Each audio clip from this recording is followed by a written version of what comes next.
I remember sinking into the sea. It felt like something was tearing my body apart while I was still alive. Just as my mind was fading, two voices drifted into my ears. One said, "Old hey, look at this kid. His allotted years aren't up yet, and he died saving someone. But this body's finished. Can't be used anymore." The other voice was thick and slow. "Rules are rules, but rules don't think. He gave up his life for someone else, so he's earned a shot at something better. Send him into that shell over there, the one that's about to give out. Bring him back from the dead, and throw in something to keep him on his feet. Call it compensation. Fine, we'll do it your way. Kid, here's a little gift. Once you're over there, make a good life for yourself." Then a flash of white light, and I opened my eyes. My brain hadn't caught up yet. That couldn't have been a dream, could it? "Brother, brother, wake up, don't leave us." A girl's sobbing drilled into my ears. I forced my eyelids open, and my vision slowly sharpened. Above me was a low ceiling smeared with yellow mud, a few pitch-black rafters, cobwebs swaying in the draft. I was lying on a bed hard enough to bruise, under a thin, stiff, moth-eaten quilt that reeked of mildew. A little girl crouched beside the bed, her hair done up in two buns. She was sallow and painfully thin, but her features were delicate. Her big eyes, streaked with tears, were locked onto me. When she saw my eyes open, she froze for a second, then burst out crying even harder. "Brother, you're finally awake." I thought. I stared blankly at this stranger, my head a complete mess. I instinctively tried to move. There wasn't a single part of me that didn't hurt, especially my chest. And right then, a set of memories that weren't mine came flooding in. The owner of this body was also named Lin Che, 16 years old. His father had died in battle. A little over a year ago, his mother had vanished too. The three siblings were unwanted by the clan and had been scraping by on their own, digging up wild greens on the mountain when they got hungry, begging in the streets when that wasn't enough. And this body had been trampled half to death by a horse while out begging, too slow to get out of the way. I looked down at myself. Filthy coarse hemp robes, the kind you'd see in a period drama. I got it. This wasn't a dream. I really had crossed over. The sister at my bedside was named Lin Fu. She spoke through her sniffles. "Brother, I've made up my mind. I'll do what second uncle says and marry Squire Ma as a concubine. That way we'll get grain, and you and little sister won't starve to death." The hoof-shaped bruise on my chest was still throbbing dully, but when I heard that, a flash of rage shot straight up through me. Images churned up out of the memories. This girl had been sensible since she was tiny, working the clan's fields at an age when she should have been playing, treated like a servant by second uncle's family. And now they were making plans for the rest of her life. I pushed through the pain, braced myself on the edge of the brick bed, and sat up straighter, staring at this girl who was little more than a bundle of bones. "No." Lin Fu lifted her tear-filled eyes and looked at me, stunned. She probably hadn't expected it. Her brother had never once dared to push back against second uncle's arrangements like that. "Brother, we don't have a choice. You're hurt. We can't even pay a doctor." "Absolutely not," I repeated. Just then, the memories about this Squire Ma surfaced too. Over 60, 1 foot in the grave already, with 5 or 6 concubines at home. My sister would be number 7. And the old man was mean and stingy, with some strange appetites, from what people said. Marrying into that house would be throwing herself into a fire. I twisted my lips into a smirk. That dried up old cabbage stalk. You'd think he'd worry about shortening what's left of his life. Lin Fu jumped and rushed to cover my mouth. "Brother, keep your voice down. What if someone hears?" "So what if they hear? Mother and father are gone. With them gone, the eldest brother stands in the father's place. Your marriage is my call. Anyone who tries to force you into it can come talk to me." I glanced around the rundown room. Wind coming through all 4 walls, not a thing in it worth taking.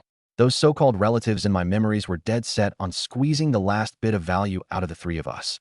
But if I don't marry him, we've got no money and no food. We really won't survive. Beside us, 2-year-old Lin Tao was too little to understand anything except hunger. She wailed, her little face waxy yellow, stammering, "Hungry, so hungry." "Don't cry," I said. "I'll figure something out." I forced myself upright, stood, and looked around the room. Then I turned to Lin Fu. "I'm feeling a lot better. Hey Fu, go outside and see if you can find any wild greens." "Okay, I'll go right now." She wiped her eyes, took her little sister's hand, and went out. Alone in the room, I was trying to work out how to get through this when a strange sound suddenly went off inside my head. I closed my eyes, and my consciousness sank straight into a field of white light. In front of me was a space about the size of a room, with a wooden door standing in the center. A few lines of text floated up on its surface. "Maybe entered once per day, at any time. Maximum stay, 2 hours.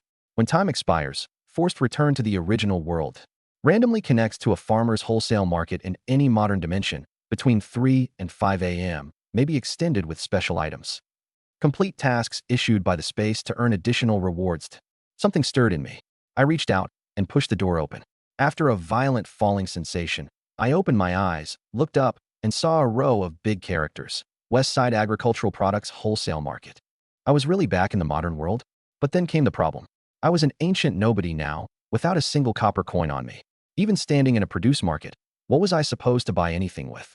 I was still worrying about it when I remembered those rules, and then remembered the short videos I used to scroll through. The ones where people went to produce markets in the small hours to scavenge leftovers. This hour of the morning was exactly when the delivery trucks pulled in to unload. If I got lucky, I might actually find something edible. Workers were hauling crate after crate of vegetables down off the trucks. Nobody noticed me tucked into the shadows. Every so often a few tomatoes rolled out through the gaps in the truck beds. I crouched down and picked up the ones that were still intact, wiping the dirt off on my sleeve. These tomatoes were no different from the ones on the stalls. A bright light flashed not far off, and a small truck rolled to a stop. Potatoes. The driver and a few vendors were unloading crates, and in the rush a handful of potatoes tumbled out. Potatoes are cheap.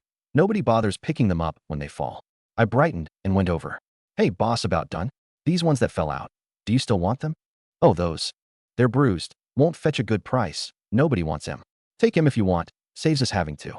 Still gotta sweep up anyway. Oh, thanks, man. I crouched down and picked out a few that hadn't been crushed. Nice looking ones. Still fresh. No sprouts. Perfectly edible. Over by one of the big dumpsters, there was a box of bananas shoved into the corner, the peels blackened and drooping. Ugly as hell, sure, but the fruit inside was fine. The vendors busy setting up their stalls didn't bat an eye at my raggedy getup. This place got its share of grubby beggars. I wasn't stealing or robbing anybody, just digging a meal out of the trash. That's when a mechanical chime went off inside the space. Space mission issued. Collect 10 pounds of good quality, edible vegetables to receive a special item. I felt a rush of excitement. Well, how about that? A bonus I hadn't counted on. I squatted back down beside the dumpster. Before, I'd just been trying to fill my stomach, so I'd taken anything halfway edible. Now that there was a mission on the line, I had to be pickier. The discarded lettuce. I peeled it leaf by leaf and kept only the crisp, tender hearts. On the Napa cabbage, I stripped off the rotten outer leaves to reveal the firm, pale yellow core. But that stuff was too light. It'd never add up on a scale. Not far off sat a pile of picked-over radishes, some split, some undersized. The owner was hauling the good ones into his shop. I waited until he'd carried off a full crate, then went up and asked, "Boss, what are you doing with these leftover radishes?" He didn't even look up, just waved a hand. Doing with them? 50 cents a pound to him. Tell you what, $2 and you can take the whole pile. Except I didn't have a cent of modern money on me. I don't have any money. I just figured, if you don't want them, maybe I could take some home. I've got 2 little sisters waiting on dinner. The boss took in my strange clothes and my young face and waved me off. Fine, go ahead. It's all getting tossed anyway. Take the badly split ones. The good ones I can still sell. Yes, thank you, sir. With his blessing, I dug through the reject pile and quickly grabbed a few radishes that were only lightly cracked but still crisp and juicy. The real jackpot came next. Behind another dumpster, I found most of a winter melon, 4 or 5 pounds easy, split at the bottom end but otherwise fine. Beside it were 2 onions with only minor bruising and several perfectly decent zucchini. Then I rounded the corner to yet another dumpster. Jackpot. A whole heap of corn on the cob, some missing nothing more than a few kernels. Still totally edible. I was really in the zone when the chimes sounded in my head again. Mission complete. Reward. Time extension item. Extends your stay at the farmer's market by 2 hours. So that was the price. Added to my original 2 hours, that meant I could spend 4 straight hours at the market in a single trip. When the 2 hours were up, the space gave me a warning. I slipped around a corner while nobody was looking and got teleported back inside. Every vegetable I'd scavenged at the market came with me. The way station wasn't big, maybe 500 or 600 square feet, but as a little storehouse, it was more than enough. By the time I came back out of the space, Lin Fu was just getting home with Lin Tao. She looked worried. "Brother, I found some shepherd's purse and purslane out there today. It'll do. But the rice jar, there isn't a single grain left." Lin Tao tilted her little face up. "Brother, Tao Tao picked vegetables too." She was only 2 or 3, pitifully thin from malnutrition, her hair dry and brittle, her speech still a stutter. Lin Fu was 15 and just as skinny, though you could still make out delicate features under all that. "Hey Fu, look what your big brother found." Lin Fu looked, and there on the table sat a pile of round, lumpy things, some cabbage, and some odd yellow-skinned objects covered in black spots. Her face lit up with curiosity. "Brother, where did you get all this?" "You two went out foraging, so I figured I'd try my luck too. Ran into a rich family's place. All of this was stuff they didn't want and threw out, so I brought it home. It was a flimsy story, but Lin Fu trusted her big brother completely and never thought to question it. Did you beg for it, brother? I scratched my head. Close enough. Yeah. She leaned in and cautiously poked one of the dirt-caked lumps with a fingertip, then pointed at the yellow, black-spotted curved sticks beside it, thoroughly puzzled. Brother, what kind of vegetable is this? They look so strange. I've never seen anything like them. That's when it hit me. In this era, potatoes and bananas hadn't been introduced yet. Keeping a straight face, I picked up a potato and tossed it lightly in my hand. This one? The servants there said it's a rare thing brought over from the western regions, way out west. It's called a potato. You can eat it like a staple. It really fills you up. Like a staple? Lin Fu's eyes went wide. I briskly dropped a few potatoes into a cracked clay basin and ladled water over them. As the dirt washed away, golden yellow skin emerged. Then I picked up the bunch of bananas, broke off two, peeled one, and handed the soft, sweet flesh to Lin Tao, who was staring at it longingly. This is called a banana. Also from out west. It's sweet. Give it a try, Tower. Lin Tao gave it a timid little lick, and those eyes, made huge by her thin face, immediately curved into crescents.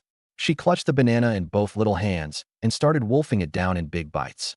I tossed the washed potatoes into the pot, added water, put on the wooden lid with the chipped corner, and had Lin Fu start the fire. Meanwhile, I took the one decent head of cabbage, peeled off a few leaves, and cut up some winter melon, planning a simple boiled dish. Once the potatoes were steamed through, a chopstick slid right in. I fished them out, let them cool a bit, and peeled one. It was piping hot. I split it 3 ways and handed portions to my 2 sisters. Lin Fu copied me and took a careful bite. The potato was soft and warm. After finishing one, she really didn't feel so hungry anymore. Stir-fried cabbage and winter melon soup, nothing fancy. But to 2 sisters who'd been starving for so long, it was a feast. Just then came a burst of urgent pounding at the door. My uncle, Lin Dea, bellowed, "Hey Fu, open the damn door, girl. Have you made up your mind? Miss out on Squire Ma, and you won't get another shot like this." I reacted fast. In one sweep, I shoved every uncleared potato and cabbage leaf on the table into the broken basket in the corner of the Kong, then grabbed a handful of straw to cover it. For now, I didn't want these vulture relatives laying eyes on any of it. I lowered my voice and said to Lin Fu, whose face had gone white with fear, "Take Tower to the back of the Kong and don't make a sound." Lin Fu scrambled to scoop up an oblivious Lin Tao and huddled against the far wall. The door flew open with a kick, and Lin Dae's face, bloated from too much drink and too many women, shoved its way in. He started off by putting on translation, the authority of an elder, but the second his eyes landed on me, he froze stiff, like he'd seen a ghost in broad daylight. You little punk, you're not dead?" He looked me up and down, eyes full of suspicion. Couldn't blame him. Word around the village was that I'd been trampled by a horse and had one breath left in me. So how was I standing here in one piece? Nothing wrong with me but a pale face? He craned his neck and peered past me into the house, and immediately spotted the 2 girls huddled on the Kong, especially Lin Fu, who was just starting to fill out into a young woman. That was all the target he needed. Forgetting all about his half-dead nephew, he moved to go around me and barge inside. "Hey Fu, come with me now. Squire Ma wants to have a look at you." The instant he reached out to grab Lin Fu, I already had the hoe from the corner in my hands. I don't even remember picking it up. Without a moment's hesitation, I rammed the handle straight into that fat side of his. Yoch! Lin Dae's back seized up. He bared his teeth in pain, stumbled, and nearly went face first into the dirt.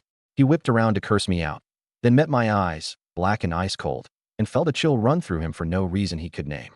I swung the hoe and cursed him out with every stroke. "Lin Dae, you rotten-hearted snake.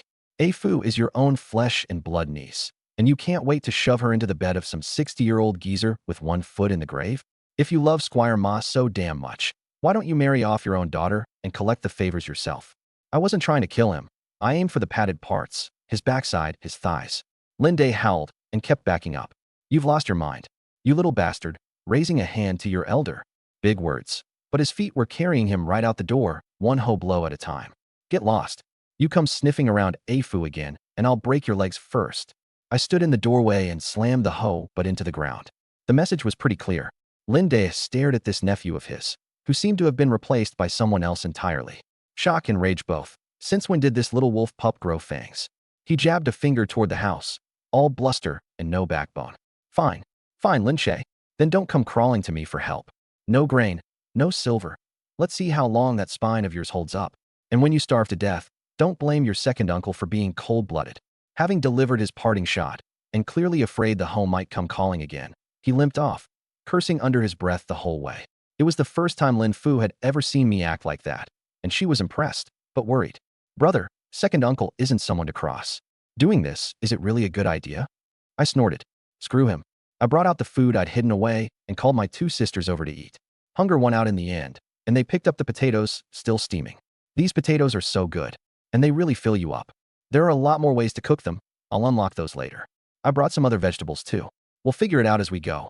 As I said it, my eyes fell on the wild greens my sister had gathered. The stuff grew everywhere in this era, but back in a modern farmer's market, it didn't come cheap. I felt them over, still fresh and tender. When my grandmother in the modern world was alive, she used to make me wontons with shepherd's purse. Wonderfully fresh flavor. And this purslane would be great cold tossed with a little sesame oil. Then it hit me. Why not take this whole basket of wild greens to the modern market? If somebody would buy them, that was cash in hand. Too bad I'd used up today's trips into the modern market. It'd have to wait until tomorrow. No rush. I waited for my sisters to finish eating, then sorted through the leftover vegetables with Lin Fu. Hey Fu, remember, don't ever let outsiders see any of this. We keep it hidden and eat it slowly. Lin Fu nodded, sensible as always. Don't worry, big brother. I understand. I'd only taken part of it out. There was still more in the space. That warehouse wasn't big, but it kept things fresh. Stuff lasted a long time in there. Where'd you pick these greens? Is there more? Yes, and other kinds too. If we're lucky, there are rabbits, but I'm not strong enough to draw the bow. My eyes lit up at that. Let's go. I got to my feet and grabbed the beat-up bow from the corner, its string hanging slack. Hey Fu, show me where you usually dig for greens. Let's try our luck. Lin Fu looked at how fired up I was, and though she privately doubted that sad excuse for a bow could hit a fat pheasant, she nodded obediently, took little Lin Tao by the hand, and led me out the door. Just past the village was the forest. In a famine year, anything close to the village had been picked over until it was as bare as a shaved head, hardly a speck of green left. Lin Fu took me deeper, into places the women and children of the village didn't dare go. I studied our surroundings carefully as we walked. Thankfully, the memories and knowledge from my previous life had come with me. Here and there in the thin brush I spotted fiddlehead ferns and wild onions. Not much, but even a sparrow is meat. At the edge of a clearing rimmed with scrub, Lin Fu stopped. Brother, you can sometimes see rabbits here. I nodded and motioned for my sisters to crouch down and stay still. A closer look at the ground turned up fresh tracks and scattered black pellets of droppings. I took the bow off my shoulder and tested it. The string was hopelessly soft. Didn't bother me. In my old life, I'd worked with far more primitive gear for the sake of good footage. I untied one end and re-knotted it tighter. Usable barely. I pulled out some bait and set a carrot down beside a rock. I didn't have to wait long. A rustling in the brush, and a dusty gray hare poked its head out, cautious, glancing left and right. Then came on, drawn by the smell of the carrot. I stayed behind a tree, narrowed my eyes, knocked the arrow, and drew. The old bow creaked in protest, but I held it steady. Thwip! The arrow left the string with even less power than I'd expected, but the angle was wicked. The hare startled and leapt, and its hind leg clipped the shaft mid-air. It wasn't pierced, but it lost its footing and tumbled. Before it could right itself, I was already on it, pinning it down with one hand. You got it. Lin Fu gasped in delight, tugging Lin Tao along as she ran over. Looking at the struggling gray hare, I let out a breath. That carrot had really earned its keep. I hefted it. Not exactly plump and too scrawny to fetch much at market, but it was meat. Perfect for a stew for the family. Meat tonight, I said, grinning as I tied the hare up and hung it from my hand. Bring the greens too. Tomorrow I'll find a way to trade them for something else. The setting sun stretched our three shadows out long and thin. Lin Tao's legs were short. She fell behind before we'd gone far, her little mouth panting for breath. But she didn't make a sound. She just stretched out one skinny arm and looked up at me with big, pleading eyes. Something in my chest went soft. I crouched and scooped her up. The little thing weighed no more than a kitten.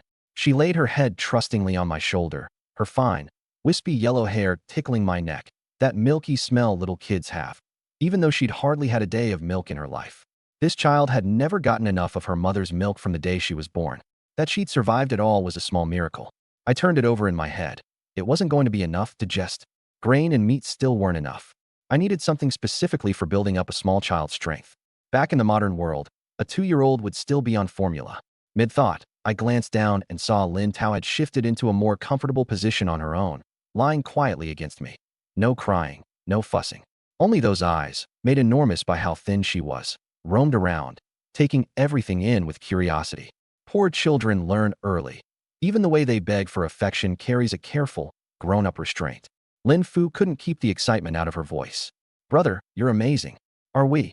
Are we really going to eat meat? She studied the side of my face, and the whole thing felt like a dream to her. Not long ago, I'd been lying on the Kong, barely breathing. Now I could walk, draw a bow, hunt, and I spoke and acted with a decisiveness she didn't recognize. She pinched her own arm. It still hurt.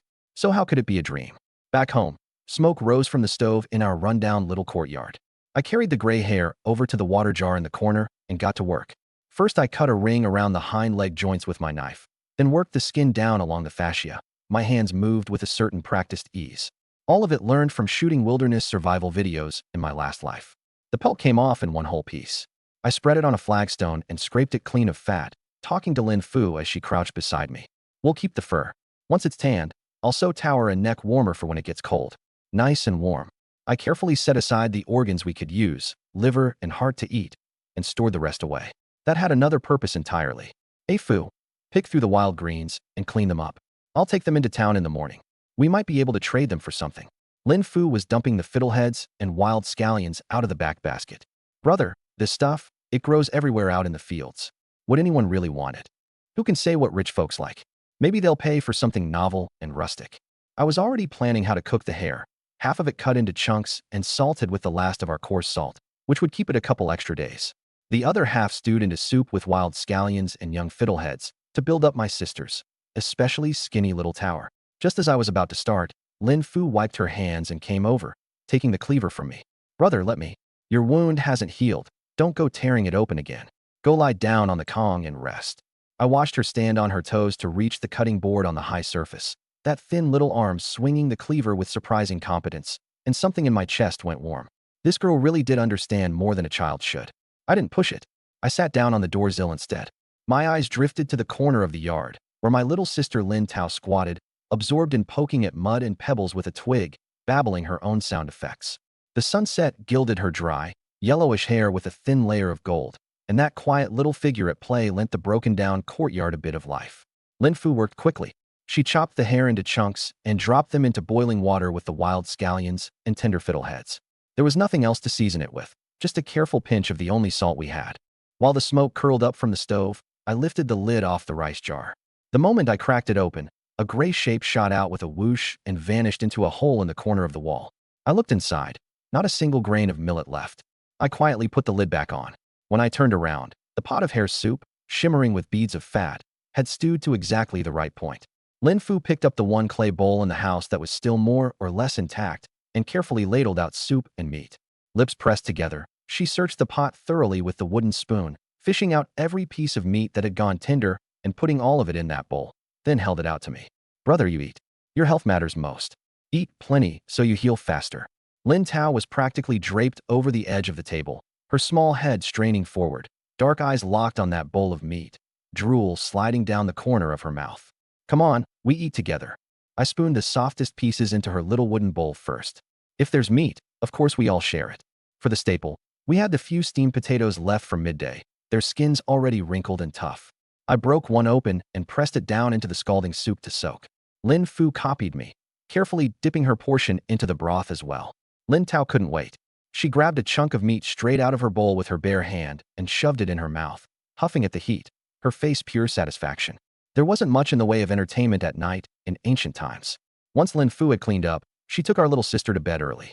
Alone, I started sorting through the jumbled mess of memories in my head. This was a fictional dynasty, Great Zhao, the 23rd year of the Famine-Era. Famine had hit this year, and nobody had enough to eat. Add corrupt officials, land being swallowed up by the powerful, and endless warfare, and it was clear enough.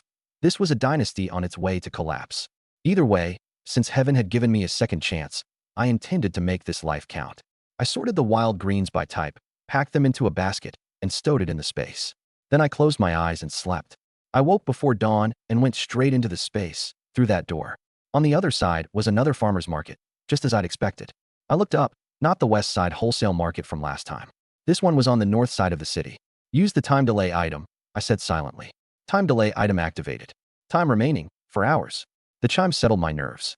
I looked over at the vendors unloading vegetables, rubbed my hands together, and felt ready to work. Today's goal was clear. I wasn't just going to scavenge. I was going to sell these wild greens. I'd cleaned them up thoroughly and sprinkled them with water, so each bunch looked crisp and tender, like it had just come in with the morning dew. I wasn't in a rush. There were hardly any customers this early, just people hauling crates. Perfect timing to pick up whatever got thrown out. The dumpster in the corner was packed with discarded vegetables. I sifted through it and salvaged the pieces that were still reasonably fresh. When I turned around, there was an old man beside me with a plastic bag, scavenging too. He was dressed far cleaner than I was. At this point, I looked like a beggar. But being a beggar had its advantages. He took pity on me, didn't compete for the good stuff, and even struck up a conversation. So young, and already out here picking through the trash? Poor kid. Where are your parents? I picked up a bunch of celery. Both gone. I've got 2 little sisters at home waiting to eat. He stopped what he was doing and looked me up and down, his eyes full of pity. Ah, what a world we live in. He sighed, dug 2 whole tomatoes out of his own bag, and pushed them into my hands before I could refuse. Take them. You need them more than I do. I was caught off guard. Thank you, sir. He waved it off, muttering as he went. I just can't stand seeing a kid suffer. My grandson's about your age, and all he does is stare at his phone all day. I didn't say anything. I tucked the tomatoes away and kept digging. The mission for the space was the same as last time. Pick the best-looking produce I could find. Transport. The truck rumbled past, and a few more good things bounced off the back. Several plump green peppers rolled off to one side. Just a little skin scuffed off, still perfectly edible. I scooped them up, then spotted a bunch of scallions lying not far off. The outermost leaves were crushed, but I peeled them off in a couple of quick motions, and underneath, the jade-white stalks were still crisp and fresh. I kept searching. A small pile of sweet potatoes, each the size of a fist, just misshapen and scraped up, tossed out as rejects by the vendors. 2 or 3 eggplants with bruises on the ends, and half a head of cabbage, its outer leaves drooping. But once I peeled those away, the pale yellow heart inside was still firm and tender. Task complete. I looked up. The sky was just starting to lighten, and more shoppers were trickling in. I was about to find a spot to set up when a patrolling market manager caught me. Hey, you there, beggar. No vending here. Move along. The commotion caught the attention of Sun Na, the woman who ran the butcher shop next door. She'd already seen me picking through the garbage pile, and she hurried over to smooth things out with the manager. I know this kid. I'm the one who told him to bring me vegetables. He's not setting up shop. The manager shot her a look, saw she was a familiar face, muttered, "Don't let it happen again," and walked off. I let out the breath I'd been holding and thanked her right away. Thank you, big sister. Oh, please, I'm old enough to be. Well, you calling me sister when I'm already 40. She said it dismissively, but inside she was glowing. But you look so young. I honestly thought you were in your 20s. Sun Na beamed. Her eyes dropped to my basket. Hey, you cleaned that shepherd's purse and purslin up really nicely. Wild picked. Yes, ma'am. From the mountains. How much a pound? I scratched my head. Produce at a farmer's market goes cheap. I'd been planning on 6 or 7 yuan. There were maybe 5 pounds in the basket. 6 yuan a pound.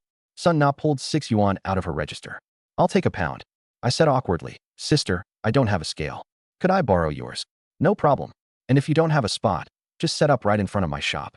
Scale's all yours. Thank you, sister. All that sister business had her absolutely delighted. I meant to weigh her out a little extra, but Sun Na caught me in the act. That's plenty. That's plenty. What an honest kid. Those old folks strip the wild shepherd's purse before it's even grown. This stuff is hard to come by. Save it to sell. And just like that, I had a prime spot. Selling pork and selling wild greens don't compete, so Sun Na was happy to help. At first, nobody bit. A few old men and women came by for meat, asked my price, and shook their heads. Then one of Sun Na's regulars showed up, saying she wanted meat to make wontons. Oh, perfect timing. This kid's got shepherd's purse. Best thing you can put in wontons. Let me see. This stuff really is fresh. Still has dew on it. The customer picked some up, gave it a sniff, and nodded approvingly. I jumped on the sales pitch. Fresh as can be. Good for a lady's complexion, and it'll put hair on a man's chest. All right. Weigh me out some. With Sun Na backing me up, that was sale number 2. 8 yuan. Once I had that first sale, the meat customers started noticing the greens looked good and came over on their own. In under an hour, I was sold out. 30 yuan total. Not much. But for me, right now, it was a fortune. I looked at the fresh cuts in the butcher shop. Could I buy a little meat? Buy meat? Perfect timing. She turned around and pulled a frozen chunk out of the freezer. Take this. Leftover from yesterday. It's been frozen, so it's fine. No charge. Meat's the one thing I've got plenty of. Take it home and make yourself an extra dish. It was probably a pound and a half. I tried to push the money into her hand, but Sun Na waved me off. I said no, and I mean no. Try to pay me again, and I'll get mad. Thank you, sister. I knew it. Looking like a beggar the way I did, of course people felt sorry for me. Sun Na sighed. This boy was about the same age as her daughter, except her daughter gave her nothing but headaches. A wave of melancholy hit her. Don't mention it. Customers here, I've got to get back to work. Just then the Space's notification chimed. Bonus task complete. One market selection opportunity acquired. No immediate use for it, but I felt a little thrill anyway. Since it was still early, I decided to get a good look around the area. Outside the market entrance, it was all breakfast shops, steamed bun stands, fried dough sticks and soy milk, a grain and oil store, everything you could want. Not far off, apartment buildings stood packed shoulder to shoulder, and there was a recycling depot tucked in one corner. Somewhere to cash in bottles once I started collecting them. With only 30 yuan in hand, my options were limited. Necessities only. Priority 1, grain. I walked into a grain and oil store, stacked wall to wall with sacks of rice and flour. Sir, how much for this rice? I pointed at the plainest variety. 150 a pound. How much you want? He didn't even look up. 10 pounds. I did the math fast. 15 yuan, a big chunk of my money, but it had to be spent. He looked up, saw a kid who looked like a beggar. You got money for that? Worried I'd want it on credit. Of course I do. I pulled out my 30 in small bills. Only then did he tear off a plastic bag, scoop the rice, and weigh it. There, 10 pounds. Watching that gleaming white rice pour into the thick plastic bag, I paid up and knotted the bag tight. Most of the weight lifted off my chest. Next, salt. I went to the shop next door. How much for the cheapest salt you've got? 150 a bag. The shopkeeper was an old woman. I'll take 2. I handed over another 3 yuan. Even the cheapest salt these days is finer than anything they had in ancient times. It would do just fine. 19 yuan, gone in a blink. I clutched the remaining 11, and my stomach growled in protest. The steamer baskets at the bun shop next door were pouring out white steam, and the smell of pork was going straight up my nose. I sidled over. Sir, how much for a meat bun? 250 apiece, all pork. The owner's wife cheerfully lifted the lid. The buns were plump, white, and steaming. I swallowed. 250 each was too extravagant. My eyes shifted to the plain steamed buns beside them. What about the plain ones? 50 cents each. 10, please. I ran the numbers. That would actually fill me up, and it was way cheaper than the meat buns. 6 yuan left. Then I spotted the egg stand next door, 5.50 a pound. I hesitated. Ma'am, I'm a little short on money. Could I buy 8 eggs? Would you sell them by the piece? I figured 8 would run about a pound. The vendor was a middle-aged woman. She glanced at the crumpled bills in my hand, then took in the state of my clothes. All right. She sighed, briskly picked out 8 of the biggest ones, and then, translation. She grabbed 2 of the smaller ones and tucked them into the bag with my steamed buns. These 2 are on me. Poor kid. Your clothes are all torn, and your hair. My hair was yanked back in a messy knot, like I couldn't afford a haircut. Thank you, ma'am. Don't mention it. Now hurry on home. She waved me off. My 30 yuan was gone, but I'd done pretty well for myself today. Seeing that my time was almost up, I quickly found a spot where nobody could see me and slipped back into the space. I'd stash everything in there for now and pull it out when the timing was right. For hours had passed, too sure, by ancient reckoning. I slept a while longer and didn't drift awake until the neighbor's rooster started crowing. I yawned and got up. The smell of food was already wafting in from outside. Lin Fu had been up early, cooking breakfast with the vegetables I'd brought back the day before. Brother, you're awake. Come eat. I scratched my head. Since the clan had confiscated the farmland belonging to the 3 of us orphans, there was no field work to do anyway, so I decided to head back up the mountain for more game and have Lin Fu stay home and watch our little sister. Once I'd eaten my fill, I picked up the basket. I'm heading out. Whatever you do, don't open the door. I reinforced the bar. Got it, brother. Go on, don't worry about us. Lin Fu answered, sensible as always. She knew Lin Tao was still too little. Bringing her along would only split my attention. Home was the safest place for her. I pushed open the wooden door, and the cool morning mountain air hit me in the face. With the beat-up basket on my back and my machete in hand, I took a deep breath and set off through the dew toward the back slope. The trail was rough going, but I'd inherited some of the original owner's memories, and I had my own wilderness experience from my past life, so the climb went smoothly enough. I pushed aside a clump of dew-soaked brambles and headed deeper into the woods. The farther in I went, the taller and thicker the trees grew, and the light dimmed. The fallen leaves underfoot were thick and soft. It was more dangerous back here, but there were more opportunities, too. At the bottom of a shaded slope, several lengths of damp, rotting linden lay across the ground, absolutely covered in dark brown wood ear mushrooms. I felt a rush of excitement and crouched down to pinch one, springy and firm, top quality. I carefully snapped them off at the base, picking each one whole and laying them in my basket, which I'd lined with broad leaves so they wouldn't get crushed. This patch of forest was full of deadwood, and with spring in full swing, conditions were perfect for mushrooms. There had to be more up ahead. I kept going and soon spotted layer upon layer of mushrooms growing out of a fallen oak.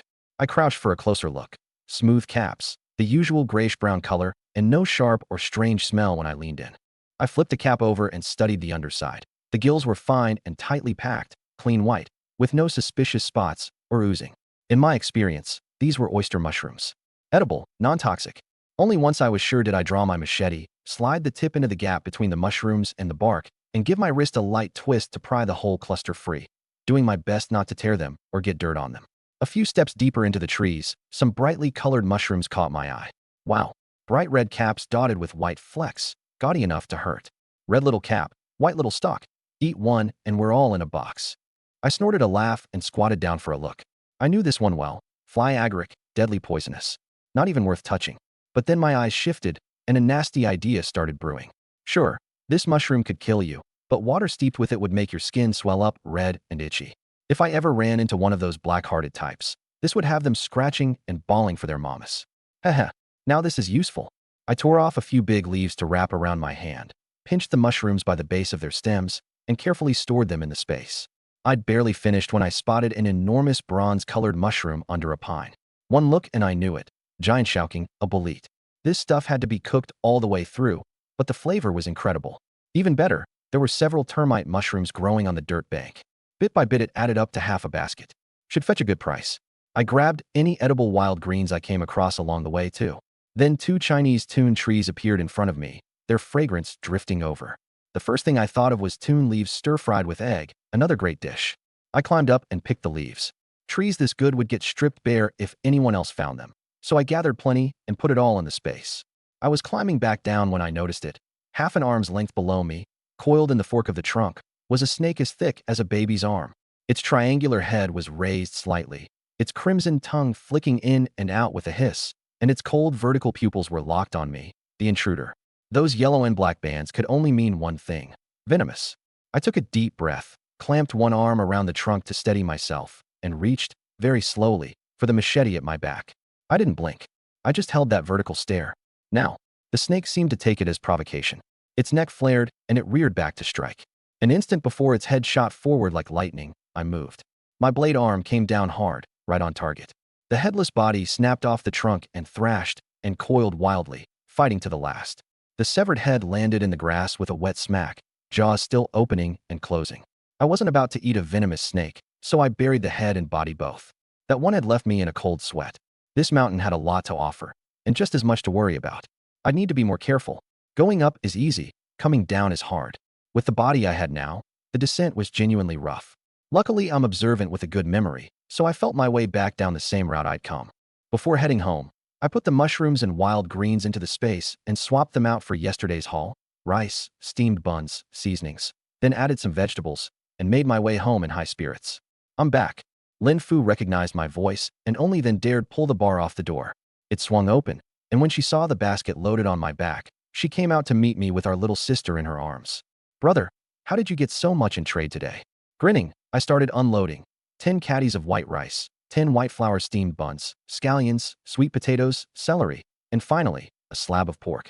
Whoa, brother, is that meat? Lin Fu cried out in delight. And how is this rice so white, so fine? All she'd ever known was coarse yellowish-brown rice. She'd never seen grains this snowy and translucent. It cooks up much better than brown rice. We'll try it tonight. I put everything away one item at a time. Cook the meat however you like. And try the white flour buns, too. Lin Fu clapped a hand over her mouth, her eyes going damp.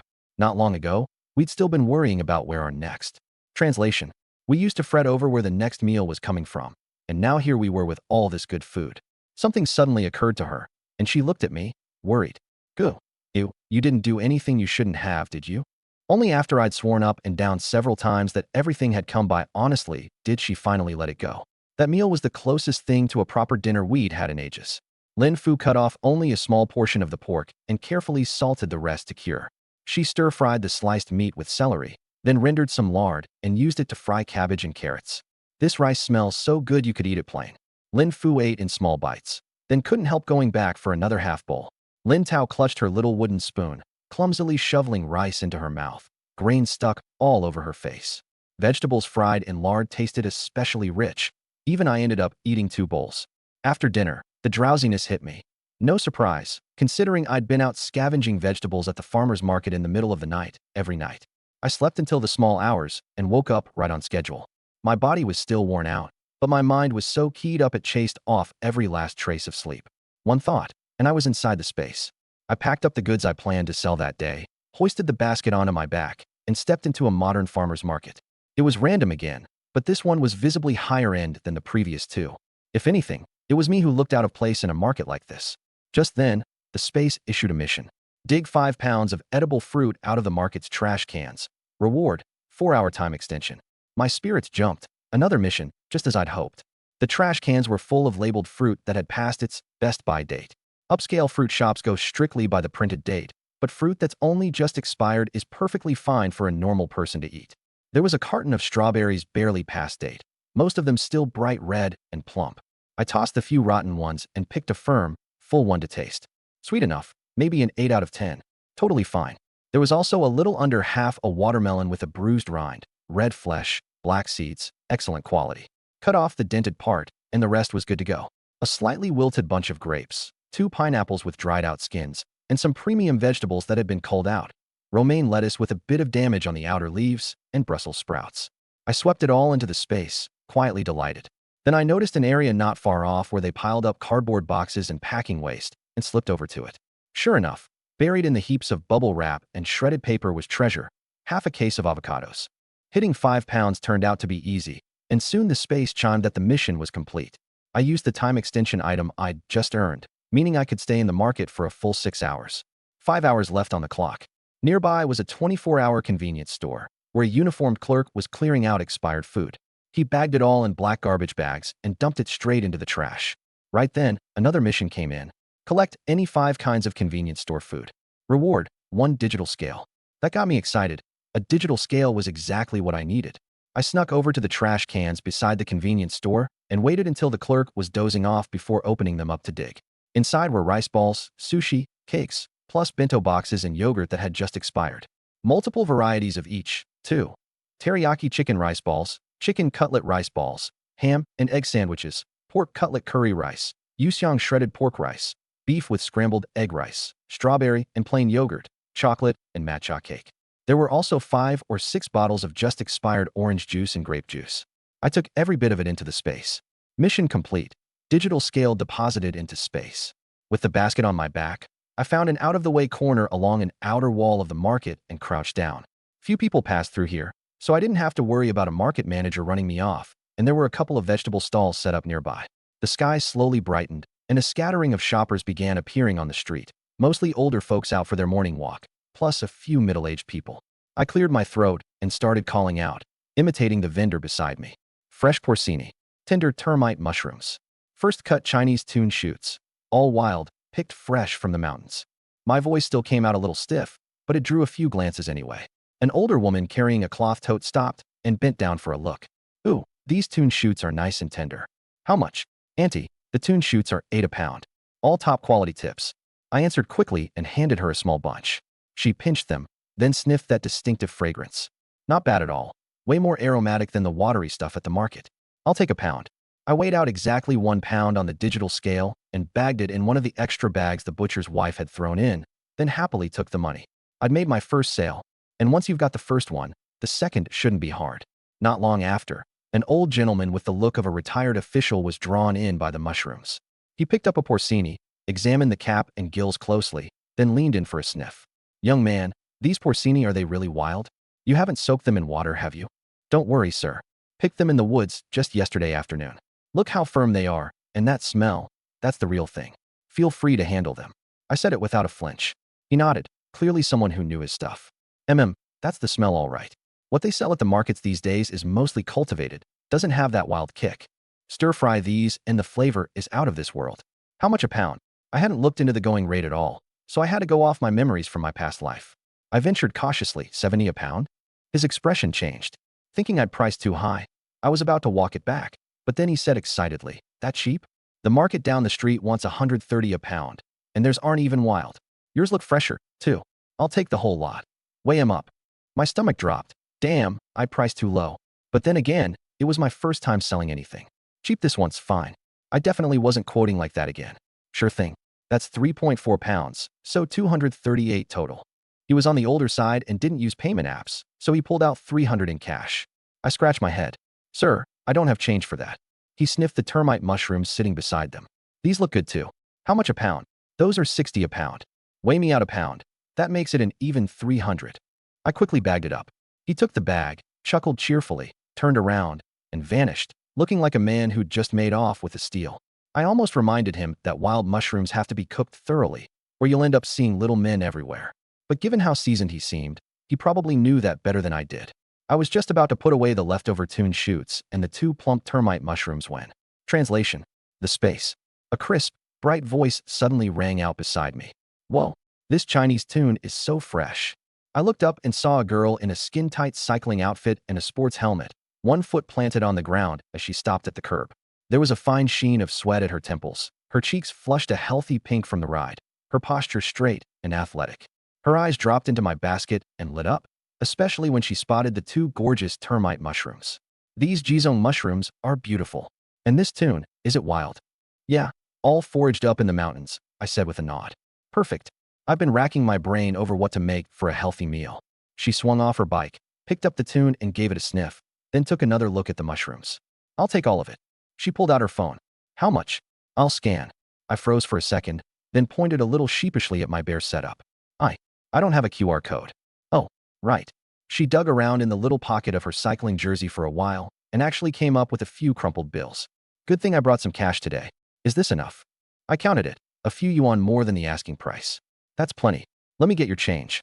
But before I could, she'd already deftly tucked the tune and mushrooms into the pouch on her handlebars. Keep the extra. Carrying loose change is a pain anyway.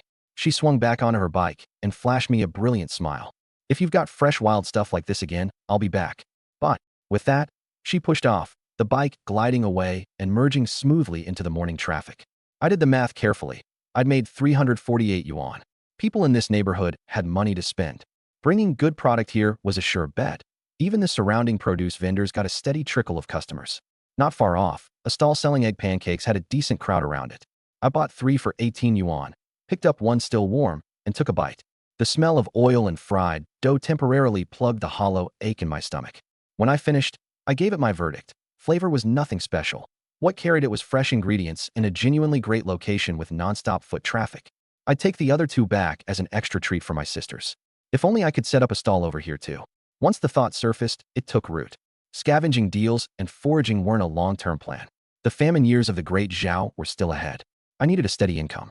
Now that I had cash, I stopped by a general store and bought 30 boxes of matches. They were nearly obsolete in the modern world, but compared to a traditional tinder stick, they were far more convenient in ancient times. I'd take them back and test the waters. For minutes until teleportation done.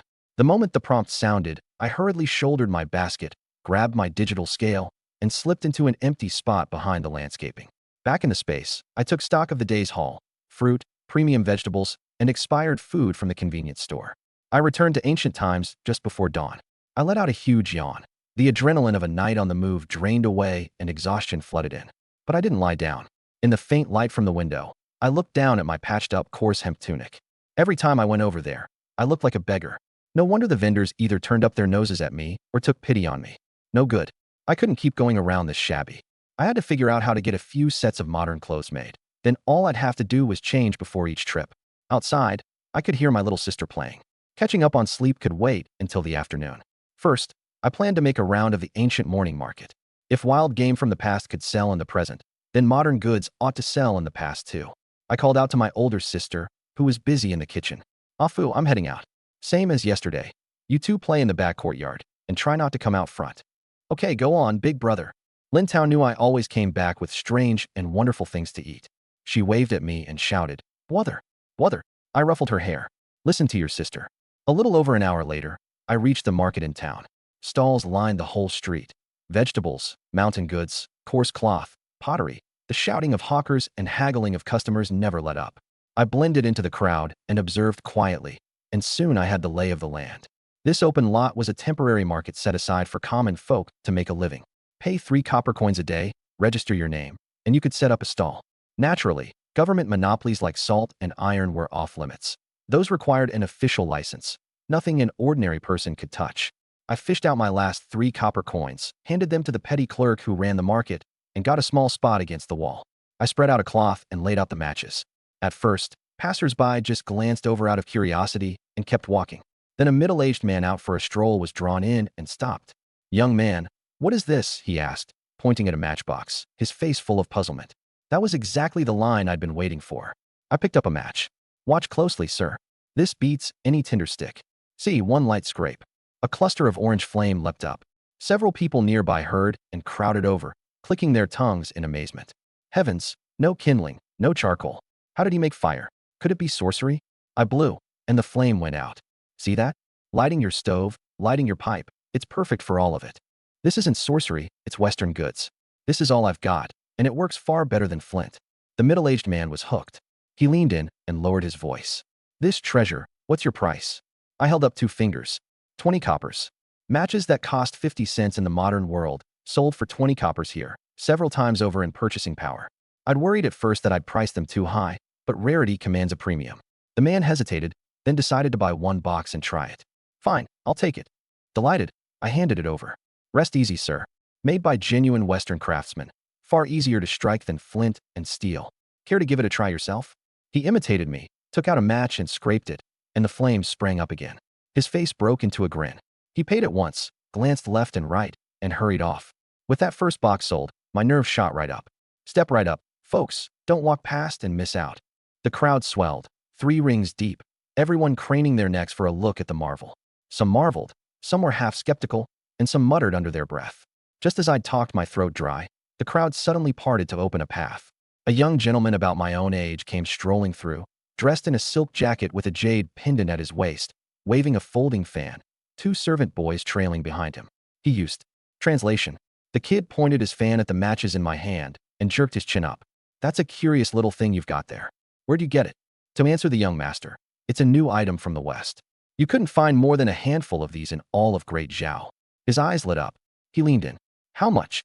I smiled sweetly. 20 copper each." He crooked a finger at me. "Hand it over. Let me have a look." I passed him one. He missed on the first strike, and when his face started to burn, he flung the match on the ground. "What a piece of junk." I picked it up, unhurried, and said with a smile, "Young master, if you don't know how to use it, I'd be happy to teach you." His face went red, then white. He barked over his shoulder at his servant. "Pay her. Buy the whole lot. I'm taking it home to play with." "You want all of it, sir?" The boy was insufferable, but he was a big customer. And who picks a fight with money? 29 boxes left, 20 copper apiece, 580 copper in all. A fortune. Don't make me repeat myself. That comes to 580 copper. Give her a tail. Keep the change. Keep the change. My eyes curved into happy little crescents. I bundled up every last box, quick as anything, and handed them to the servant. Watching him toss over that tail of silver, my heart burst into bloom. More than 400 copper above asking price. Just as he turned to go, inspiration struck. I dug 2 modern, plastic-wrapped items out of my basket. "One moment, young master. You've been such a good customer. I've got a few Western pastries here. Please, take some as a thank you." On the house. The chubby young master did stop. He looked back and gave a haughty snort. "What could you possibly have that's any good? Fu rui zhai, wu wei ju. There's not a pastry in this town I haven't tried." He looked over my plain clothes, plainly unconvinced. I didn't argue. I just smiled and handed over the chocolate cake in its clear plastic box first. Dark brown, glossy on top, obviously nothing like anything he'd seen. "This is called chocolate cake. Care to try it?" He took it, half doubting, turning over the weightless plastic box made of a material he'd never encountered. "This black stuff? You can eat this." He clumsily tore the wrapper open, and a rich, sweet aroma spilled out, deep with cocoa. He swallowed without meaning to, but didn't dare take a bite. He turned to his servant instead. "You try it. What's it taste like?" The servant carefully broke off a small piece and put it in his mouth. "It's very unusual, young master. I've never tasted anything like it." Only then did the boy take a bite, and his eyes went round. Dense, silky, melting the instant it hit his tongue, that faintly bitter sweetness detonating in his mouth. It conquered him on the spot. What is this?" All pretense of noble bearing gone. He took another huge bite, cheeks bulging. Hiding a laugh, I held out the strawberry yogurt. "This is called swan RU, sour milk. Sweet and tart. Have it with the cake, it cuts the richness." Every trace of contempt was gone now. He took it, copied me in stabbing in the straw, and pulled a big sip. Cold, smooth, sweet tart. Exactly what the cake's heaviness needed. the two flavors braided together in his mouth into something he'd never imagined.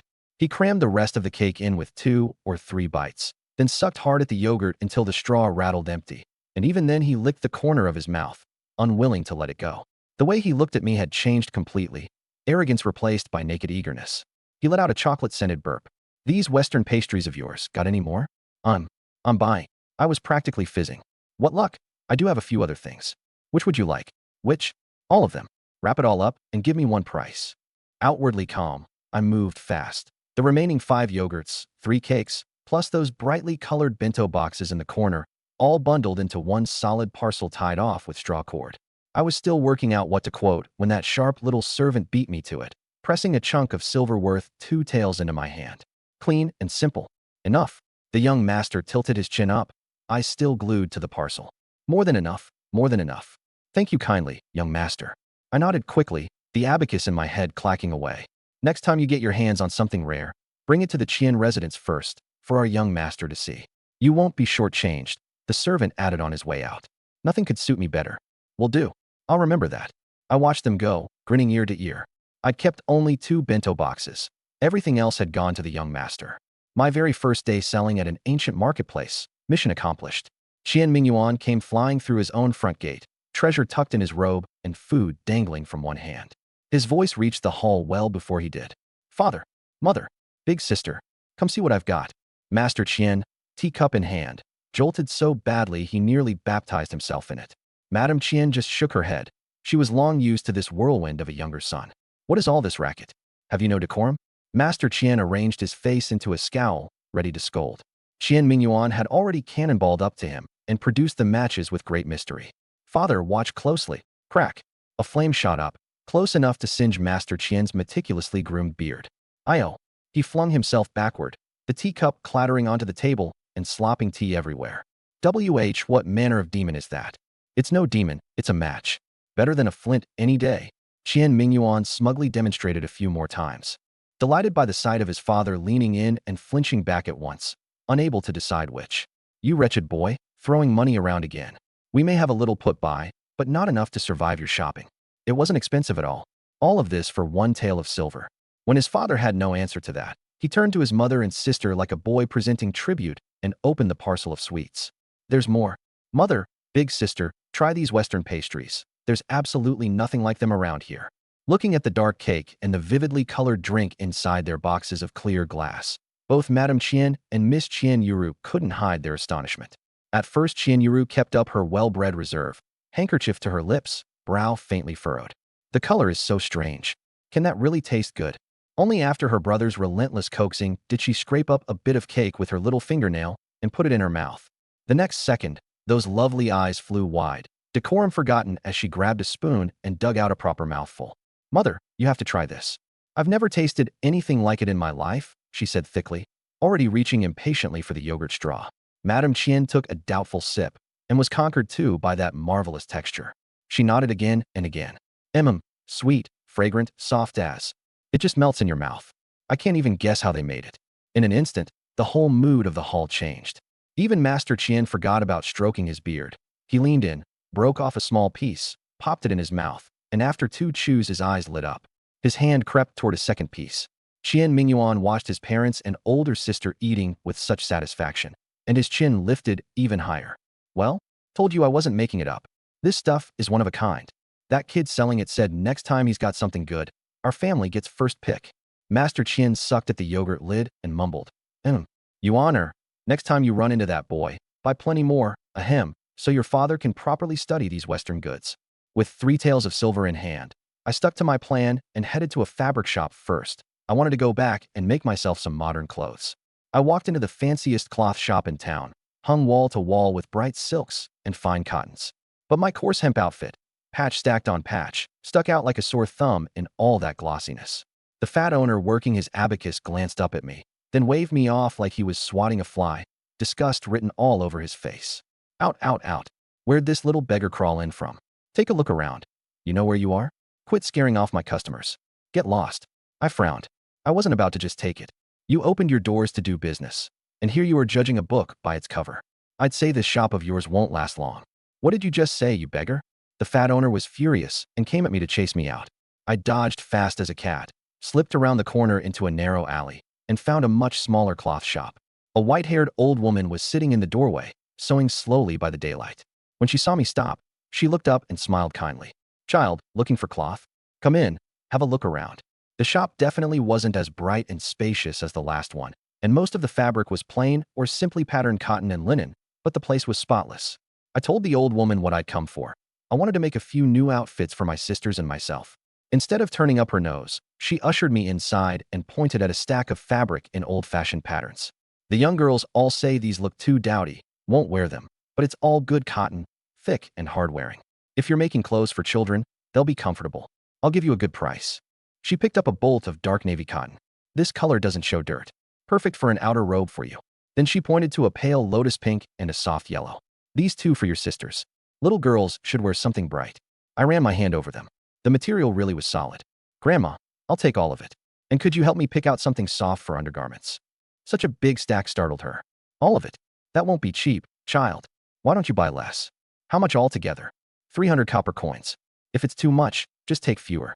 I cheerfully counted out 300 coins and handed them over. "It's enough. Here you go." Privately, though, I was doing the math. Pure cotton, pure linen, breathable, sweat-wicking, way more comfortable than all that synthetic stuff back home. After I made clothes for my sisters and me, I might be able to take the leftovers back to the modern world and sell them. People these days are more and more into the whole natural, eco-friendly thing. Walking back with the fabric in my arms, I spotted an old man in the distance carrying a straw bundle over his shoulder, bristling with bright red candied haws.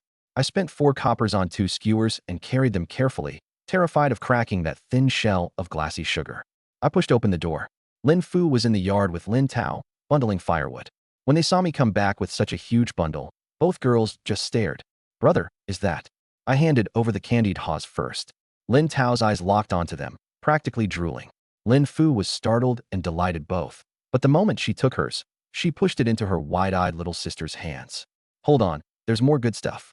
I spread the fabric out on the Kong and pulled out the egg pancakes, still warm in their oil paper wrapping. "Eat something first, take the edge off." Lin Fu's attention had been completely stolen by the fabric. She set down her candied haws and gingerly touched the navy, the lotus pink, the soft yellow, all of it soft and thick, more comfortable than the coarse hemp she was wearing by a mile. "Brother, this is really nice material. Where did you get it?" "It must have cost a fortune. Made a little money. About time you two had new clothes." I picked up a stick and crouched down to draw in the dirt. "F you, you're good with a needle. Think you could make me 2 sets like this?" What I drew were simplified versions of a modern t-shirt and casual pants. None of the complicated frog buttons or big flowing sleeves. Just clean and practical. Lin Fu blinked at the strange design. It wasn't a long robe, wasn't a short jacket either, but the lines were simple and it wouldn't be hard to cut. "Brother, this style is odd." "All right, but I think I can manage it." "Good." I let out a breath and pushed the pancakes toward them. "Eat up. I'm hungry too." I turned around and pulled the teriyaki chicken bento out of my space. Thanks to the space keeping things fresh, the chicken was still glossy and juicy, exactly the way it had been when I found it. I'd barely gotten 2 bites in when I looked up and found 2 pairs of dark, shining eyes locked dead onto the container in my hands. Lin Fu at least had some restraint.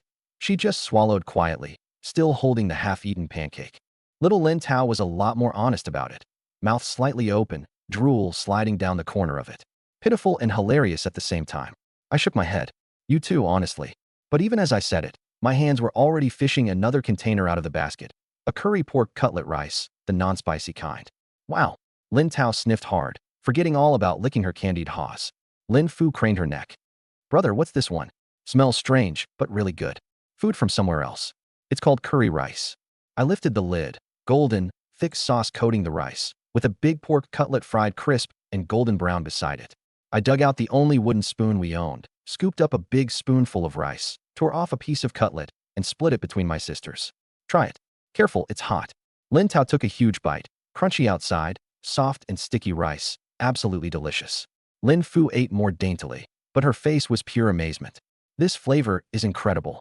Brother, you're amazing." Once the curry rice was gone, the two of them went back to the egg pancakes, and only then noticed that besides the egg, there was some kind of soft, unbelievably savory meat inside. Lin Fu was stunned. "Brother, how is this meat sausage so flavorful?" I couldn't explain it. I could hardly tell her it was the miracle of modern food science. "It's a sausage made with special spices. Tastes great. but you shouldn't eat too much of it. Little sister's still small, don't let her have much. Luckily, Lin Tao was already full and hiccuping. A little junk food now and then, just for the fun of it. After the meal, Lin Fu got to work with her needle, and Lin Tao sat obediently beside her, watching. I gathered up the leftover fabric and took it back to my room, and while no one was, translation, and stuffed them into the space. Using going out to walk off dinner as an excuse, I wandered around the yard and out past the gate. Lin Day was bound to come back looking for trouble, so I needed a plan. One look around the yard, and an idea hit me. First, I filled the old wooden bucket with water, tied one end of a hemp rope to the bucket handle, and the other to the bolt on the inside of the gate. The second somebody shoved the gate from outside, the bolt would shift, and down came the water. I tested the tension to make sure my sister opening the gate gently wouldn't set it off. Next, just inside the threshold, under that loose flagstone, I buried a few rusty nails point up and covered them with a thin layer of dirt and dead grass. Finally, along the path you had to take to reach the front door, I scattered little round pebbles over a few spots that looked perfectly flat, then dug a shallow pit in a patch of soft ground and filled it with sloppy mud. I brushed the dirt off my hands, admired my handiwork, and smirked. Uncle, oh uncle, don't be shy. Come on over, and I'll give you a nice big present. Brother, what were you doing out there? Lin Fu looked up and asked. Nothing. Reinforcing the gate. Keeping thieves out. I said it offhandedly and carried my sleeping little sister over to the bed. I knew perfectly well this kid stuff wouldn't stop real trouble, but at the very least it would put the fear of God into them and show them I wasn't a pushover. Real security would only come from making myself stronger. Sure enough, the precautions paid off. I'd barely finished setting everything up when Lin Day showed up, and this time he brought his eldest son, Lin Shua. Father and son strutted in with their noses in the air, ready to talk about the house.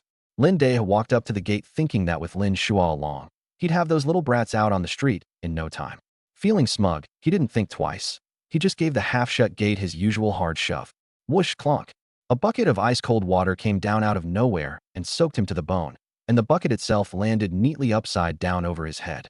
Cough, cough, puffed. Who's the dead man who did this? He clawed the bucket off, wiped the water from his face, and hopped around in a rage. Lin Shua, standing behind him, jumped in fright and instinctively stepped through the gateway to dodge the water, planting his foot square on that loose flagstone. Ow. My foot. He grabbed it and hopped on one leg. Two nail heads were sticking straight through his soul, not deep, but enough to have him hissing through his teeth. Furious and frantic, Lin Day forgot he was drenched and came charging in, cursing. You little bastard, get out here. He didn't finish. His feet shot out from under him and he went down, splat, flat on his back, landing ass first in that puddle of mud, spattering Lin Shua's face in the process. One of them sat in the mud like a drowned rat. The other hopped in place, clutching a nail-punctured foot with mud all over his face. Talk about a pathetic, ridiculous sight. Only then did I stroll out, wide-eyed with surprise. Oh my.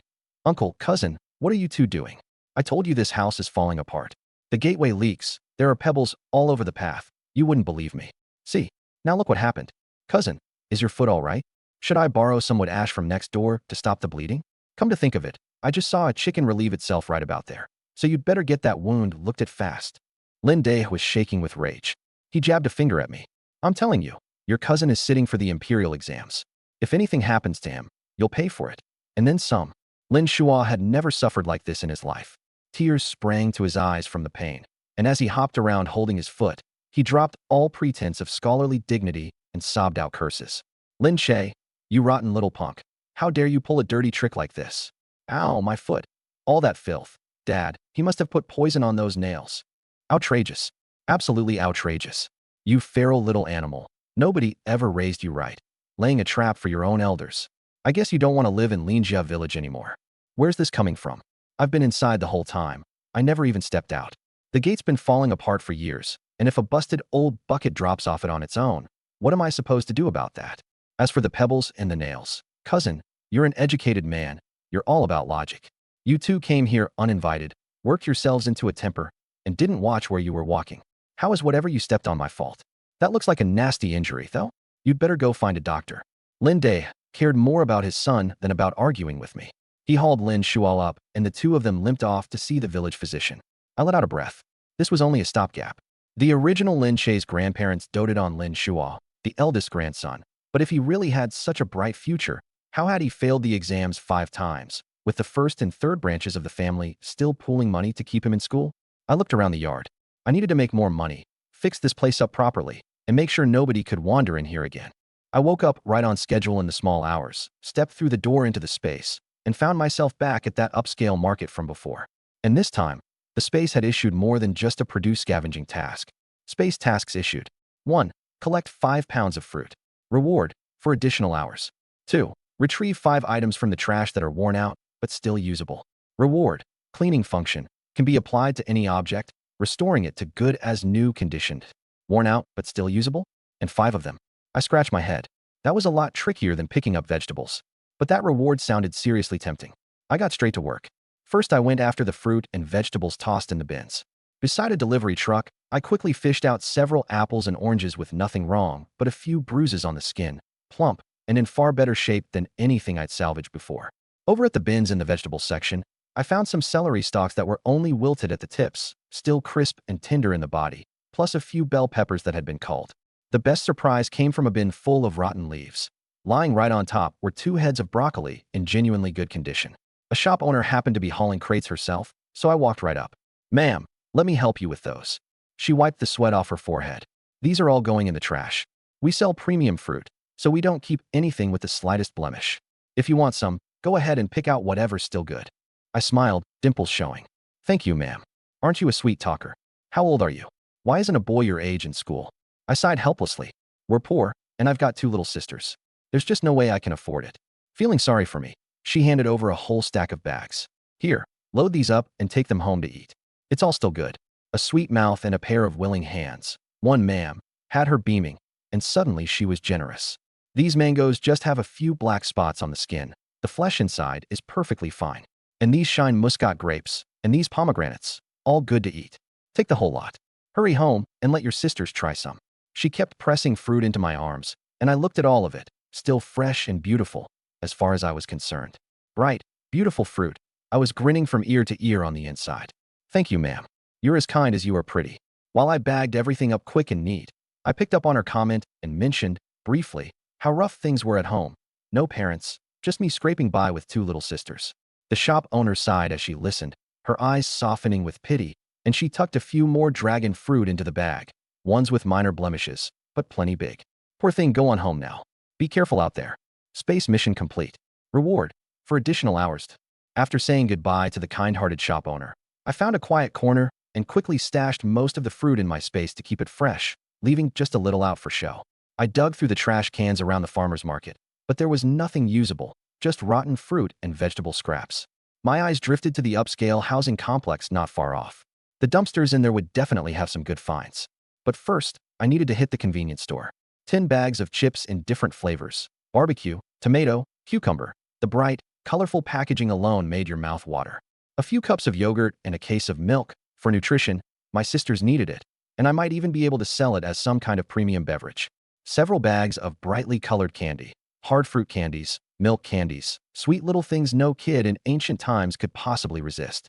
I also grabbed a few of those chocolate cakes young Master Chien couldn't stop raving about last time, plus several packs of instant noodles, braised beef, spicy beef, pickled cabbage beef, mushroom chicken. Finally, after a moment's hesitation, I grabbed 2 packs of cigarettes. I don't smoke, but in certain situations, they might come in handy. As luck would have it, most of the snacks and milk I picked out were close to their expiration dates, and a clerk was busy slapping yellow 50% off stickers on them. I couldn't help but smile. It was like they'd been set aside just for me. Cheap, and since I'd go through them fast anyway, the dates didn't matter.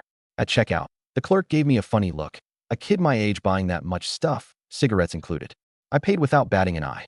"The smokes are for my grandpa." The clerk nodded and rang me up anyway. On the way out, I didn't waste any time. I circled around back to the store's dumpster like I'd done it 100 times, and sure enough, I scored again. A few sandwiches and rice balls tossed out because they expired that day. I checked them over. They were still in decent shape. Pure profit. While it was still dark, I strolled right through the complex's front gate. The security guard rubbed his eyes, too dark to see clearly, and probably figured some resident was into cosplay. I walked straight to the dumpster behind one of the little villas, glanced around to make sure no one was watching, pulled on a pair of gloves, and started digging. Several brightly colored hoodies, not the latest styles, but the fabric was thick and soft, no rips, no stains, probably some streetwear brand. 2 sturdy ball caps, one black, one navy, just a little crumpled. And 2 pairs of used sneakers, a pair of running shoes with the treads slightly worn down, and a pair of skate shoes with yellowing along the soles, but both intact. I held them up against my feet. Somehow, they were exactly my size. From now on, I'd have something to wear when I came to the modern world. No more rags. I kept digging and found a handheld mini fan. Flipped the switch and the blade still spun. It just needed charging. A cartoon power bank with a goofy-looking panda on it. A few discarded comic books, corners curled but the pages fine. And a semi-transparent storage bin with a crack in the lid, though the body was perfectly clean. Mission progress, May 5th. Mission complete. Reward, cleaning function. Clean target items. Yes. A flicker of mental energy, and the hoodies instantly went fluffy and spotless, like they'd just come out of the wash. I used it on the 2 pairs of shoes too, and they looked brand new. Even the yellowed pair came out as white as the day it left the factory. Nice function. It'd come in handy every time I picked through secondhand junk from now on. Riding that high, I moved on to the next dumpster with real enthusiasm. Unfortunately, the pickings there were much slimmer. A few empty bottles, a flattened cardboard box that stiffened up nicely after cleaning. Some kids' hand-me-downs, collars stretched out and knees worn thin, but the fabric was soft. Washed and altered, they'd fit Lintao. I even fished a one-eared stuffed rabbit out of the bottom of the bin. It was filthy, but after cleaning, it turned out to be a creamy off-white. Only one ear, sure, but still charmingly goofy. The eastern sky was turning pale, and I could hear early risers stirring around the complex. Time to go. I crouched down behind a big leafy tree and, the moment the coast was clear, teleported back to my space. All in all, a very good haul. With this many good things in hand, I didn't head straight for my usual street stall.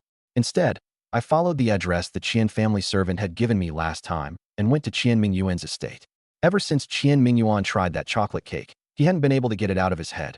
Same with that rice and those dishes packed into strange little boxes, tastier than any of the delicacies he was used to. He was right in the middle of reminiscing when he heard his servant, Zhao Si, call from outside. "Young master, that boy from yesterday is back. Says he's brought you more good things." Qian Mingyuan shot out of bed and threw his clothes on. Wonder what curiosities he's got this time. Come on, let's go see. He was rushing toward the door when his eldest sister, Qian Yuru, seeing him tear past in such a hurry, blocked his way. "Mingyuan, skipping your studies again to go run off and play?" "Ah, come on, dear sister, it's nothing like that. Remember those Western pastries I gave you yesterday?" Qian Yuru's eyes lit up. "What? There are more." The mere mention of those unforgettable Western pastries perked her right up. That rich, sweet, velvety chocolate cake had been on her mind ever since. She smoothed her sleeves and put on a proper young lady air, though the curiosity in her eyes was impossible to hide. "In that case, I'll come along and have a look. Wouldn't want you sweet-talked into throwing money away." By the time the two of them reached the front hall, I was already waiting. Qian Mingyuan came bounding over. "Well, what treasures did you bring this time? Any more of that chocolate cake?" I smiled and produced 2 boxes of chocolate cake first. "You asked for it, young Master Qian. I wouldn't dare forget. Set these aside just for you." That pleased Qian Mingyuan enormously. Then I kept pulling things out of the bag. First, several bags of chips with vivid designs printed on them. I gave the packaging a squeeze so it crackled loudly. "This is a Western snack. It's called potato chips. Translation: crispy and savory, and they come in all kinds of flavors." Then I pulled out a few cups of instant noodles. "These are called instant noodles. Just pour in boiling water, add the seasoning, and you've got a steaming bowl of noodle soup. Perfect for when you get hungry studying late at night." And then the carton of milk and a few bottles of yogurt. "This is Western cow's milk and cultured milk. Very nutritious, and the taste isn't bad either." Qian Mingyuan's eyes lit up. Every single item struck him as novel and fascinating. Qian Yuru, however, frowned slightly. "That cake yesterday was genuinely delicious, I'll grant you that. But these things, and this dried-up noodle cake, how could they possibly compare to the hand-pulled noodle soup our own cook makes? I find that very hard to believe." Just then, a burst of affected laughter came from outside.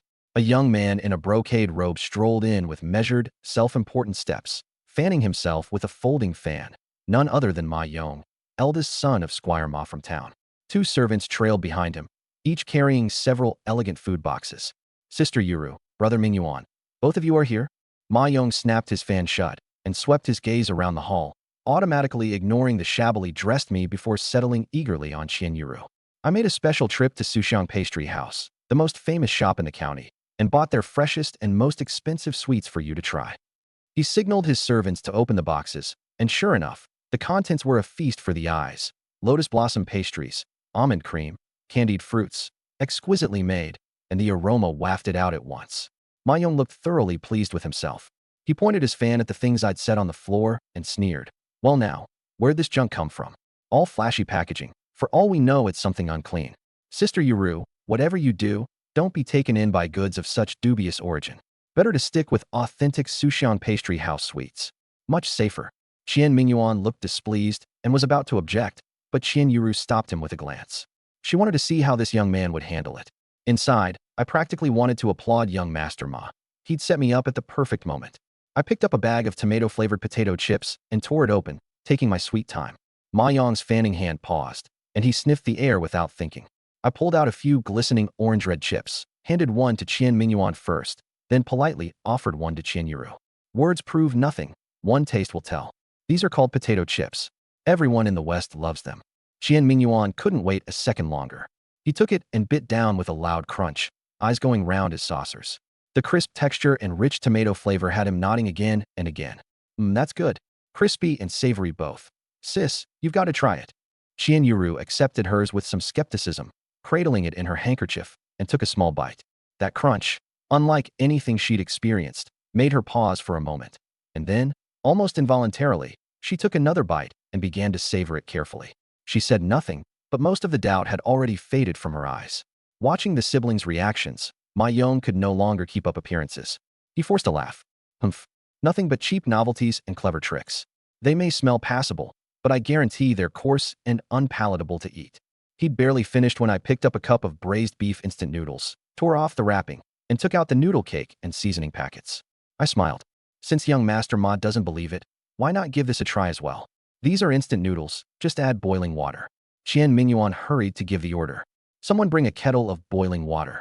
Ma Yong folded his arms, an undisguised smirk on his lips, waiting to see what tricks this poor country boy could possibly pull off.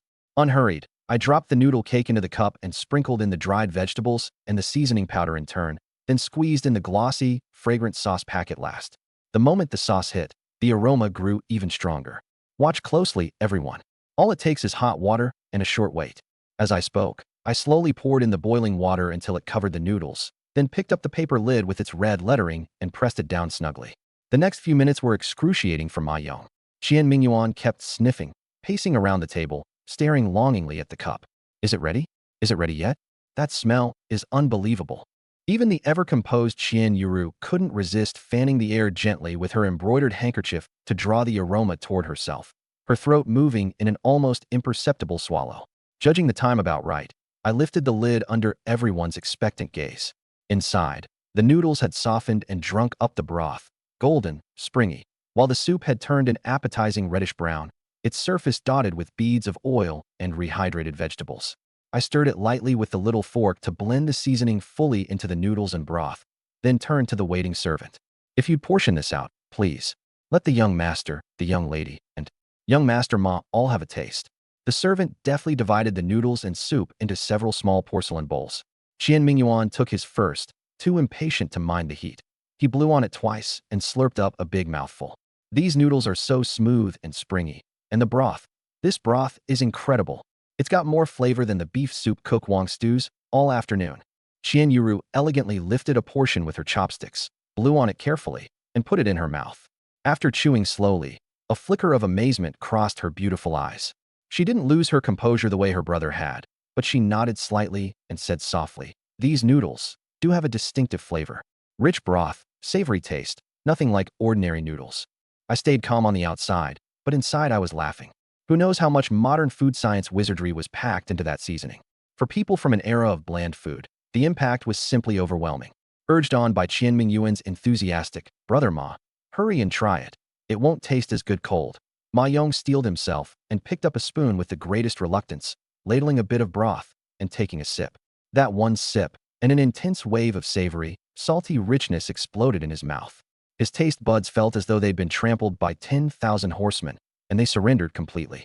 Without thinking, he picked up the chopsticks, lifted a few strands of noodles, and stuffed them in his mouth.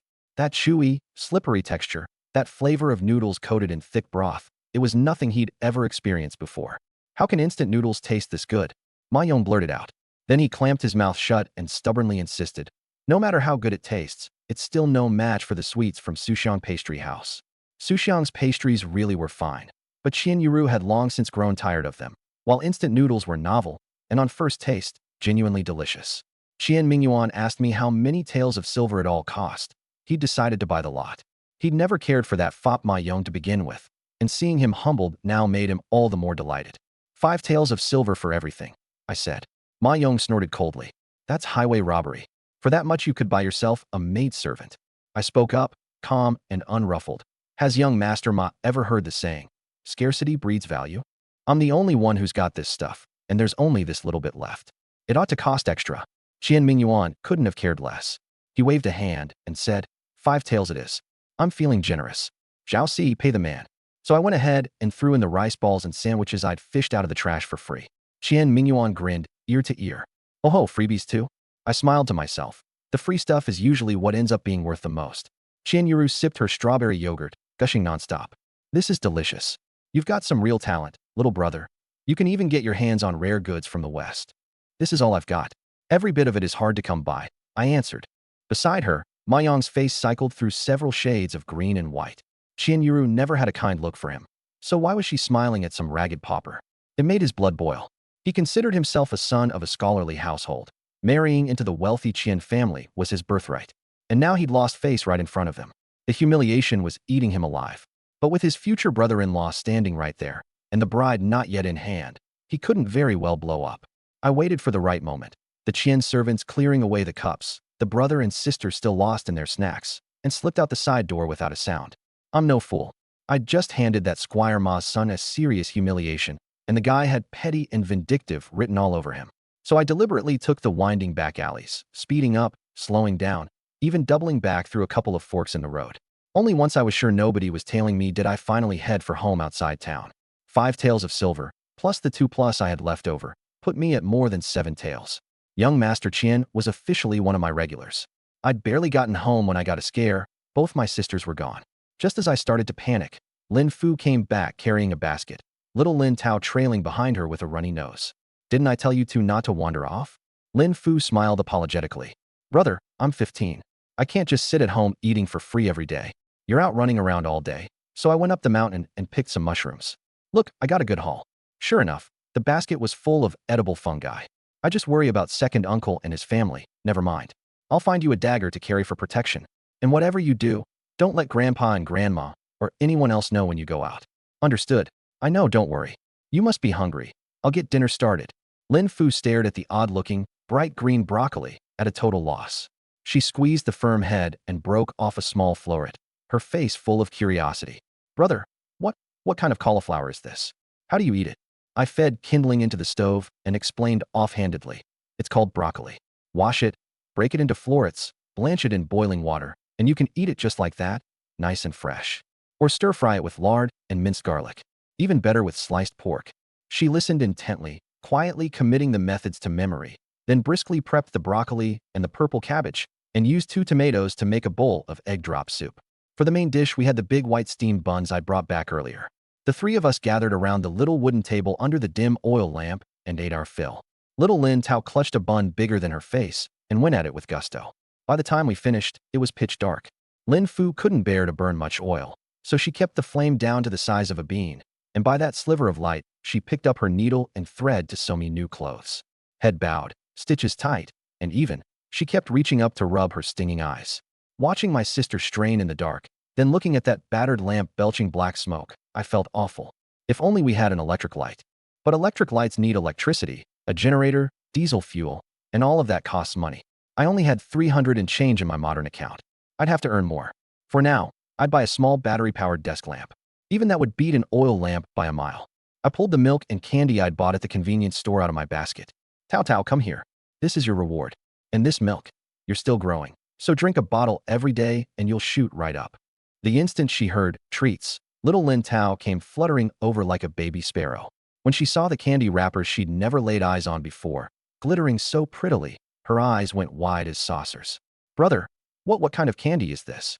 The white ones are milk candies, rich and sweet. These colorful ones are fruit drops. Every color is a different flavor. I unwrapped an orange one and popped it into her mouth. Lin Tao rolled the candy around, one cheek bulging, eyes squeezed shut in bliss. Even Lin Fu was stunned. Brother, where did you get these? The wrappers are 100 times prettier than the rough paper at the general store in town. I've never seen anything like it. I gave her a mysterious smile. Your brother has his ways. I unwrapped another and handed it over. Here, try one.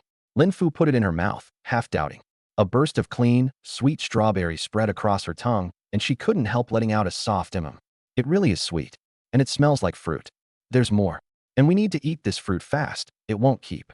I lifted a box of strawberries and a golden, spiky pineapple out of the bottom of the basket. The strawberries were plump and temptingly red. I handed one to Lin Tao, and the little thing took a huge bite. Juice burst out and stained the corners of her mouth and her tiny hands. So sweet. Strawberries are good, she mumbled. I took a knife and neatly cut away the pineapple's tough rind, revealing golden flesh, its rich, sweet fragrance filling the air at once. I cut it into chunks, and when Lin Fu tried a piece, the sweet tart juiciness made her eyes light up. Brother, this flavor is really something, sour and sweet at the same time. So refreshing. Honestly, it had been a long time since I'd enjoyed fruit like that myself. I grew up in an orphanage. I'd clawed my way up to become a wilderness exploration blogger through sheer effort. Who could have guessed I'd drown and wake up in ancient times? Once we'd eaten and cleaned up, I went back to my bed. In the dead of night, I changed into my modern clothes and teleported into the space again. This time the random teleport dropped me somewhere I'd never been. I looked up, another seafood market. Space mission issued. Within the seafood market, acquire 3 different types of seafood, totaling no less than 5 caddies, at no costa. Mission reward. Unlock the space's live seafood holding tank. Includes basic circulating water and life support functions. Time flows at the same rate as the outside world. Mission hint. Use your wits. Any method goes. Well, damn. The difficulty had gone up again. Here's the English translation. Had gone up. I looked around. A few trucks hauling seafood had just pulled in, one of them loaded specifically with live shrimp. The whole market was soaking wet. I stood off to the side, watching as the workers unloaded. Every now and then a few shrimp would flip out of the crates and land on the ground. That counted as normal spillage, so the workers didn't bother with them. I just trailed behind and picked them up. A few were already dead. I only kept the ones still kicking and tossed the dead ones. All told, I got 5 or 6 live shrimp, nowhere near enough. Then I wandered over near a seafood stall. The garbage can there reeked of fish, but somebody had dumped a whole pile of Babylonia snails next to it. On closer inspection, some were dead and some were still alive, so I just scooped them all into a plastic bag. Electric trikes were buzzing back and forth through the market, so I had to watch out for getting run over while I crouched there picking things up. Out in the middle of the aisle, I spotted a crab scuttling along at top speed. I was just reaching for it when an electric scooter went crunch right over it. Killed instantly. I shook my head. What a waste. What a shame. At least I'd gotten a whole bag of snails. Combined with the shrimp, that had to be over a pound. Then I spotted some shellfish. No telling whether they were alive. I squatted down and checked them one by one. The ones clamped shut, the ones cracked open just a hair, the ones that snapped closed the instant you tapped them. Those were alive. For the ones I couldn't call either way, I went with better to grab too much than miss something, and dumped them all into my space. Standing up, I scanned the trikes and small trucks parked around the market. My eyes landed on the rear tire of a blue trike. Something was crawling in the gap. I hurried over, dodging the puddles. 5 or 6 crabs were crammed into the shadow of the tire. 2 were already belly up and dead. 2 were still alive and waving their claws, but both were missing limbs. One was down 3 legs. The other had lost a pincer entirely, the wound caked with mud. The last one was in the worst shape, lying almost motionless, only its mouth parts twitching faintly. Still breathing, barely. Beats nothing, I muttered, picking them up one at a time. As I grabbed that last half-dead crab, something caught the corner of my eye. There seemed to be something under the drain grate beside me. I leaned in for a look. It was an oyster the size of my palm, probably dropped during unloading. Over an hour passed, and the market got more and more crowded. A few people noticed me collecting dropped seafood and gave me strange looks. I ignored them completely. As long as I'm not embarrassed, the awkwardness is their problem. But with more people around, there was less to scavenge, so I had no choice but to go back to digging through garbage cans. From a discarded white foam box next to one of the cans came a faint rustling. I carefully pried it open and found a catfish, still thrashing around, clearly alive, easily over a pound. Not far from 5 pounds now. Keep going. I dug through the box next to it too, and my eyes lit up, a whole pile of dumped mussels. Most had dull shells and were shut tight, impossible to tell alive from dead. But experience told me that when they get thrown out in bulk like this, it's usually because a few died and stank up the whole batch, forcing the vendor to dump the lot. I sorted through them quickly but patiently, picking out the ones that didn't smell and bagging them. Right then, a notification chimed inside my space. Congratulations on completing your quest. The space's live aquatic holding tank has been unlocked, equipped with basic circulating water and life support functions. Time flows at the same rate as the outside world. After all that work, I stank to high heaven. I tried out the cleaning function, and it stripped every trace of odor from my clothes. Great function, no restrictions on what it works on. Except it only works on things I've picked up. Quest complete. I teleported back into my space to check out the newly opened holding tank. I ran everything through a cleaning cycle and dropped it in. The catfish immediately started swimming around happily. The rest of the live seafood went into the saltwater section. Business at that seafood market was really booming. I rubbed my chin, and an idea started forming. I'd noticed a fishing tackle shop by the entrance earlier. I still had 20 minutes, enough time. I walked into the tackle shop. The place was packed with gear, everything from carbon fiber rods costing hundreds to imitation bamboo poles going for a few bucks. Boss, I'll take this rod, plus 2 spools of the most basic line and a pack of assorted hooks. Oh, and that ground bait over there. Make it 2 bags. The owner was wearing a waterproof apron and had a cigarette hanging from his lips as he sorted through gear. He glanced up and sized me up, and seeing how young I was, pulled a drab gray fiberglass rod from the bottom shelf and paired it with line and a pack of hooks in various sizes. First time fishing, kid? This setup's plenty for you. 80 total. He blew out a smoke ring and pointed at the ground bait. That stuff's $5 a bag. Cheap, and it works well enough. I took the bag of red ground bait. Even through the plastic, I could smell the artificial fragrance mixed with fishy notes. That's exactly the smell I want, I thought. What fish in ancient times has ever faced the temptation of industrial flavoring?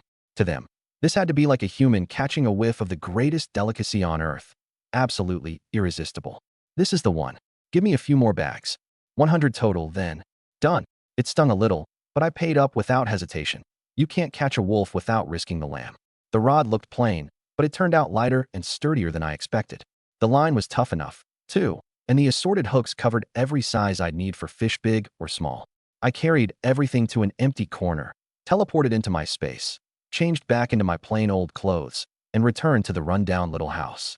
It still wasn't light out, so I decided to sleep a bit longer. I wasn't going out today.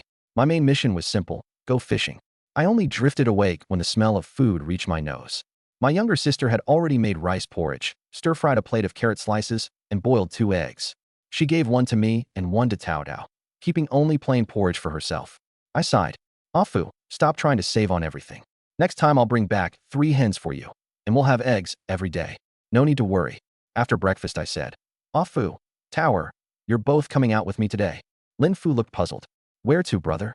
Into the mountains. I remember there's a valley about 10 li east of here with a good-sized lake in it, and dense woods alongside. I wrapped up the ground bait carefully and tucked it into the bottom of my back basket. You can dig for wild greens and gather mushrooms there. It's safer than around the village and easier to find the good stuff. I'll try my luck at the lake and see if I can catch us a few fish for some meat. The moment Lin Tao heard we were going out, and to mountains with water, no less, she clapped her little hands and cheered. Yay, yay. Let's go play in the water in the mountains. Lin Fu's eyes brightened. The mountains were rarely visited, so she really could find more good mountain produce there, and no risk of running into second uncle and his family. She briskly gathered up a small hoe and a basket, and wrapped a few steamed buns in cloth as translation, provisions, and I stuck a beat-up straw hat on Lin Tao's head to keep the sun off. The 3 of us locked up the house and set out into the cool morning air. I walked in front with the fishing gear and supplies on my back. Lin Fu followed along, holding the hand of our little sister, who bounced the whole way. Past the ridges between the paddies, we started up the mountain trail. The brush grew thicker and thicker, and the dew soaked the cuffs of our pants. Little Lin Tao was curious about everything. One minute she'd be pointing at a purple wildflower and asking its name. The next she'd be ducking behind her sister, spooked by a hare that darted out of the grass. Lin Fu kept her eyes on the roadside, stopping now and then to dig up some shepherd's purse or purslane. After a good 2 hours of walking, the view suddenly opened up. A lake ringed by green mountains lay before us, its water a deep jade green, like a huge piece of emerald set into the valley. The water plants were lush, the pine woods thick and green, and the air was so fresh it lifted your spirits. This is the spot. I set down my basket, looked out at the scenery, and felt my chest open right up. I picked a place where the water was calm and close to the weeds for my fishing spot. Lin Fu took Lin Tao off to a clearing in the trees to hunt for wild greens and mushrooms. I dug up a few earthworms with my little hoe, then grabbed a big handful of red bait mix and flung it out hard over the water. Ripples spread out, and the rich, sweet smell hit the air all at once. I hooked on a worm and cast. The line traced an arc through the air, and the sinker carried the hook down into the green water. The float bobbed gently. I stared at it without blinking. All at once the float plunged straight down and vanished. Here we go. My heart jumped, and I lifted the rod on instinct. The line hummed in the water, and a heavy force pulled back from below, testing me. Huh, and a big one at that. Startled and delighted, I worked the rod carefully, feeling the thing down there lunging left and right. After going a few rounds with it, I finally dragged it into the shallows by the bank. A big carp with golden scales and a red tail thrashed for its life in the shallow water, throwing up a curtain of spray. The thing had to be 3 or 4 pounds. Brother, what a huge fish. Lin Fu came running over with Lin Tao in tow, crying out in excitement. Little Lin Tao clapped her hands and hopped in circles around the fish. Big fish. Big fish. Lin Fu laughed. All right, Tao Tao, don't bother your brother while he's fishing. We have to be quiet here. Let's go catch grasshoppers. Back home in the modern world, I thought, nobody wants carp, too muddy tasting. But cooked right, it's every bit as good as anything else. Not bad, not bad. Off to a good start. I baited up and cast again. Maybe the chums smelled too good, because the hook had barely settled before the float twitched again. This time the rod came up light and easy, and a crucian carp the size of my palm broke the surface, its silver scales flashing in the sun. Crucian's perfect. Nothing makes a sweeter soup. Just the thing to build Tao Tao up. After that, it was like someone had turned on a cheat code. Before long, the float dipped hard again, and up came a bream, which I happily dropped into the keep net. I'd barely gotten the hook back in the water when the rod took another savage pull, fierce and tricky, this one. It took everything I had, but I hauled out a big snakehead. About then, an old man in fine clothes wandered over, some kind of local squire by the look of him. Seeing how well I was doing, he dropped a line and not far off. Fish are biting today, eh? I didn't slow down a bit. Crucian, then a yellow catfish, and then 2 or 3 sea bass running 2 or 3 pounds apiece. The old man looked at his own float, dead still in the water, then over at me hoisting fish one after another with a keep net nearly full, and it was like 25 cats were clawing at his insides. He was itching and fidgeting with impatience. Hey, young fellow, there's something unnatural going on here. Same lake. How is it the fish line up to bite your hook while I sit here with nothing? I had just unhooked a yellow catfish that was still flopping around. My mind started turning, and I laid it on thick. Want to know why? Because I've got a secret family recipe passed down from my ancestors. Draws fish in. The old man looked half convinced. You serious? Why would I lie to you? Here, take a look. I pulled out the packet of red bait. Smell that. Sweet, isn't it? He leaned in and took a whiff. That does smell good. So there really is something to it. Will you sell me the recipe? I put on a pained expression while smoothly making another cast. Can't go against my ancestors' wishes. The recipe never leaves the family. The words were barely out of my mouth when the rod tipped off. This time it was a fat, golden mandarin fish. Excellent. We'll eat fish till we burst tonight. The old man's eyes went glassy. He rubbed his hands together. Young man, work with me here.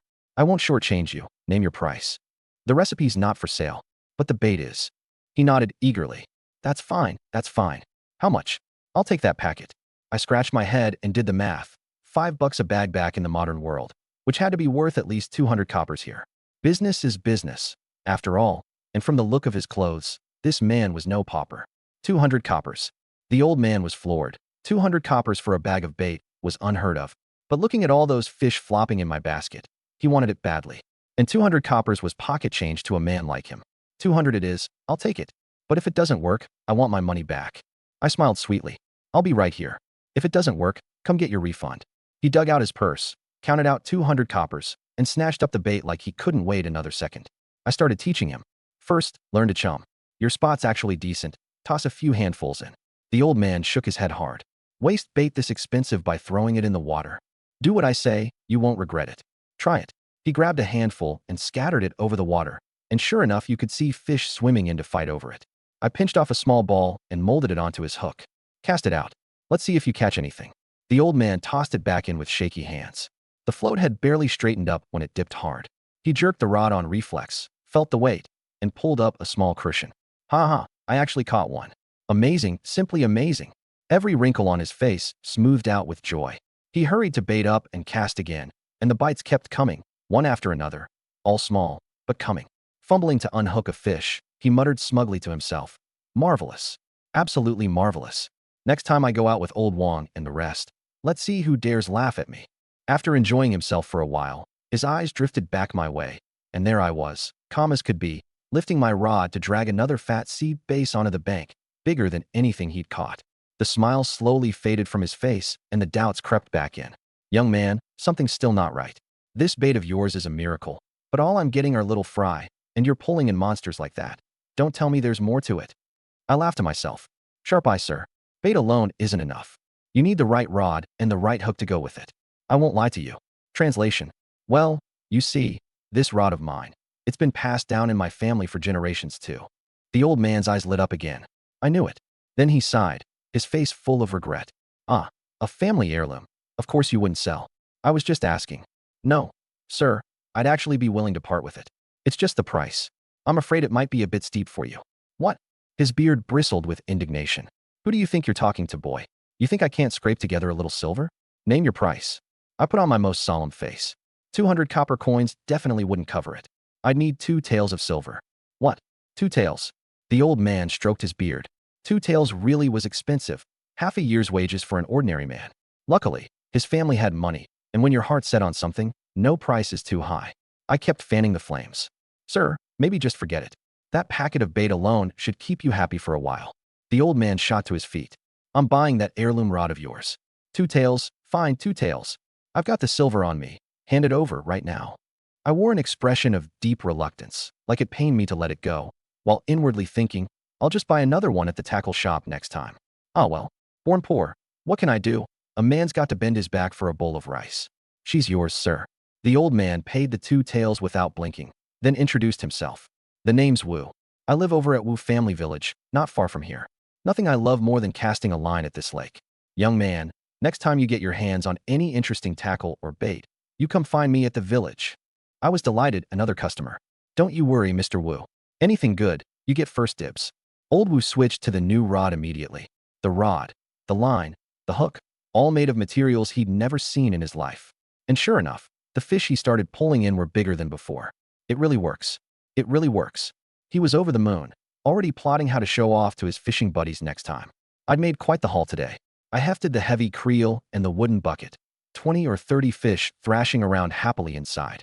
These live fish would be in high demand back in the modern market, I thought, especially wild crucian carp and bass. They'd fetch a good price for sure.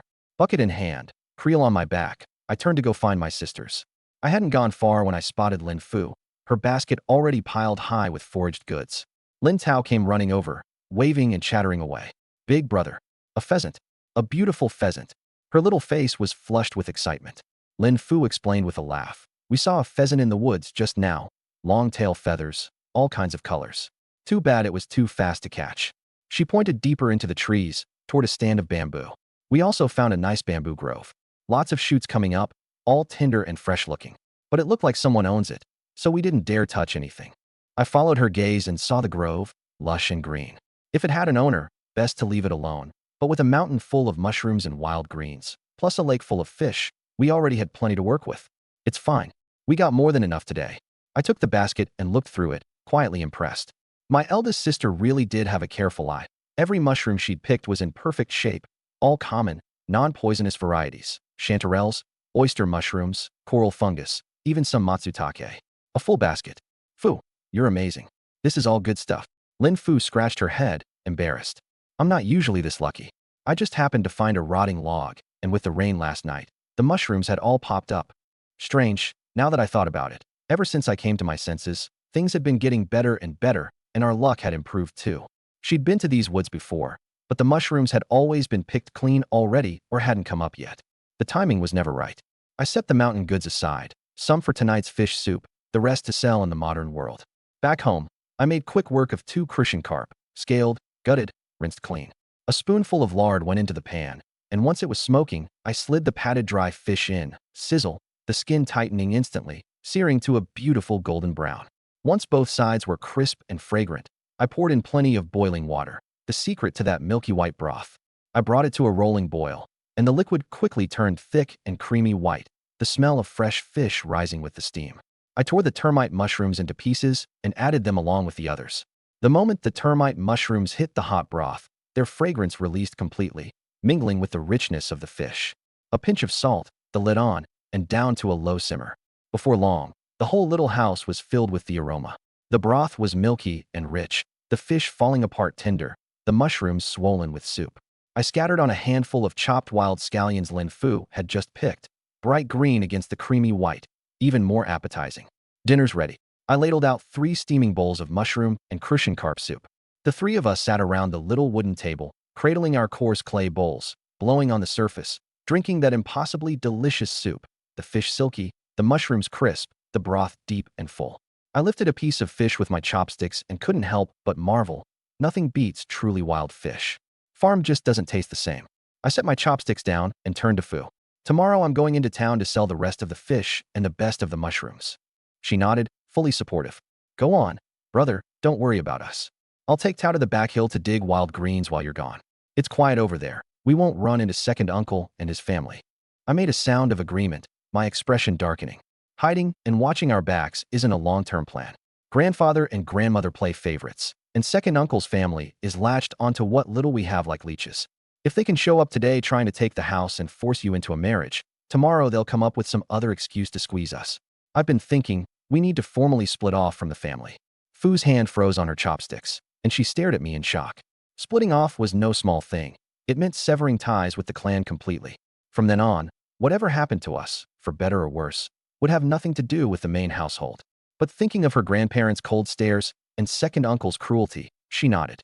You're right, brother. We can't do it by force. There are too few of us, and we've got no power.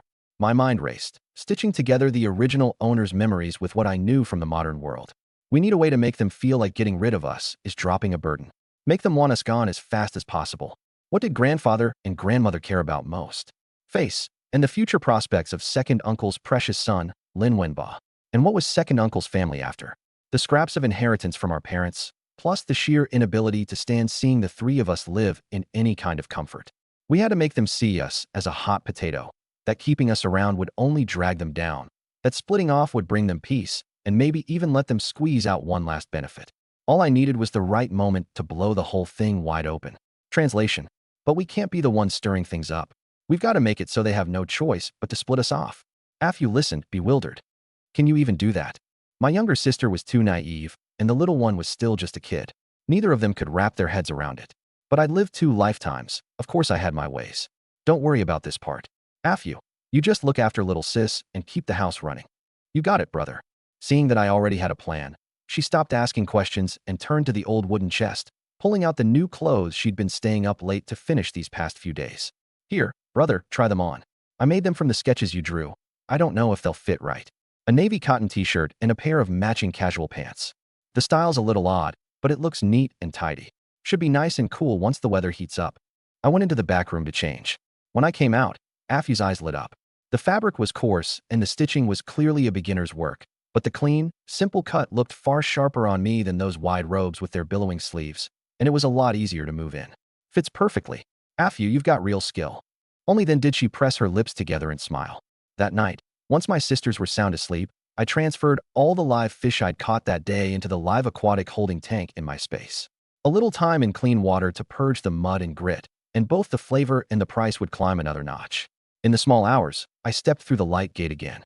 The weightless feeling passed, and I was back at that agricultural wholesale market on the west side of the city. Space missions. 1. Obtain 5 caddies of pork by any means necessary. Reward. 1 random pork snack recipe. 5 caddies of pork, any means necessary, meaning I could buy it or trade for it.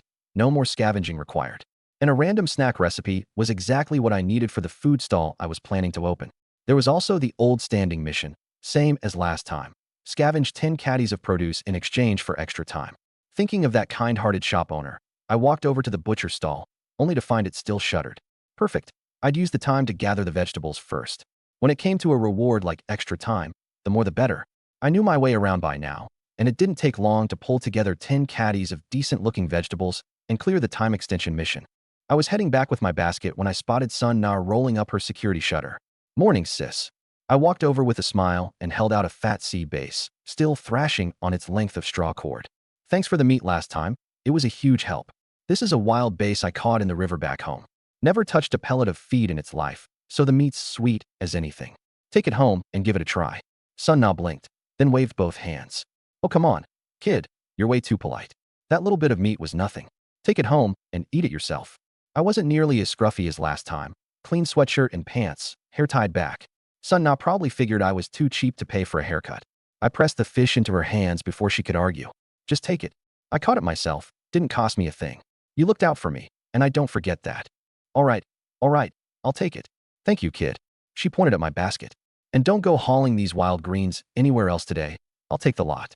I've got customers coming and going all day, and once they buy meat, they always want a little something green to go with it. That shepherd's purse I got from you last time, I used it for wonton filling. Unbelievable. Whole family loved it. I've been wondering these past couple days why you hadn't come back. She was already taking the basket and putting it on the scale, not giving me any room to refuse.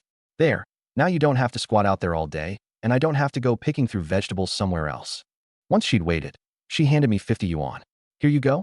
Should be about right. I took the money. Thanks, sis.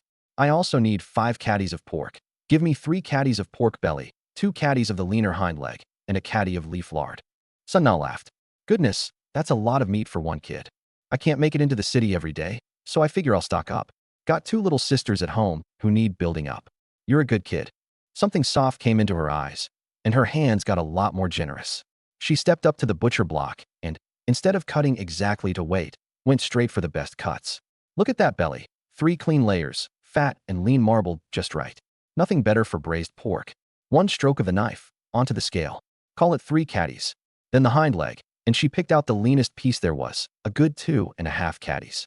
Hind leg's lean, but it doesn't go tough. Good for stir fries, good for dumpling filling. Finally, she hacked off a big thick slab of leaf lard, a caddy and change. As she bagged it all up, she reached over to the next block and sliced off a big piece of bright red pork liver, tucking it in. Take this liver too, it's fresh. Best thing there is for building up your blood. Stir fry it with some chives when you get home, feed it to your sisters. I counted out 60 yuan without hesitating and handed it over. Thanks, sis. You're always looking out for me. Sun Na beamed. Don't mention it. You're a straight shooter, kid. I like doing business with you. Anything you need, you just come see me. Mission complete. Reward. Random snack recipe, fooding pork slices, issued. The chimes sounded, and the full method for fooding pork slices flooded into my head. The secret seasoning blend even went straight into my space. Already mixed, no work required on my end. The corner of my mouth curved up. That recipe couldn't have come at a better time. Before I left, I made a point of asking, Sis, anywhere around this market where a guy could set up a stall? Sun Na buried her bone cleaver in the block, wiped her hands, and came out front, pointing enthusiastically toward the mouth of the alley outside the market. See that? That open lot at the end of the alley, right next to the parking spots. Nobody polices it. Perfect spot for a little stall. But you've got to get there early. Show up late, and the good spots are all taken. Great, thanks, sis. I'll get going. I was already doing the math in my head. First, I needed to unload all that flawed coarse cotton cloth I'd stockpiled. This market drew a lot of older customers. Just the right crowd. By the time I reached the open lot at the alley mouth, the sky was barely light. There were only a handful of white-haired farmers scattered around, selling vegetables from their own plots. I found a clean, level patch of ground, spread out an old bedsheet, and laid out all 20 bolts of cloth I'd brought back from the past, one by one, stacked neat. The hemp was either undyed or dipped in simple indigo and earth yellow. The cotton came mostly in those quiet old shades, lotus pink, navy, autumn leaf gold, with traditional patterns, twining vines, and tiny florals. Admittedly, a bit dated. But the cloth itself was thick and soft, gentle against the skin. I wasn't planning to gouge anybody either. 15 yuan a bolt across the board. Good stuff, cheap. The old man beside me selling scallions and spinach eyed me. This young, and selling fabric, and couldn't help striking up a conversation. Kid, folks these days want easy. They buy their clothes ready-made. Who's still taking cloth home to sew? I'm afraid you've picked yourself a tough business. I didn't take offense. I just grinned, picked up a bolt of cotton, and crumpled it in my hand to show him. Feel this, sir? That's not polyester. Here's the English translation, rendered in natural American English. This is the real deal. Pure cotton, pure linen. Look at how natural the weave is. And all the colors come from traditional plant dyes, madder root, indigo, gardenia. Not a drop of chemical dye. It breathes, it wicks sweat. For clothes worn right against the skin, especially for kids and older folks, you can't do better. The old man took it with a skeptical look and rubbed it between his fingers. It really was soft and substantial. More comfortable than the polyester shirt he'd been wearing for years. Feels decent. More honest than that slippery stuff. He nodded, and though he wasn't buying, the look he gave me was a whole lot friendlier. I found a scrap of cardboard and wrote on it. All natural plant dyed, 15 a piece, firm price. Clear and simple, price right up front. The sky gradually brightened, and the grocery crowd thickened. My vintage fabric stand definitely stood out in a market full of fruits and vegetables, but that's exactly why it drew so many eyes. A young mom, pushing a stroller, stopped, hooked by those few words on my sign. She inspected the weave and the selvage carefully, then leaned in for a sniff. And sure enough, all she got was the faint smell of cotton and linen. I laid on the charm. My family dyes all of this ourselves. Natural plant pigments. Safest thing there is for a baby. Woven on a traditional loom, too. Go ahead, feel it. Soft, right? She felt it again. It was softer than what her kid had on. It'd be nice for baby clothes. Safe. 15 really. The price actually made her suspicious. It was too cheap. Yep. Don't let the price fool you. It's the real thing. Once this batch is gone, that's it. That did it. She picked out 2 pieces of vintage print cotton, figuring that even if she didn't sew baby clothes, she could always make curtains. It wasn't like it cost much. I bagged them up smoothly and handed them over. Cute baby you've got there. Thanks. A little while later, a long-haired girl in a linen maxi dress, very artsy, started browsing with obvious interest. I can't believe you can find fabric like this here. It's so hard to come by now, and this cheap, too. Look all you want. 15 apiece. She chose a piece of indigo linen and a piece of sage green floral cotton. With these natural tones and this texture, a vintage midi skirt or some throw pillow covers would look amazing. You've got a great eye. 2 more sold. After that it was mostly lookers and few buyers, until a whole pack of middle-aged women came through. One of them spotted my fabric and immediately crouched down to touch it. Feel this one, it's so soft. The round-faced one shoved a piece of lotus pink cotton at her friend. Oh my, that is soft. And the color's just right, not garish at all. A summer blouse out of this would be nice and cool. Another one, wearing reading glasses, held the cloth up to her eyes to study it, then leaned in and sniffed. No funny chemical smell. Just the fabric itself. This young man's not lying. This is good material. Their chatter, plus the crowd, pulled in even more attention. People who'd only glanced over now stopped, came closer, started touching and looking. Just then, an elderly woman pushed her way in, hair combed without a strand out of place, wearing a frog-button jacket, the kind of person who clearly had taste. She picked up a piece of indigo linen, examined the selvage and the evenness of the dye, then lifted it to her nose for a light sniff. Approval flickered in her eyes, and she nodded again and again. That's it. That's the smell. Indigo dyed, color fast, and it still carries that clean, plant scent. Nothing like the chemical dyed stuff out there today. See? This lady knows her stuff. The round-faced woman jumped in, then turned to me. Young man, 2 of the lotus pink, and 2 of that sage floral.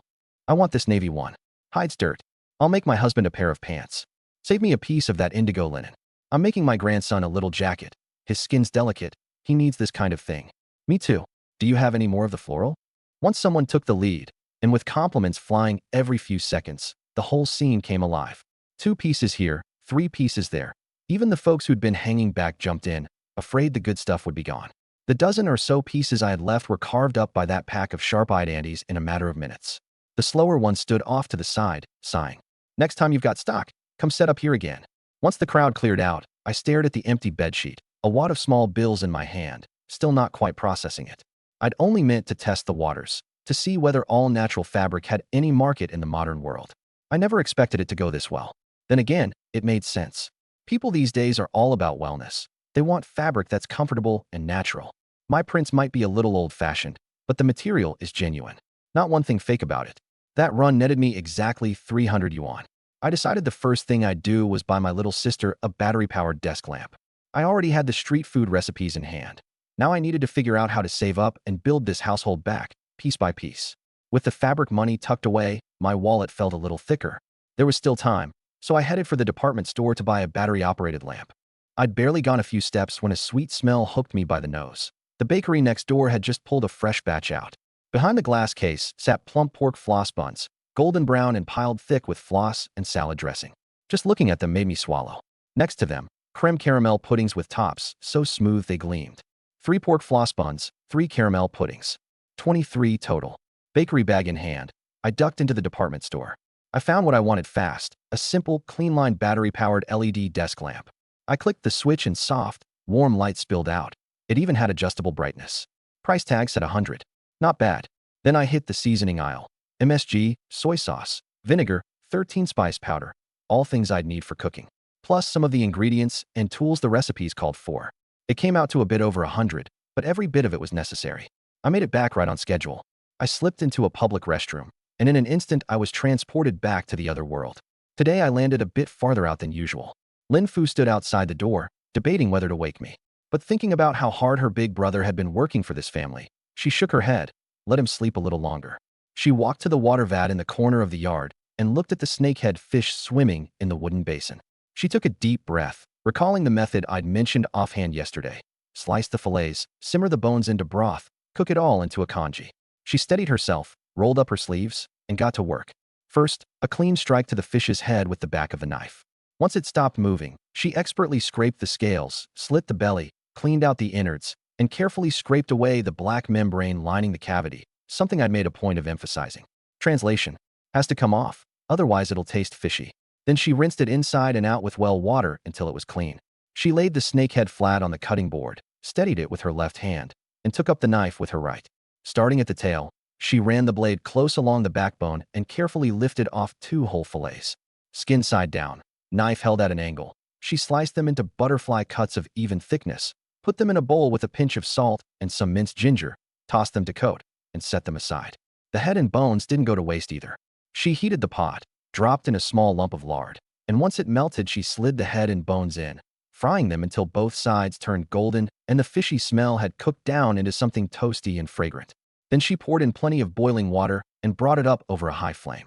In an instant the broth churned and turned a rich, milky white, the savory aroma spilling out everywhere. She pulled a few sticks of firewood out to bring it down to a low simmer, coaxing every bit of flavor into the soup.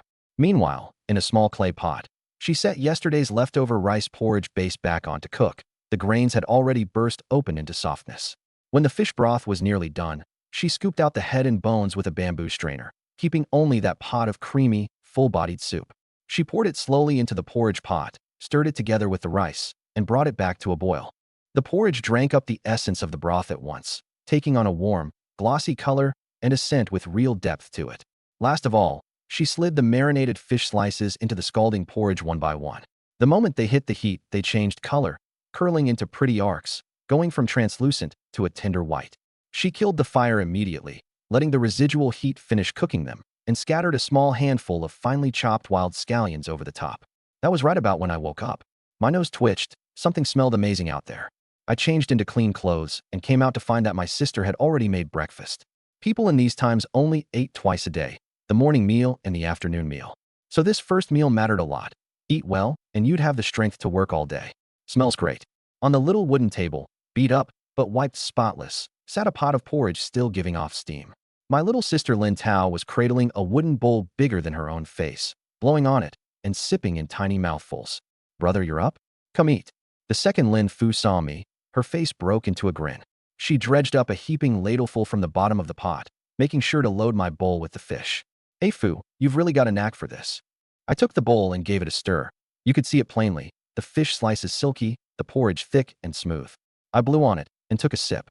Warm broth and rice slid down my throat, carrying an intense, clean sweetness. The mellow richness of the fish bones married perfectly with the sweetness of the rice. Then I tried a piece of the fish, just like she'd said, so tender it practically dissolved on my tongue. You sliced the fish thin, and you cooked it just right. Good control of the heat. I meant it. And I took another big swallow, the warmth spreading from my stomach out to my hands and feet. Given how little oil or seasoning anyone had in this era, turning out a pot of fish porridge this good, savory, warming, meant she'd genuinely put her heart into it, and that she genuinely had a gift. The praise made Lin Fu a little bashful. She ducked her head over her bowl and said quietly, I just tried what you told me yesterday.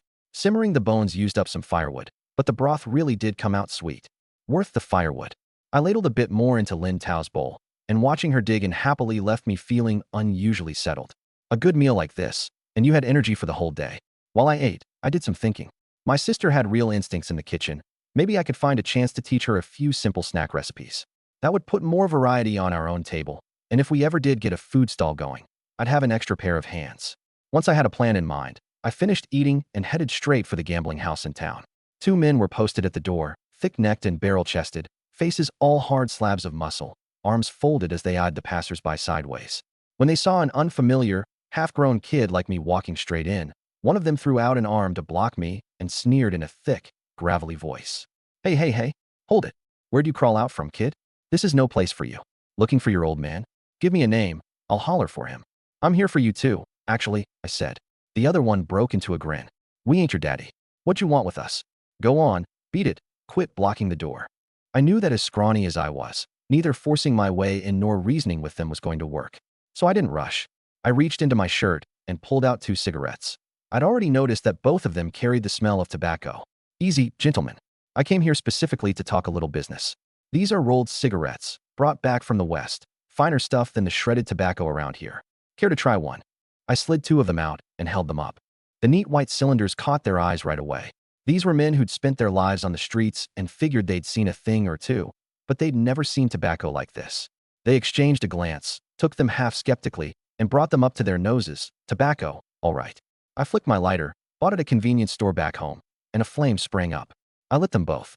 Curious, they took a drag the way I showed them. Unlike the harsh, peppery pipe tobacco they were used to, this Western cigarette went down remarkably smooth, and the mellow, bracing kick that hit after the smoke reached their lungs made their eyes light up. The one who'd blocked me took another deep pull and squinted as he savored it. Not bad at all. Strong, but it doesn't scratch your throat. It's good stuff. The other agreed, his attitude noticeably softening as he turned the cigarette over, examining it. Kid, where'd you get Western goods like this? You came all this way just to let us try one. I pressed the rest of the pack and the lighter into their hands and smiled. A small token, something to pass the time with. I won't lie to you. There is one little matter I was hoping you two could help me with. The one with the scar on his face drew in another lungful. You know, kid, you're all right. Go on then. What is it you want from the 2 of us? I'd like you two to round up a few of your brothers and come make a scene at my house. Make a scene? You itching for a beating, kid? We run a gambling house, not a theater troupe. I gave a small laugh, but my eyes were dead serious. Put on a deck collection show. I'd like you all to play the creditors, come to my house, and raise hell. The louder the better. Ideally loud enough that every neighbor on the street and every elder in the clan hears it and sees it. The 2 of them looked at each other, both wearing the same strange expression. Scarface dug at his ear. Did I hear that right? You're paying us to go bust up your own house. Life too peaceful for you. Peace is exactly what I'm after. That's why I need your help. My tone didn't change as I drew out a string of coins wrapped in cloth from inside my shirt.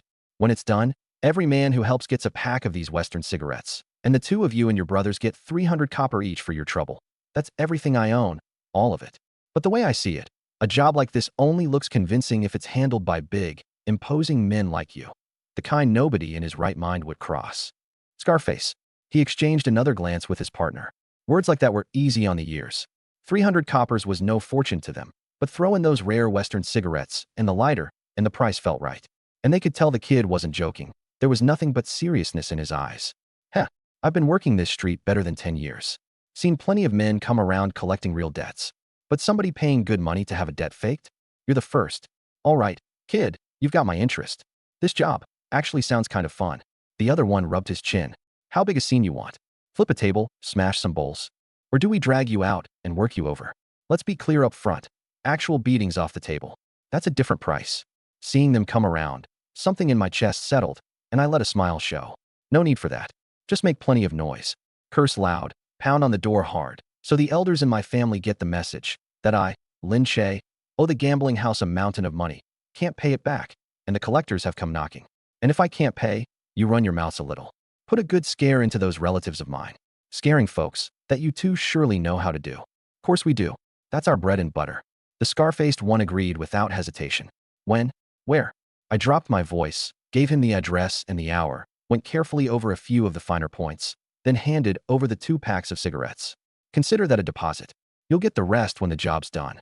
Watching my thin frame disappear around the corner, the scar-faced man smacked his lips and turned to his partner. That was a good time. His partner lit another cigarette and took a long, satisfied drag. Smoke's got some kick to it, and we're getting paid. Our whole month's wage is barely 2 taels. The 2 of them broke out laughing, already sorting through which of the boys to bring along the day after tomorrow and how to put on the loudest show of their lives. I tucked the remaining coppers away and walked slowly down the half-deserted street, turning over ways to make a living. Studying for the imperial exams was a road closed to me. The Great Zhao dynasty was clearly heading for stormy weather, and nobody could say what came next. Opening a shop meant high costs and heavy risk. If things fell apart, a shop would be the first thing to go.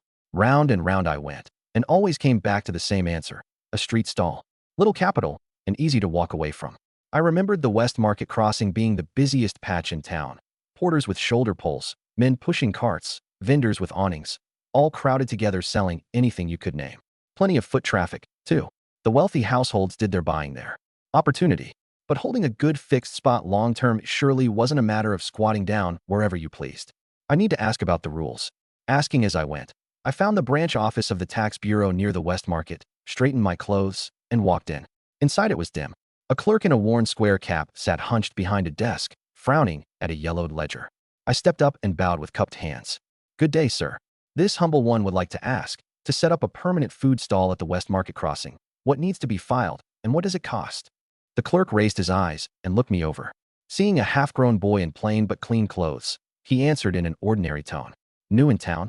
You bring your household registration." I did. I hurried to produce my travel permit and hand it across. He glanced at it, set it aside, and leafed through the ledger. "That area falls under the tax bureau and the constabulary both. For a permanent spot, you'll need to register for residency. Stall tax is by location. Prime ground, street corners, bridgeheads, 120 coppers a month. Middling, off the main street, 80. Bottom tier, side alley mouths, or the tail end of the market, 50. On top of that there's the license fee, your permit to do business. Paid once a year, 300 coppers." I ran the numbers in my head, then asked, "Sir, is the monthly fee fixed? What if a man comes up short one month?" The clerk's mouth twisted. "The rule is the rule. Comes due, you pay. Don't pay, you don't keep the spot. There's always somebody waiting to take it. Much obliged for the guidance. Are there any openings at the moment?" He turned more pages. "Prime spots have been full for ages. There's a gap in the middling range, set a bit back, about 5 feet square. Used to belong to old Wong who sold steamed cakes. He took ill a few days back and went home to the country, so it's free. 80 a month. You want it? 5 feet square. Barely enough for a food stall, but it would do." I nodded. "I'll take it. Thank you, sir. With a fixed spot, I could start building up regulars. And I'd need more than cheap goods for ordinary folk. I'd need something fine enough for officials and gentry, too. First things first, lock down the stall. Fees paid, permit in hand. I headed off toward the livestock market in high spirits. Running back and forth between the town and the countryside every single day without anything to ride was genuinely inconvenient. Besides, I'd promised my elder sister a while back that I'd bring home a few laying hens. The market sat against the western city wall, loud with voices, thick with a dozen smells, all mixed together. I looked over the cattle and horses first. A few yellow oxen chewed their cud lazily, coats glossy, but the price was far beyond me at present. Mules were strong and had staying power, and they cost a middling amount, good partners for hauling a cart. So I drifted around the mule pens, copying the old man beside me who was shopping for one himself. Checking teeth, feeling down the legs, testing the hooves. One brown mule had spirit, all right, but the seller opened at 4 tails, cart not included. Another, a gray, was cheaper at 2, except when I got close I saw one of its eyes wasn't right. It was always half a beat slow to react. After a few laps I settled on a gray donkey. Not old, gentle-eyed, solidly built. Parked beside it was a flatbed wooden cart. The shafts showed wear, but the wheels ran true and the joints that mattered had been reinforced with iron. Clearly a cart that got used hard and looked after well. The owner was a lean, dark-skinned man in his 40s, squatting by the cart gnawing on a steamed bun. I crouched and ran a hand down the donkey's leg. "Brother, what are you asking for the cart and donkey?" He looked up and blew out a mouthful of smoke. "Donkey's 2 tails. Take the cart with it, 2 tails 6. I did the math fast, but put on a pained face. "Brother, I'll be honest with you. I'm just starting out on my own, and money's tight. How about 2 tails for?" "No. Price is the price." I shook my head. "Shame. I'll go have a look elsewhere then." I turned as if to leave, pretending to take an interest in the mules nearby. The man smacked his lips and called after me, resigned. "Don't go, young fellow. 2 tails for, it's yours." That haggling trick had never once failed me. My eyes swept sideways and caught the half-basket of bean dregs. "Throw in the bean dregs while you're at it. Young as you are, you're a sharp one." I immediately put on a miserable look. "Brother, there's nothing sharp about me. Lost both my parents, and I've got 2 little sisters to feed. I just don't have any other choice." The man, her resolve softened. Fine, fine, fine, it's yours. Take it."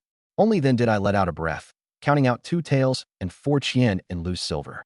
Cart, donkey, and bean dregs, all mine. From now on, whenever I came to Ping'an Town, I'd finally have some real transportation. Next up, chickens.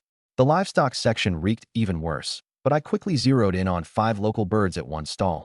For hens with glossy feathers and a rooster strutting with his chest puffed out. Hens are 22 copper each, the roosters 28. The woman selling them quoted.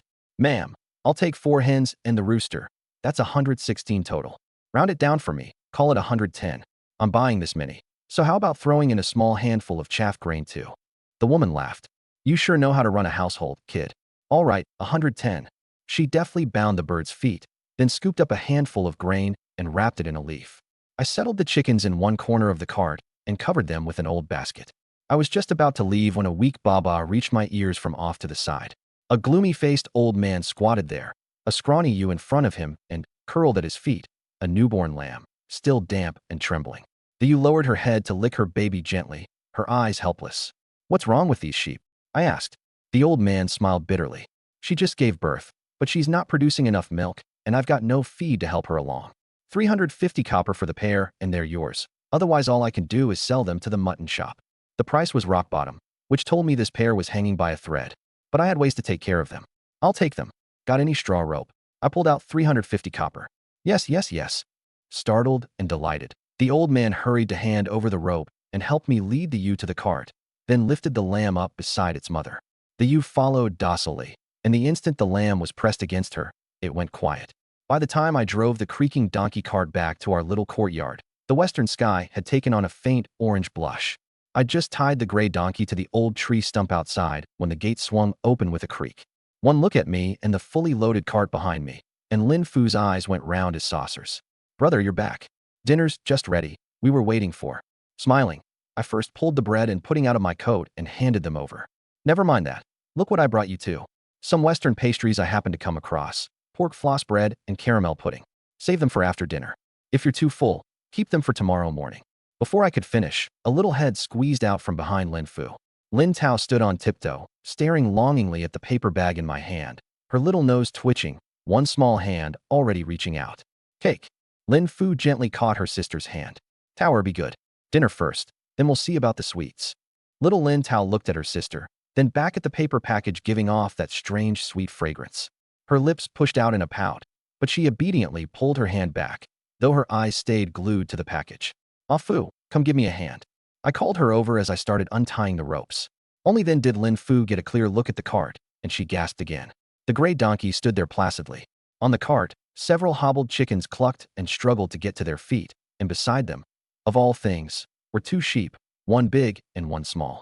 The ewe was frail, and the lamb huddled against her, bleeding thinly. "Brother, this donkey, these chickens, these sheep. How did you buy so much? How much silver did that cost?" "Our family. I'd prepared for this." Lifting the chickens down, I said easily, "Relax. I've been out and about a lot lately, right?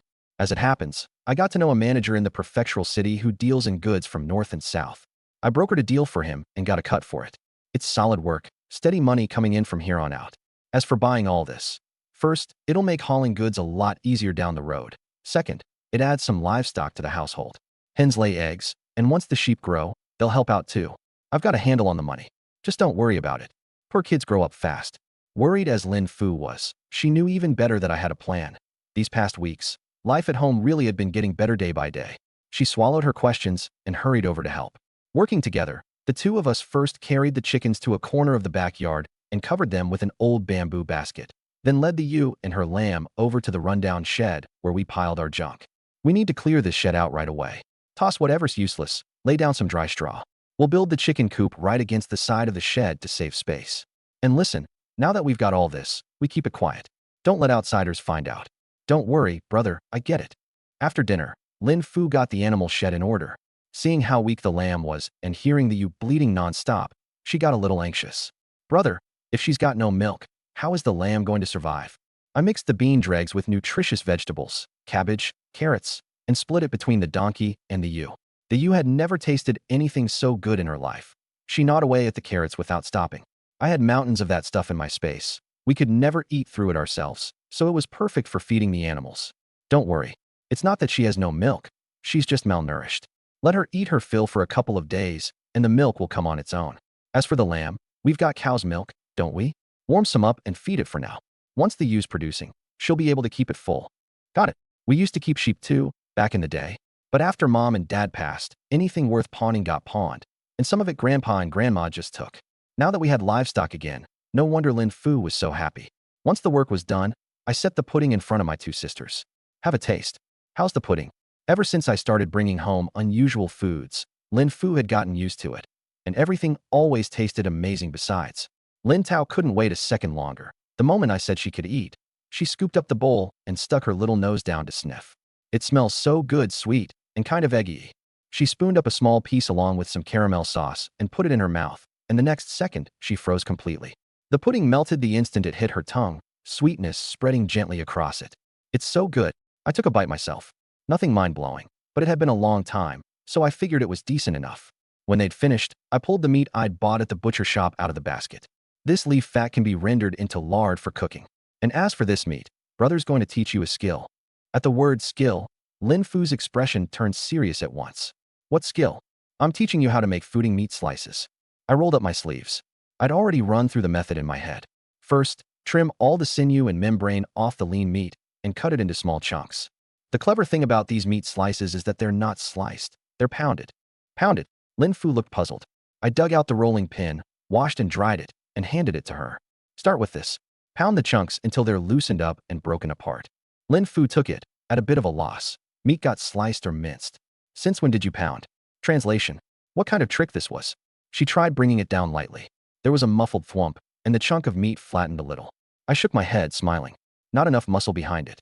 Her face went red. She pressed her lips together, put some real force into it, and started pounding away, bam, bam. Clumsy at first, but she found her rhythm fast. The meat gradually loosened up, the fibers breaking down until it turned into a sticky, pulpy mash. It was tiring work, but strangely satisfying, a great way to blow off steam.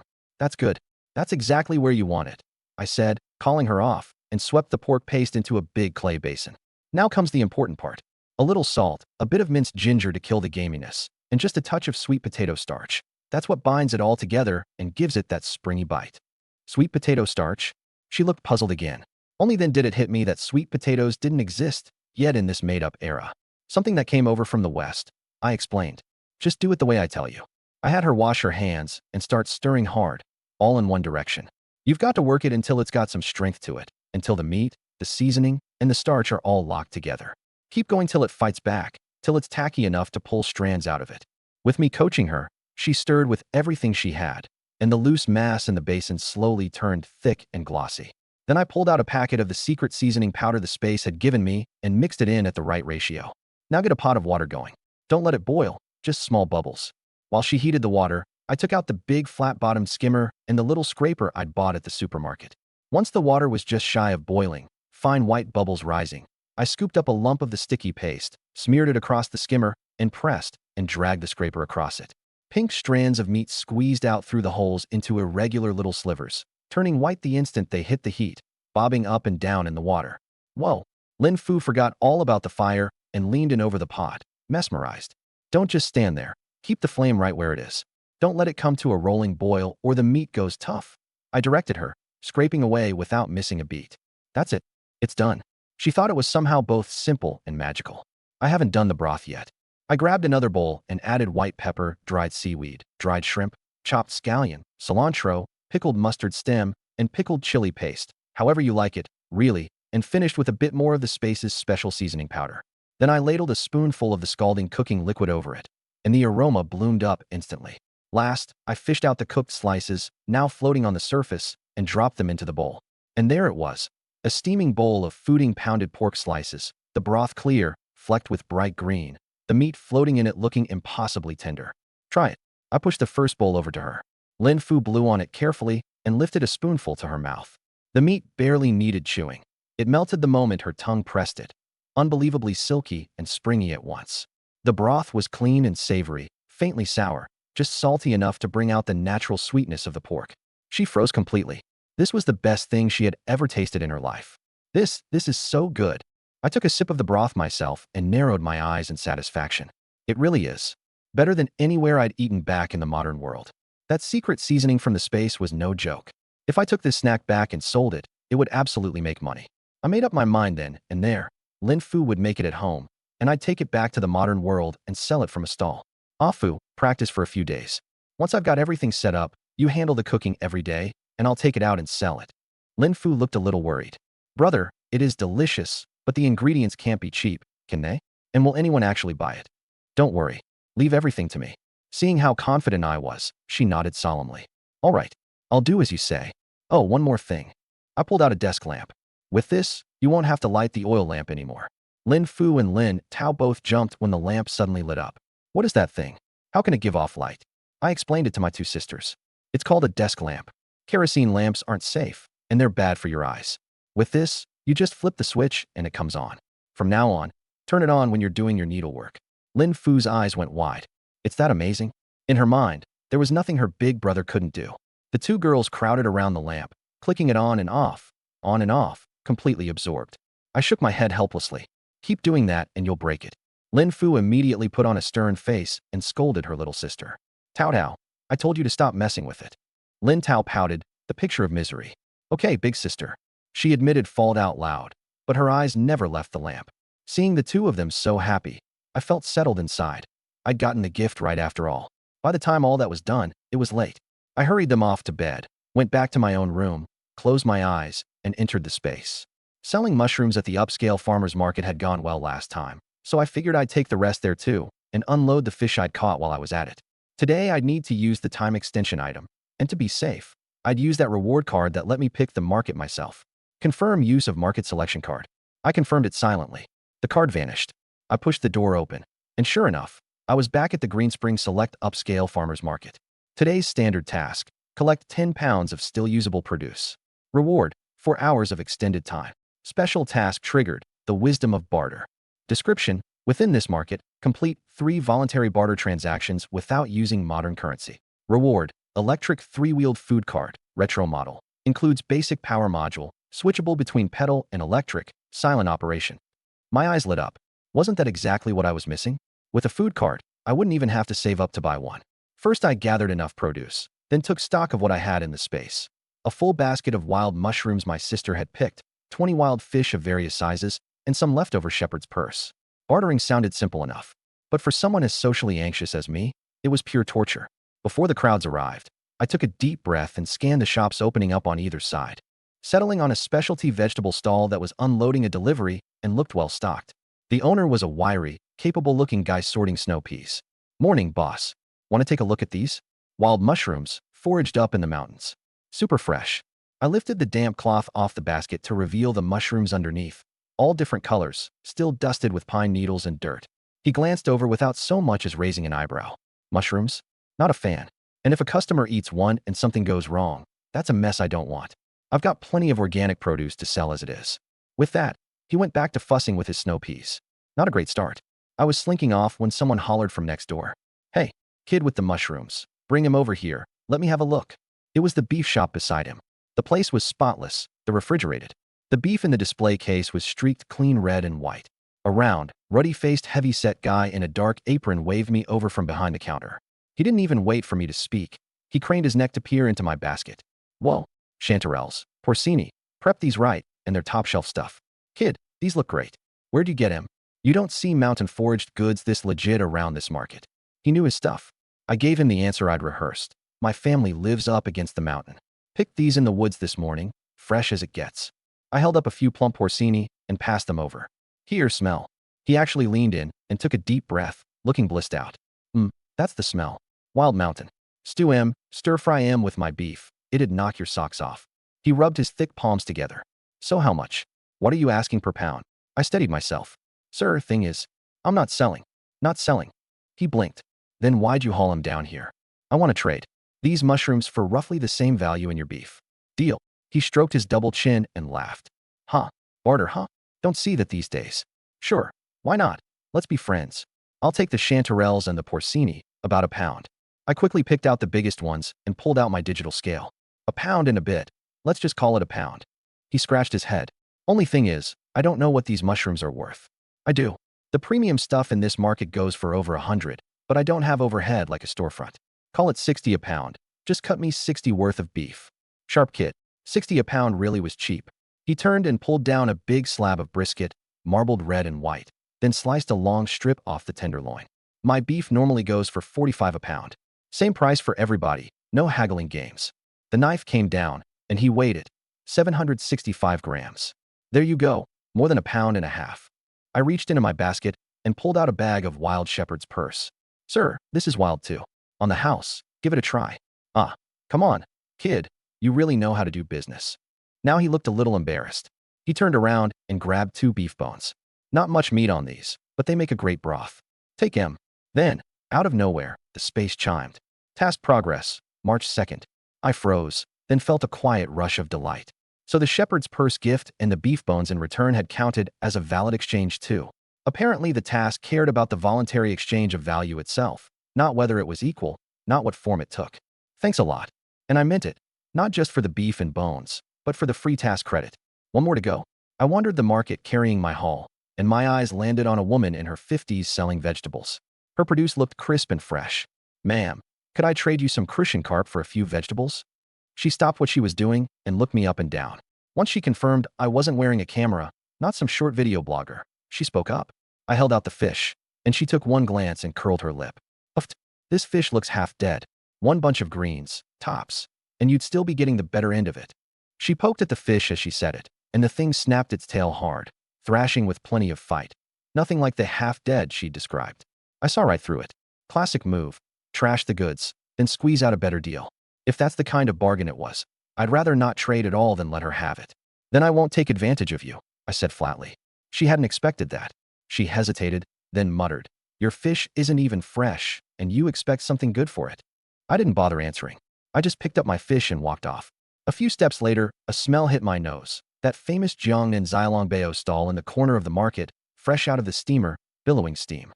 The owner, a round-faced guy in a white apron, was busy prepping. An idea struck me, and I went over. "Boss, business looking good. I've got some wild crucian carp, caught this morning, still kicking. Make some milky white broth, sweet and clean. How about I trade them for a basket of buns to bring home for the family?" He was in food service. Nobody's more tuned into ingredients. He glanced at the fish slapping around. "Wild crucian? That's rare. What's the trade? How much is a basket?" 22 for pork, 28 for crab roe. Fish this size, wild, goes for at least 15 or 16 apiece around here. 2 fish for 1 basket of pork, plus throw in 2 red bean buns. You won't lose on it, I promise. He did the math fast. 2 wild crucian carp were worth 25, minimum. Done. You seem straight with me. 1 basket. He lifted the steamer lid, packed up a basket of buns bursting with soup, then added 2 red bean buns and 2 tofu buns. Tofu buns are on me. People like those too. Thanks, boss. Barter achieved, 3/3. Special task, the wisdom of barter, complete. Distributing reward. I could feel it. A fully equipped electric 3-wheeled food cart had appeared in the space. Finally, my first piece of modern transportation. I set up my stall in the same spot where I'd sold mushrooms last time. Good location. Everybody heading in to buy groceries had to walk past. I'd barely crouched down in the corner and laid everything out when the old man who'd bought mushrooms last time came hurrying over. "Kid, you're finally here. I've been camped out waiting for you forever." I recognized him. "You want more mushrooms?" Perfect timing. These were just picked. Take a look. He glanced left and right, terrified someone would beat him to it. "I'll take all of it. Don't care what kind, as long as it's not poisonous." "Don't worry, I checked them all. Nothing toxic. Look at these chanterelles. Cook up just as flavorful as the porcini." The old man waved his hand quickly, but his throat bobbed. He was swallowing. "Last time I brought some home, a few of my old buddies happened to drop by. The second that mushroom soup hit the table, man, those guys nearly came to blows over the last spoonful. Said they'd never tasted anything so good. I bought mushrooms elsewhere since. Expensive, cheap, tried them all. Not even close. I haven't been able to think about anything else for days. Come on, bag it all up for me." I weighed and bagged while listening to him ramble. There weren't many mushrooms, but the quality was excellent, and he took every last one without blinking. "Kid, when are you coming back next? Give me a straight answer so I can be here waiting." That one stumped me. Honestly can't say. Maybe a few days, maybe a while. How about you take a look at these fish? All wild, clean water, real flavor. He glanced at the bucket. A dozen or so fish swimming around. Decent energy, but with no oxygen pump, they didn't look as lively as the ones at the fish stalls. Sea base, huh? A lot of those are farmed these days. Translation. Mine's 100% wild. Grew up in a high mountain lake, feeding on little fish and shrimp. The meat flakes off in chunks like garlic cloves, tender and sweet. Steamed, it's unbeatable. You believe me about the mushrooms. You don't believe me about the fish. Fine. I'll trust you one more time. Give me 2. Pick the lively ones. I scooped up the 2 friskiest sea bass in one clean motion. After weighing them, plus the mushrooms, the old man ended up spending well over 500 today. He picked up his bags, thoroughly pleased, then suddenly pulled out his phone. "Hey kid, want to add me on WeChat? Shoot me a message next time before you come." "Sir, to be honest with you, forget WeChat, I don't even have a phone." The old man remembered the getup I'd been wearing the first time we met, and looked a little embarrassed. "All right, add me once you get one." I squatted by the side of the road. The mushrooms were sold out, but aside from the 2 bass the old man bought, nobody else so much as slowed down. I remembered a news story I'd seen. A lot of lake fish had heavy metal levels over the limit, and nobody dared buy fish off the street anymore. This fish, it seemed, wasn't going to be an easy sell. I cupped my hands and started hollering. Fish for sale, wild fish from a high mountain lake. All natural, no pollution. Drank nothing but spring water, ate nothing but what nature gave him. Clean as can be. Eat with total peace of mind. That shout finally pulled a few more pairs of eyes my way. An old woman leading her grandson by the hand stopped and squinted at me, frowning. Sounds nice, young man. But where are you going to find clean wild fish these days? You're not pulling one over on us, are you? Just look how much fight these fish have got in them, ma'am. You think farmed fish would have this kind of energy? I guarantee there's no muddy taste. Her little grandson pointed at a silver flashing bream and started shouting, Grandma, fish. Big fish. A middle-aged woman with a shopping basket edged closer too, hesitating before she asked, Really from a mountain lake? How can you prove it? I pointed at the wild greens on my stand. See these? All foraged up in the mountains. An old gentleman just bought out my entire stock of mushrooms, said they tasted exactly like the wild ones. I'm just a kid, ma'am, not even grown yet. I wouldn't lie to you. Everyone took one look at my baby face, and the vendor next to me chimed in. It's true, that old fella did buy up every last mushroom. The effect was immediate. The old woman and the woman with the basket exchanged a glance, clearly wavering, and even a few passers-by crowded in out of curiosity. Give me a crucian carp, a smaller one. I'll stew soup for my kid. How much for the bream? Can you steam it? The base really has no muddy taste? I'll take one and see. Suddenly I was slammed, netting fish, weighing, taking money, and fielding questions the whole time. Steaming's best. Once the water's boiling and steaming hard, 7 or 8 minutes. Scatter some shredded scallion and ginger on top, then pour hot oil over it. And if it's not delicious, you come find me. I promise you, the meat's fantastic. My crucian carp went for 15 apiece, bream for 10, base for 20. Before long I was down to 3 or 4 fish, and those I wasn't selling. Without a pump, they'd die fast, so I quickly stashed them back in my space. I counted up the cash. Over 200 from the fish, plus the 500 plus from the old man, which meant more than 700 in earnings today. A new record. That money was exactly what I needed to outfit a snack stall. My space didn't supply disposable bowls, chopsticks, or plastic bags. While I still had time, I swung by a convenience store and bought all kinds of snacks and drinks. I could turn around and sell them to young Master Chien and make another profit. But I needed to get other business going, and fast. I couldn't just rely on that blockhead Chien Mingyuan. Nobody could guarantee the Chien family would stay rich forever. Back in ancient times, I got up early. Breakfast was the pork floss bread I'd brought back the day before. All 3 of us siblings ate it with pure delight. My middle sister went out back to feed the chickens, and I sat in the front yard counting ants with my little sister. Then, out of the corner of my eye, I caught something outside the gate, a navy blue figure slipping furtively past, stopping at a gap in the fence, a pair of eyes rolling this way and that as they peered into the yard. I sneered inwardly, but kept my face perfectly blank and just raised my voice a little. Well now, who could that be? Why, it's Annie. Bright and early and you won't come inside. What are you doing out there, skulking around like a thief? Don't tell me you've got your eye on something of ours again. The figure outside froze stiff, clearly not expecting to be caught. The gate swung open, and in walked a woman in a worn navy cloth skirt, her eyes sharp and calculating. My aunt, Lin Panyang. She forced a smile onto her face, the kind that looked pasted on no matter how you looked at it, while her eyes swept quickly around the yard. Listen to you, child. Your Annie was just passing by, heard some noise inside, thought she'd stop in and check on you kids. I knew exactly what this was. She was here to tour my yard, see if there was anything she could walk off with, scrounge up something for herself. The second Lin Tao saw her, she darted behind me. Tower, sweetheart, it's been so long. Look at those chubby little cheeks. What good things have you been eating lately? She reached out to pinch them as she spoke. I blocked her hand. Auntie, nobody shows up at the temple without a favor to ask. You're here for something, aren't you? Lin Panyang's heart gave a little jolt under that calm, distant stare of mine, and her outstretched hand stopped awkwardly in midair. This little brat. Since when did he have eyes like that? Could it be true, what her second brother said, that with his parents gone, the boy had actually grown a backbone? She pulled her hand back, wiped it on the front of her shirt, and layered her fake smile on even thicker, eyeballs still wandering restlessly toward the house and the backyard. The things you say. What big business could your Annie possibly have? I just worry about you kids, that's all. Oh, Chair, have you heard? Soldiers came to the village this morning recruiting, going door to door counting able-bodied men. And I got to thinking, you're the only male in this household.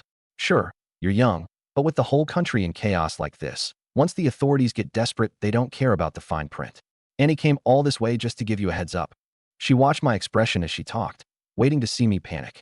Under the laws of Great Zhao, someone like me, both parents dead, raising a young sister alone, an only son, counted as a sole surviving male, and was exempt from corvée labor and military service to begin with. The one who actually ought to be worried was her. 2 sons right at conscription age and a husband still alive and well. Prime targets for the draft. Not a ripple crossed my face. Instead, I pulled my mouth into a chilling little smile. Thank you for your concern, Auntie. My situation is recorded with the village head and in the government registers. I'm sure the officers doing the recruiting will look into it properly. It's your household I'd worry about. Both my cousins are strong and healthy, and uncle's the family breadwinner. Seems to me you're the ones who ought to be making plans early. You care so much about us. Have you got your own affairs in order? Or could it be? Auntie, did you come here today hoping I'd take my cousin's place in the DRA? As a soldier? That one sentence laid her scheming bare, and the fake smile on her face cracked like sun-baked mud. She rubbed her nose without thinking, her eyes darting away. Chair, how can you say something so hurtful? Is your aunt really that kind of person? All you have to do is nod, agree to enlist in your cousin's place, and that 2 taels of settlement silver the government hands out, your aunt won't keep a single copper of it. It's all yours. And I'll take your 2 sisters into my home, look after them proper. Fu is getting to be that age anyway. Your aunt will find her a fine match, marry her off in style, and you won't have to worry about a thing. I almost laughed out loud. She was working that abacus so hard the beads were about to fly off and hit me in the face. I reached out and casually blocked her as she leaned in, pushing her back half a step. Whatever politeness I had left in my expression went cold. Auntie, you've got it all figured out, haven't you? If I go be a soldier, that 2 taels of settlement silver is mine to begin with. How is it that coming out of your mouth? It sounds like a favor you're granting me. And as for my sisters, they've got me, their big brother, to look after them. No one else needs to trouble themselves. Take them into your house. I'd walk out the door today, and by tomorrow both of them would be sold off to a flesh peddler, the money going straight to those 2 precious sons of yours. You, how can you think that of your own aunt? I meant well. We can't afford your good intentions. I cut her off, my tone flat as a blade. But since you've got so much free time, Annie, go fetch grandfather and grandmother, and second uncle and second aunt too. There's something I need to tell them. Lin Panyong blinked. What could this brat possibly have to announce? It's about the house. The moment she heard house, she perked right up. What? You're handing the house over to your second uncle? Auntie, if you won't go get them, I'll go myself. Her eyes rolled around for a second, then she gave a cold snort. Fine, I'll go. I timed it just right. The men I'd hired would be showing up any minute now. I needed grandfather, grandmother, and second uncle all here to witness this little performance. Lin Panyong mulled it over as she walked. The house. What could the brat suddenly want with the house? Was he actually caving, giving it up? Well, she couldn't let second brother's family swallow it whole. She'd better hurry and spread the news, and see what she could scrape off the top for herself. Before long, the old Lin family homestead was in an uproar. First to arrive were second Uncle Lin Day and second aunt, Nei Wang.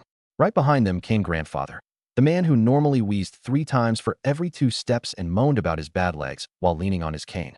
Now he came striding in on that worn smooth jujube wood cane like a tiger on the hunt. His grizzled beard bobbed up and down with each breath, and his cloudy old eyes glittered sharp as knives. Not a trace of his usual decrepitude. Grandmother came scurrying right after him, bound feet pattering along at astonishing speed, urging him on. Faster, faster, before that brat changes his mind again. Lin Panyong brought up the rear. Watching her brother, sister-in-law, and parents wearing those greedy, can't-wait-a-second expressions, she spat inwardly, but piled the smiles on her face. Father, mother, second brother, sister-in-law, you're finally here. Chair says he has something important to discuss. About the house. Lin Day cleared his throat. You drag us all over here in such a rush. Does that mean you've finally come to your senses? His eyes swept greedily across the yard and the rundown house. Grandmother stepped straight up, her withered hand grabbing for my arm. Chair, this should have happened long ago. You're barely more than a child yourself, dragging 2 girls along. What good does holding on to this house do you? Hand it over to your second uncle to manage. We're all family. We'd never shortchange you. I shot Lin Fu a look, signaling her to take a clueless Lin Tao inside and shut the door. Lin Fu understood at once. She pulled our little sister back into the house, leaving only a pair of worried eyes visible through the crack in the door. Once I knew my sisters were safe, I turned around, taking my time. The house. Sure, I can give it to you. Lin Day's heart leapt, then sank under a much deeper suspicion. This brat, agreeing so easily? The memory of nearly getting burned last time was still fresh. He forced down his eagerness and asked carefully, What are your conditions? Grandfather's eyes were locked on me, but he was running a different set of numbers in his head. His eldest son was dead, From here on out, his care in old age and his funeral rites all fell to second son. This grandson clearly wasn't going to amount to anything, and the two girls were nothing but money down the drain. That house had to end up in second son's name, one way or another.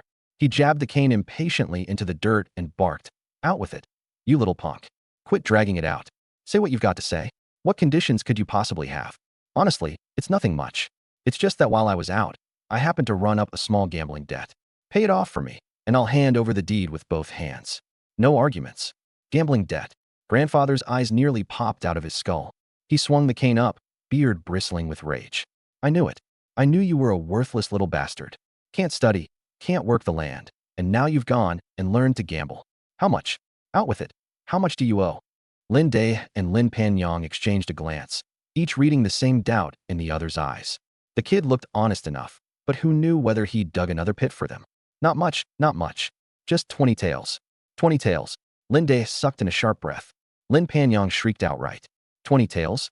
You think this family's sitting on a mountain of gold and silver? You worthless, money-burning." Grandfather froze too. 20 taels. That was far, far more than he'd bargained for. I put on a panicked look. "They said if I don't pay up, they'll break my legs and go after the whole clan for the money. And if I can't pay, they'll come to you. So, grandfather, second uncle, can you cover it for me?"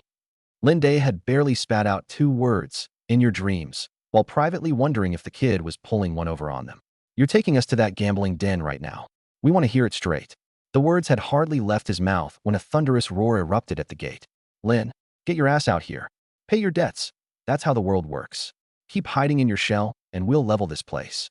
Several figures barged straight in. At the front was a burly man with a scar across his face, shirt hanging open to show off a slab of a chest and a vicious tattoo. He carried a short club as thick as a man's wrist. Behind him came 3 or 4 more, just as broad and thick-necked, faces full of hard meat, some hauling hoes, others with empty hands, cracking their knuckles. They came in cursing and snarling, menace pouring off them. Even the dogs tucked their tails and didn't dare bark. The neighbors on either side. Translation. The doors and windows of the house to the right were shut tight as a drum. The moment this gang laid eyes on the crowd of Lins gathered at my gate, Scarface let out a snarling laugh and jabbed his club toward the yard. Well, called in reinforcements, did you? I don't care whose family you people are. If Lin Shay's 20 taels aren't paid back today, principal and interest, nobody here is walking away happy. I wore the look of a man with nothing left to lose. I've got no money. Just my life. Take it if you want. You've got no money. What about your family? What about your clan? I said nothing, then turned to look at my grandparents. The old couple, so overbearing and loud a moment ago, had gone completely limp. They didn't dare say a word, shrinking back behind Lin Day. Lin Day had never faced anything like this. This is money Lin Che owes. It's got nothing to do with us. Scarface's laugh was ice cold. Nothing to do with you? You all write your name with the same character. Break the bone and the tendon's still attached. If the boy can't pay, well, a son pays his father's debts, so shouldn't the elders help shoulder a son's debts? Lin Day was scared out of his wits, waving both hands, his voice cracking toward a sob. "Have mercy, good sir. We split the household long ago. We live our lives, he lives his. His debts truly have nothing to do with us." He kept talking while frantically backing away. I laughed inwardly, but kept my face blank and shot Scarface a look. He caught it instantly. Menace flared in his eyes, and he started cursing. "Damn it, you don't cry till you see the coffin. Fine, I'll start with you, you little deadbeat bastard." He grabbed the front of my shirt, seemingly brutal, and yanked me forward. I stumbled ahead on cue with a yelp. His other hand drew back into a fist and swung high, the air whistling around it, enough to make anyone's skin crawl. Lin Day and the others squeezed their eyes shut. Lin Panyang shrieked and covered her face. But that thunderbolt of a punch, the instant it touched me, shifted and pulled, all its force absorbed into the tug and the angle. To anyone watching, it was a solid fist slamming into the hollow of my shoulder. I grunted. Scarface kept cursing and kicked the back of my knee. I let the motion carry me and went sprawling into the pile of dry straw beside us, deliberately rolling a half-turn on landing, kicking up a cloud of dust. I looked absolutely pitiful. With the haystack blocking the view, he used the punching motion to duck low and murmured, "Hey kid, how's the show? The stance, the force, convincing enough? I didn't actually hurt you, did I?" Curled up in the straw, I covered my face and groaned, giving the tiniest nod. "Pitch perfect." Reassured, he straightened up, the thick muscles of his face twisted into a scowl. He pointed the club loosely at me on the ground and snarled at the ashen-faced Lins. "See that? That's what happens when you don't pay. Today was just the interest. If it isn't paid, haha. He gave two sinister chuckles, his gaze sweeping over Lin Day, who was shaking like a leaf. Work out the consequences for yourselves. And I've got all your faces memorized. Lin Day nearly bolted on the spot. 20 taels. How many years would a farm family have to save, eating and drinking nothing? When no one dared make a sound, Scarface gave a signal, and the whole crew swaggered off. I spoke weakly. Just now, why didn't any of you help me?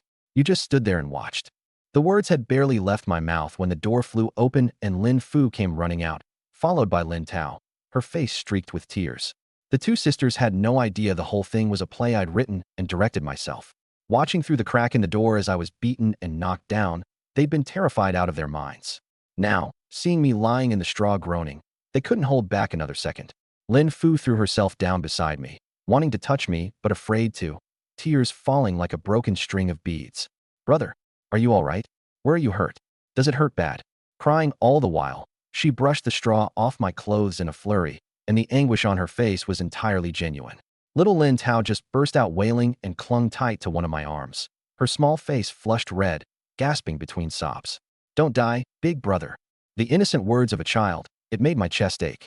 I hadn't let my elder sister in on the plan, so she truly believed the family was buried in debt, and she cried like her heart was breaking.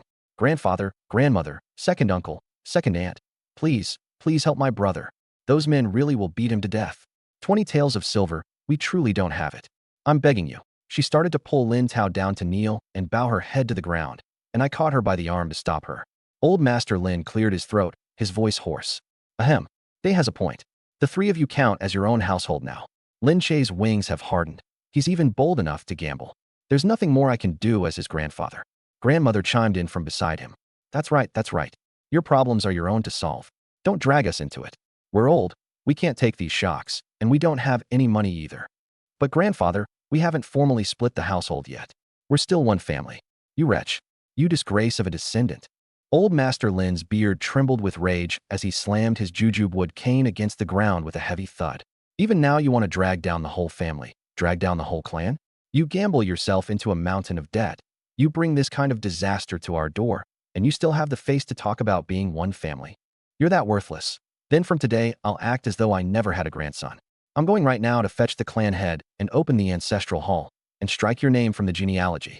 From this day on, whether you live or die, whatever you owe in money or in blood, it has nothing whatsoever to do with our household, or with the Lin clan as a whole.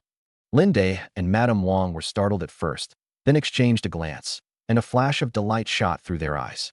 The house and the debt would no longer concern them, and these three burdens would never again be able to claim clan kinship to ask for help. They'd have no share in the sacrificial fields or ancestral property either. I had to fight to keep from laughing, though my face was the picture of grief.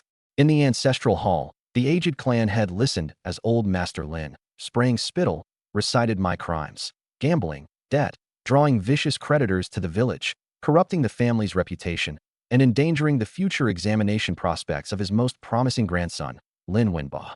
The clan head frowned. Che's father hasn't been gone long. The boy is young and took a wrong turn. Isn't striking him from the register a bit harsh? Shouldn't we try disciplining him further, or have the clan step in and reason with the creditors? It wasn't that he felt sorry for me. He simply thought that if word of this got out, it wouldn't reflect well on the clan. Old Master Lin pounded his cane against the floor, his face red, the veins standing out in his neck. Discipline? Can a wretch like that be disciplined? Clan head, you don't know how vicious those debt collectors are. If someone ends up dead, or if they go make a scene at Wenba's school, the face our family has built up over generations. Do you want that? Do you want Wenba's future ruined? Before the creditors start pinning that debt on us Lins, we'd better draw a clean line, and fast. I'm thinking of the whole clan here. As he spoke, he shot Linday a look. Linday had jumped right in, pulling a long face. Those men were like a pack of bandits. My father was just at his wit's end. Che said it himself. His debts are his own. He won't drag the clan into it. So really, we're just honoring his wishes, aren't we? Clan interests can be that cold-blooded. The clan head nodded slowly. If the elders of your branch have all decided, then strike his name. After a brief but solemn ceremony, my name was crossed off the family register with a single stroke. From that moment on, I was no longer a son of the Lin family. My life, my death, my honor, my disgrace had nothing more to do with the clan. Holding that expulsion document, old Master Lin suddenly felt a great weight lift off his chest. When the news reached the little courtyard, I was wiping the grime off my face with a wet rag. As my younger sister choked out the story, my hand paused for just a second, and the corner of my mouth curled up so slightly no one could have caught it, then smoothed out again. Cleaner than I'd expected. Better, even. I'd only been counting on a full split from the family. I hadn't figured the old man would hand me such a perfect assist. With that leash gone, a lot of things were going to get much easier from here on. Sure enough, after all that commotion, old Master Lin and the rest never dared bring up taking over the house again. I wasn't a Lin anymore. They had no claim on me, and all they wanted was to stay as far away as possible. Those few thin acres barely produced anything and still owed taxes. They wouldn't touch them with a pole. I set down the cloth and looked at Lin Fu, her eyes red and swollen. So they struck my name. Fine. From now on we live our own lives. It'll be a lot more peaceful. Lin Fu's voice cracked. Brother, the goat, the chickens, the donkey. Let's sell them all and pay off your debt. I burst out laughing. F you. Did you forget what I told you? Make them want to stay away from us on their own. This was all part of the plan. Lin Fu blinked, tears still clinging to her lashes. A plan? She thought back over the strange way I'd been acting these past few days. Brother, you mean those debt collectors? You arranged all that? I nodded. What else? If I really owed 20 taels of silver, we'd have been stripped to the bone by now. Without that little performance, do you think they'd have cut ties with us so eagerly? They wouldn't even take this rundown house or those scrawny fields. It dawned on her all at once. Brother, you're amazing. Now that we'd broken with the clan, life in Lin family village probably wasn't going to be comfortable. I needed to make money, enough to get us out of here soon. I yawned. I'm going to sleep. Don't wake me for dinner. Working the wholesale market every night in the small hours had already caught up with me. A nap was overdue. When I woke, it was 3 in the morning again. As usual, I slipped through the space and back to the wholesale market, the same seafood market as before. Welcome to Xinfa Aquatic Products Wholesale Market. Space mission issued. Within the market grounds, scavenge 3 different varieties of seafood, totaling no less than 5 caddies. Mission rewards. 1. Concentrated beef broth powder x 1 canister, 200 g. Dissolves in cold water. 1 small spoonful makes a bowl of rich, deep beef stock you can smell a mile off. 2. Compound umami seasoning, chicken flavor, x 1 bottle, 150 milliliters. Boosts flavor and richness. Even plain cabbage soup will taste as satisfying as chicken broth. Perfect. I'd already been planning to pick up some modern food science, and now the space was handing it to me as a reward. Time to get to work. With last time's experience, I moved much faster, sweeping the fish and shrimp off the ground before the trucks rolled in. My luck was good today, too. I got several live river crabs. Mission complete. Rewards have been delivered to your space. Please confirm receipt. Remembering the fishing gear that had been sold off behind my back, I swung by the tackle shop, intending to stock up on ground bait. It was cheap, and I had a feeling that old man might come looking for more. Boss, how much for the bloodworm pellets and the fermented corn? Those? 5 yuan a bag. Buy 5 get 1 free. 10 bags of each, I said without hesitation. Seeing me buy in bulk and be polite about it, the owner thought for a moment. All right, 20 bags at once. He reached under the shelf, pulled out 2 bags with different formulas, and tucked them into my bag. 2 new products on the house. Give him a try. Thanks, boss. Since my last rod had been sold, I picked out a different model, added some hooks, 180 yuan total, and left satisfied. Then I stopped by the general store next door. After a few days of observation in town, I had it figured out. Sugar was a luxury in this era. Decent quality white sugar went for 50 copper coins a caddy, worth several caddies of rice. Meanwhile, snow white granulated sugar at a modern supermarket cost 4 yuan a caddy. That margin, the abacus in my head was clacking away. I bought 20 caddies of white sugar and 10 caddies of rock sugar, 140 yuan altogether. Daily necessities were a must, too. Toothbrushes and toothpaste, a few big cheap jars of face cream, several bars of soap good for both laundry and hands. All of it was rare and genuinely useful in the past, the kind of thing that would seriously improve our quality of life. I grabbed some of each, filling a small sack. Seeing that time was nearly up, I found a quiet spot, focused my mind, and returned to the space with everything, sorting my haul into place. Back in the past, it was still early. The 3 of us ate a simple breakfast. Then I shouldered my fishing gear and led both sisters toward that familiar lake. Once we arrived, Lin Fu took Lin Tao into the nearby woods to look for wild greens and mushrooms. But either the season was wrong or someone had already picked the area clean. After a long loop, their basket was still empty, save for a few handfuls of scrawny shepherd's purse. Disappointed, the 2 girls came back to the lakeside, sat down beside me, and watched me fish. Things were going rather differently on my end. I expertly scattered the new ground bait, threaded on an earthworm, and cast. The float barely held still, bobbing and dipping over and over. In just half an hour, I'd set the hook more than 10 times, hauling crucian carp and bream out of the jade-green water one after another, flopping and slapping into my creel. I'd just unhooked a palm-sized crucian, dropped it in the creel, and was rebaiting when I heard footsteps rustling through the woods behind me, along with two old men bickering. How many times do I have to tell you? It's right here. That kid's bait is pure magic. The afternoon I used it, I had fish on back-to-back. Give it a rest, old woo. That tall tale of yours. Translation. You think I don't know your tricks? I squatted out here 2 whole days and never saw so much as the ghost of a fish. I say you just don't want me winning our next game of chess, so you made up some miracle bait to string me along. I'm stringing you along. Hey, look there. Isn't that him? I turned around and saw old Woo, who'd bought ground bait from me before, dragging along another old man in an indigo cotton robe with a square kerchief on his head, the two of them hurrying up the path. Old Woo spotted me at once and jerked his chin triumphantly at his companion. See? What did I tell you? I said he'd be here today for sure. Chun Huaxian, nothing left to say now, is there? The one called Chun Huaxian stopped and stroked his neatly trimmed goatee. So it's bait you sell, young man, that really makes fish fight each other to take the hook? I set down my rod and smiled, neither fawning nor cocky. That's right. Good to see you, Elder Wu. And who might this gentleman be? I greeted the regular customer first, then turned my eyes to the new face. This is an old friend of mine. Name's Chun, another fishing addict. Old Wu rushed the introduction, then asked eagerly, Little brother, have you got any of that miracle bait left today? I brought this old mule out here specially to open his eyes. There's some left, though not much. How did the last batch treat you? Treat me? Beautifully. His whole face lit up at the question. One little handful tossed in the water, and the fish went mad. Crucian, carp, bream, taking turns on the hook. I've fished all my life and never had such a good time. You should have seen it. Chun, TSK. Chun Huaxian looked half convinced by all this bragging, and finally his curiosity got the better of him. Young man, what are you asking for that bait? I'd been ready for this. I gave a slight smile. It's not easy to mix, and the ingredients are particular. 200 won a packet. I sized up Chun Huaxian's clothes, finer than most people's around here. He could probably afford to be generous. 201. The old man frowned. Too steep for him. Old Wu got impatient beside him. Come on, Chun. A few coppers for an afternoon of pure pleasure. That's money well spent. What are you pinching pennies for? The wine you drink runs a tale of silver a jar. I didn't push. I just added. Easily. This bait doesn't only draw fish fast, it holds them a long time. One baiting lasts you most of a day. Do the math, and it's actually cheap. Chun Huaxian was still hesitating when old Wu ran out of patience and called straight over to me. Little brother, give me 5 more packets. No, 10. I'll buy a few for this stubborn old goat so he can test them himself. Smiling, I counted out 10 packets and wrapped them in dried lotus leaves.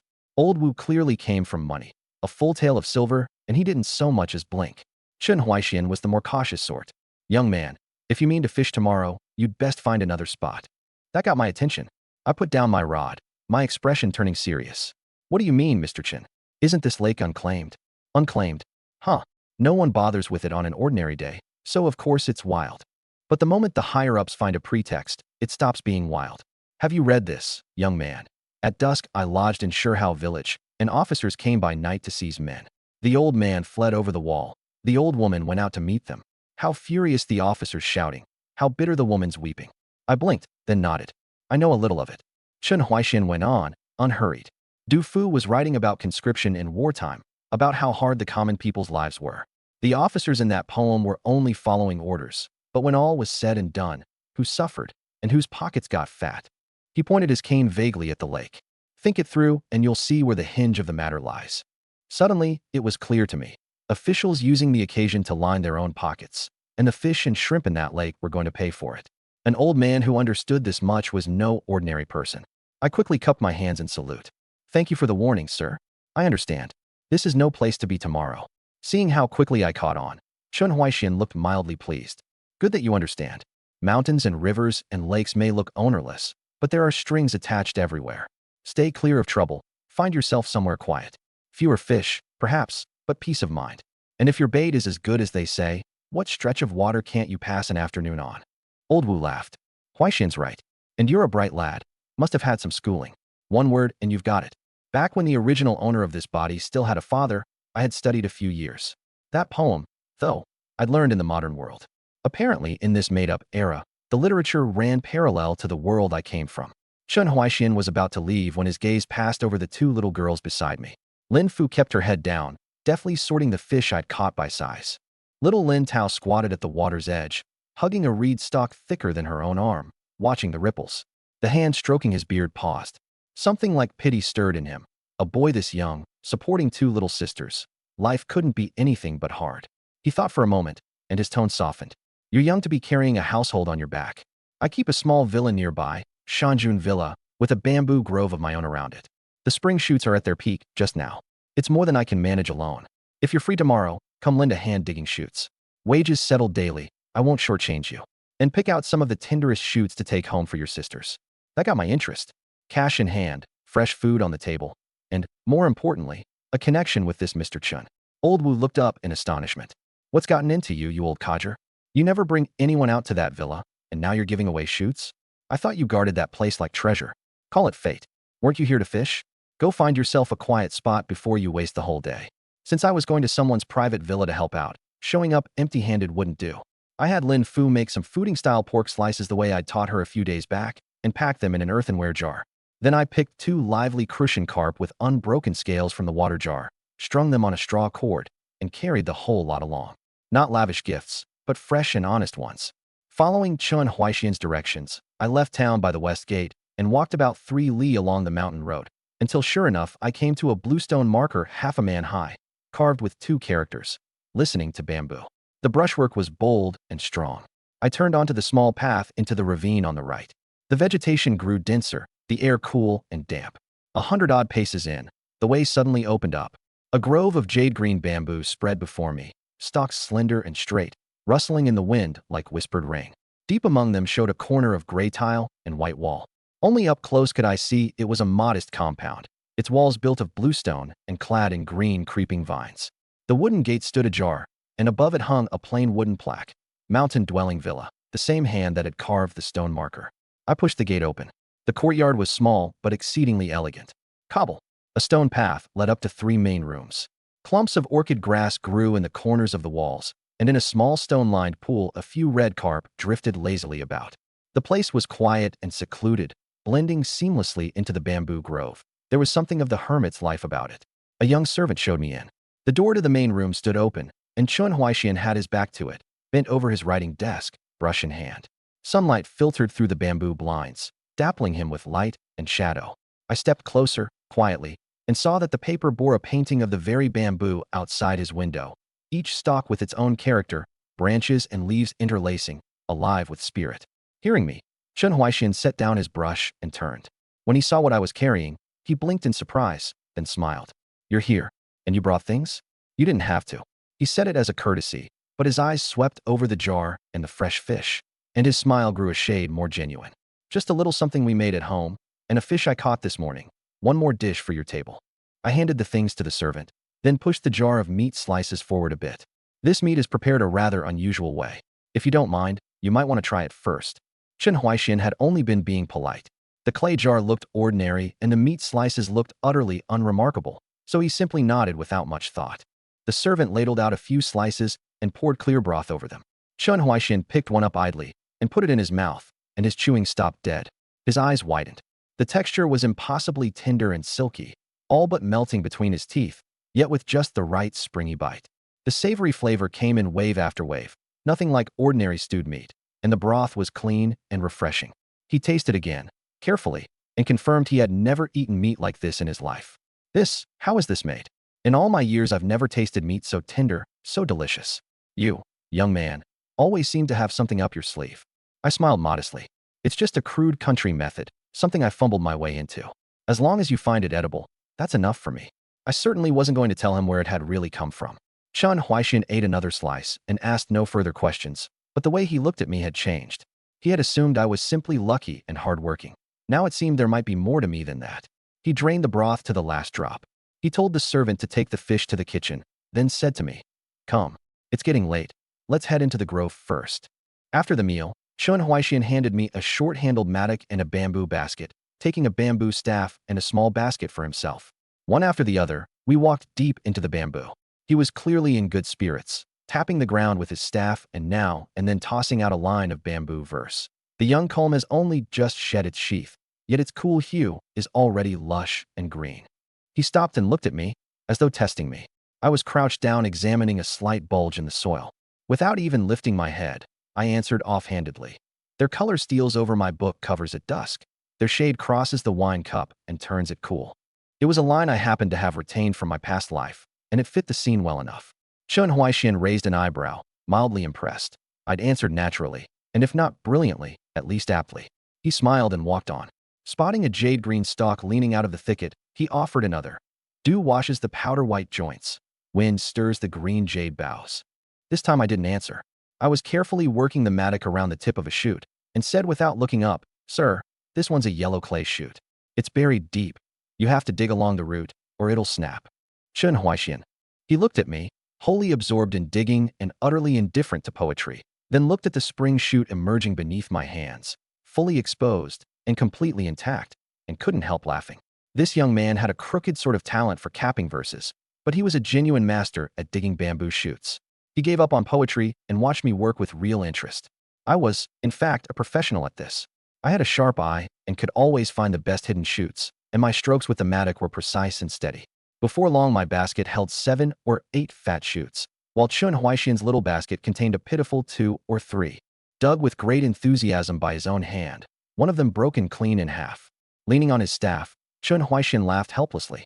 "It seems I invited the right man to dig shoots with me. This skill of yours is a good deal better than your verse capping." I wiped the sweat from my brow and grinned sheepishly. "You'll have to forgive me, sir. I haven't had much schooling. Scrambling around in the hills is the only crude skill I've got worth showing." Shun Huaixin watched me tuck the last fat shoot into the basket, then smooth the soil back into place, the motions practiced and careful, a real regard for the land. His good opinion of me grew another notch. In this world, clever people were common enough, and so were people willing to work hard. But someone who had opportunity and was also steady and practical, that was rare. To a man long accustomed to empty flattery and false dealings, it was rarer still. Besides, the taste of that bowl of meat seemed to linger on his tongue even now, waking the hunger in his belly. Shun Huaixin cleared his throat and remarked, as though in passing, "Spring shoots. Now, these are exquisitely fresh. Julienned and stir-fried plain, or stewed whole with cured pork. Either way, it's among the finest things a man can eat." Years ago, I had a dish of crab roe bamboo tips, the richness of the roe against the crisp tenderness of the shoots, each bringing out the best in the other. A pity crab isn't in season. As he spoke, he watched for my reaction. I understood perfectly. Apparently, besides fishing, painting, calligraphy, and tending his flowers and bamboo, old Master Chen was also a devoted student of eating. I was still turning that over when my eye caught something not far off. In a pile of rotting leaves at the base of a few old bamboo stalks, several strange little parasols had pushed up, wearing lacy netted skirts, pale yellow, and standing gracefully erect. Bamboo fungus. My eyes lit up. Now this was a real find. I walked over carefully, pinched the base of each stalk, and lifted with a gentle twist. Several intact stinkhorns came away into my palm, stems snow white, skirts like gauze, giving off a faint, clean fragrance. "Take a look at this, sir." I held them out. Shun Huaixin took them and examined them closely. He recognized them as a treasure of the bamboo grove, though he had rarely seen specimens so whole and fresh. Bamboo fungus. Yes, I know it. Mostly it's used in medicine or paired with expensive ingredients. I'm afraid I don't know much about cooking it in the ordinary way. He looked at me questioningly. I smiled. It's best in soup, crisp, tender, and slippery, and it soaks up every bit of the broth's essence. Dried, it keeps for a long time, and once rehydrated it loses none of its flavor. Since we've had the luck to find some today, if you'll permit me, I'll use these at noon along with the fresh shoots and the fish we brought, and put together a couple of dishes for you to judge. How does that sound? Excellent. Excellent. I've been wanting to taste fresh bamboo fungus, and since you're offering, I'll shamelessly impose. Whatever ingredients you need, just tell the servants to prepare them. He had started calling me my young friend. Clearly, he was very pleased with me indeed. The bamboo shoot digging finally wrapped up. Besides a dozen or so plump spring shoots, my basket now held nearly half a load of bamboo pith mushrooms in absolutely beautiful condition. This year was an off year, so it had taken serious effort to dig up even this much. Shun Huaixin clearly could have kept going, but he was satisfied enough. Chuckling, he led me back to the little kitchen at his country retreat. The kitchen was fully equipped, nothing fancy, but clean and easy to work in. I rolled up my sleeves and started by washing the bamboo pith mushrooms, carefully preserving that lacy skirt of theirs without tearing it. I peeled the husks off the spring shoots, keeping only the tenderest section, and sliced them thin. Then I had one of the servant boys clean a crucian carp for me. I was planning to simmer a pot of milky white fish broth as the base. All the ingredients were prepped, but I had another idea up my sleeve. The mushrooms and shoots were plenty flavorful on their own, but with one more addition, the taste would jump to a whole new level. One look at Chun Huaixin told you he was a serious foodie. Ordinary fare was never going to impress him. So while I turned away to fetch water, I quickly pulled some chicken bouillon powder out of my space and tapped a bit into the broth. Before long, a clear, fragrant bamboo pith and spring shoot fish soup was sitting on the stone table, alongside a plate of stir-fried seasonal greens and a cold dish made from the leftover shoot tips, blanched and dressed. Right then, a booming voice went off outside the courtyard gate. Something smells amazing. Huaixin, what are you cooking up behind my back this time? Before he'd even finished, Old Wu had squeezed his way in, eyes locked on the soup bowl, practically drooling. He leaned over the table, took a deep breath, wore a look of pure bliss, then turned and waggled his eyebrows at Chun Huaixin. Kid, running into Huaixin is the luck of a lifetime for you. He may look like some idle old hermit now, but back in the capital he was a big name.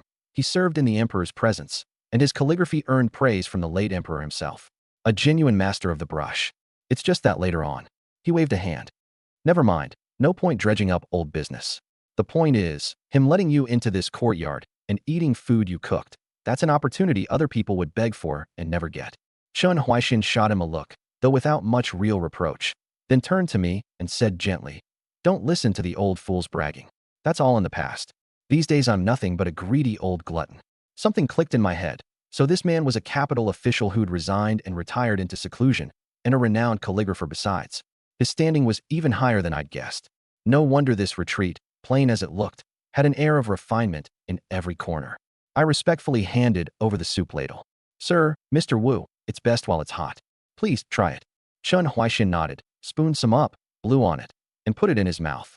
The soup was scalding, but the heat brought out every bit of the freshness. The richness of the fish broth, the crisp sweetness of the mushrooms, the clean brightness of the spring shoots, and something else he couldn't quite name. His hand froze midair. He tasted it slowly, saying nothing for a long while. Old Wu next to him couldn't hold back. He helped himself to a big mouthful. "Marvelous. My young friend, how on earth did you make this soup? I've never in my life tasted anything so delicious." He'd been eating his whole life, sampled dishes from north to south, and never once encountered savory depth this staggering. I kept up my usual modest front. I only borrowed the natural flavor of the mountain's seasonal ingredients. "I'm just lucky it happened to suit your taste, sir." Chun Huaixin picked up another slice of mushroom and chewed it slowly. Old Wu was past the point of talking, head down, working through the soup and dishes, thoroughly occupied. The meal ended with host and guest alike delighted, and both old men couldn't stop praising my cooking. When it came time to settle up, Chun Huaixin not only paid the 30 coppers we'd agreed on, but wrapped up another 20 on top. He even had the clay pot I'd brought the meat slices in washed clean before returning it, and thoughtfully tucked a few pieces of osmanthus cake inside. "Thank you for today, young friend. You've given this old man a real treat. Please accept this small token. Whenever you have free time, or come up with some new dish, feel free to stop by. This place hasn't much to offer, but there's always peace and quiet, and always mountain produce. Take the rest of the shoots and mushrooms home with you." "Thank you, Mr. Chun. I honestly hadn't expected chicken bouillon from my space to have that kind of effect. I'd tasted a spoonful myself earlier, and that savory kick, it was even stronger than modern bouillon powder." After I left, Chun Huaixin said with feeling, "Who would have thought? All these years I've lived, and it takes a boy to cook the meal that suits me best." Old Wu leaned back in his bamboo chair, rubbing his belly. "No kidding. I eat those shoots all the time, and I've never had them taste that fresh." Just then a servant boy came over and said quietly, "Sir, there's a visitor at the gate asking for you. Surname Ma, come up from town." Chun Huaixin's brow furrowed, and every trace of his ease vanished. He waved a hand. "Tell him I've retired for the evening. I'm not seeing anyone." The sun was already sinking west by the time I got back to our little courtyard.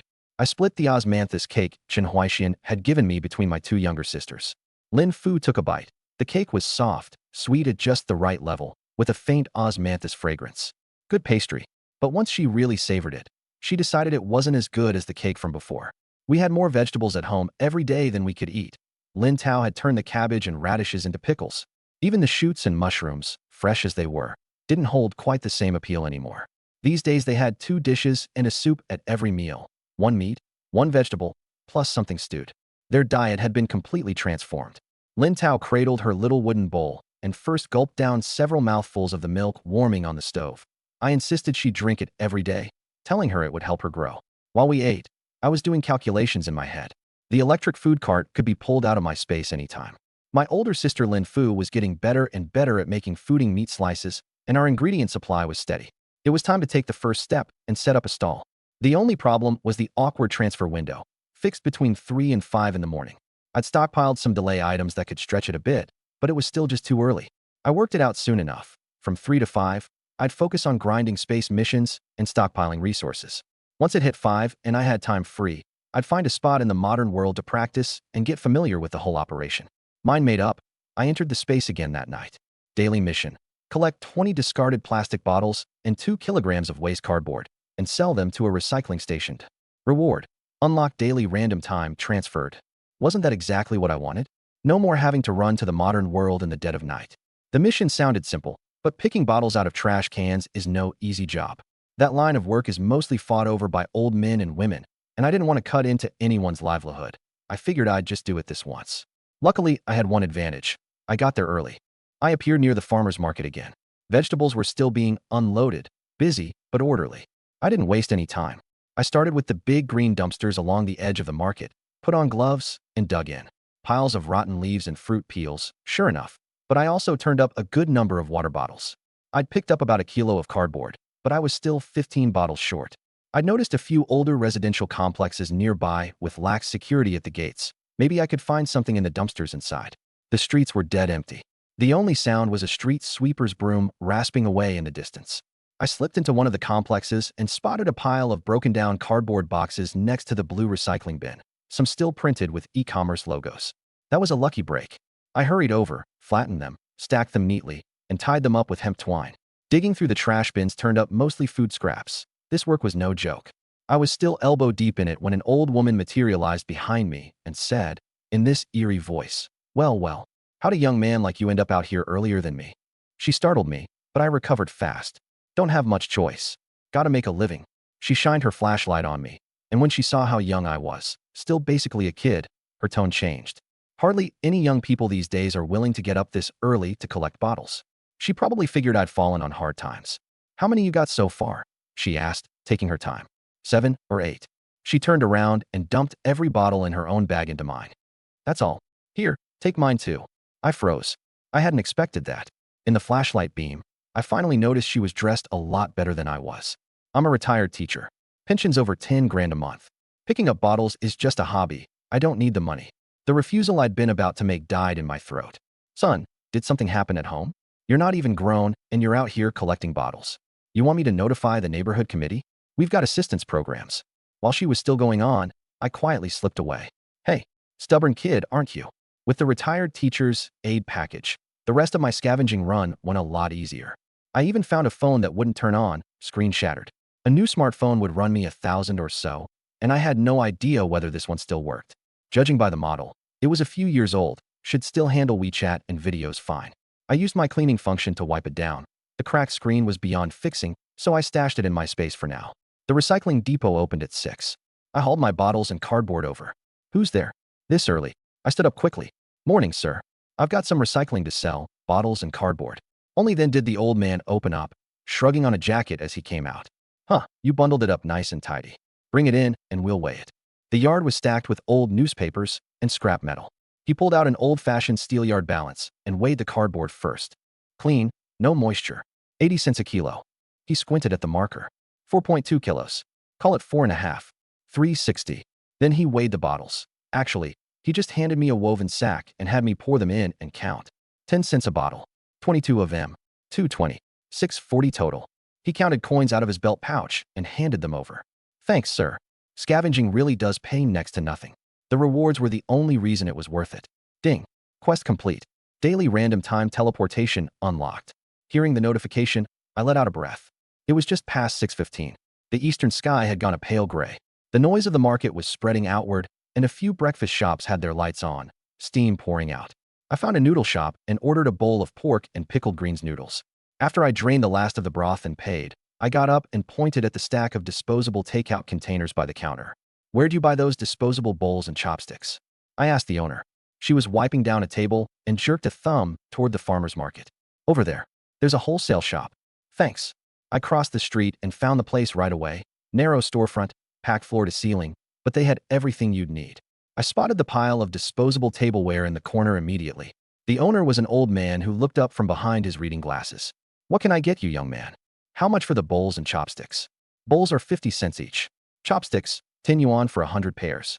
I picked up a foam bowl and squeezed it. Too flimsy, soup would spill right through. The plastic ones next to it were sturdier, but cost more. Then I noticed a clear plastic bowl with a lid. "What about these?" "Same, 50 cents.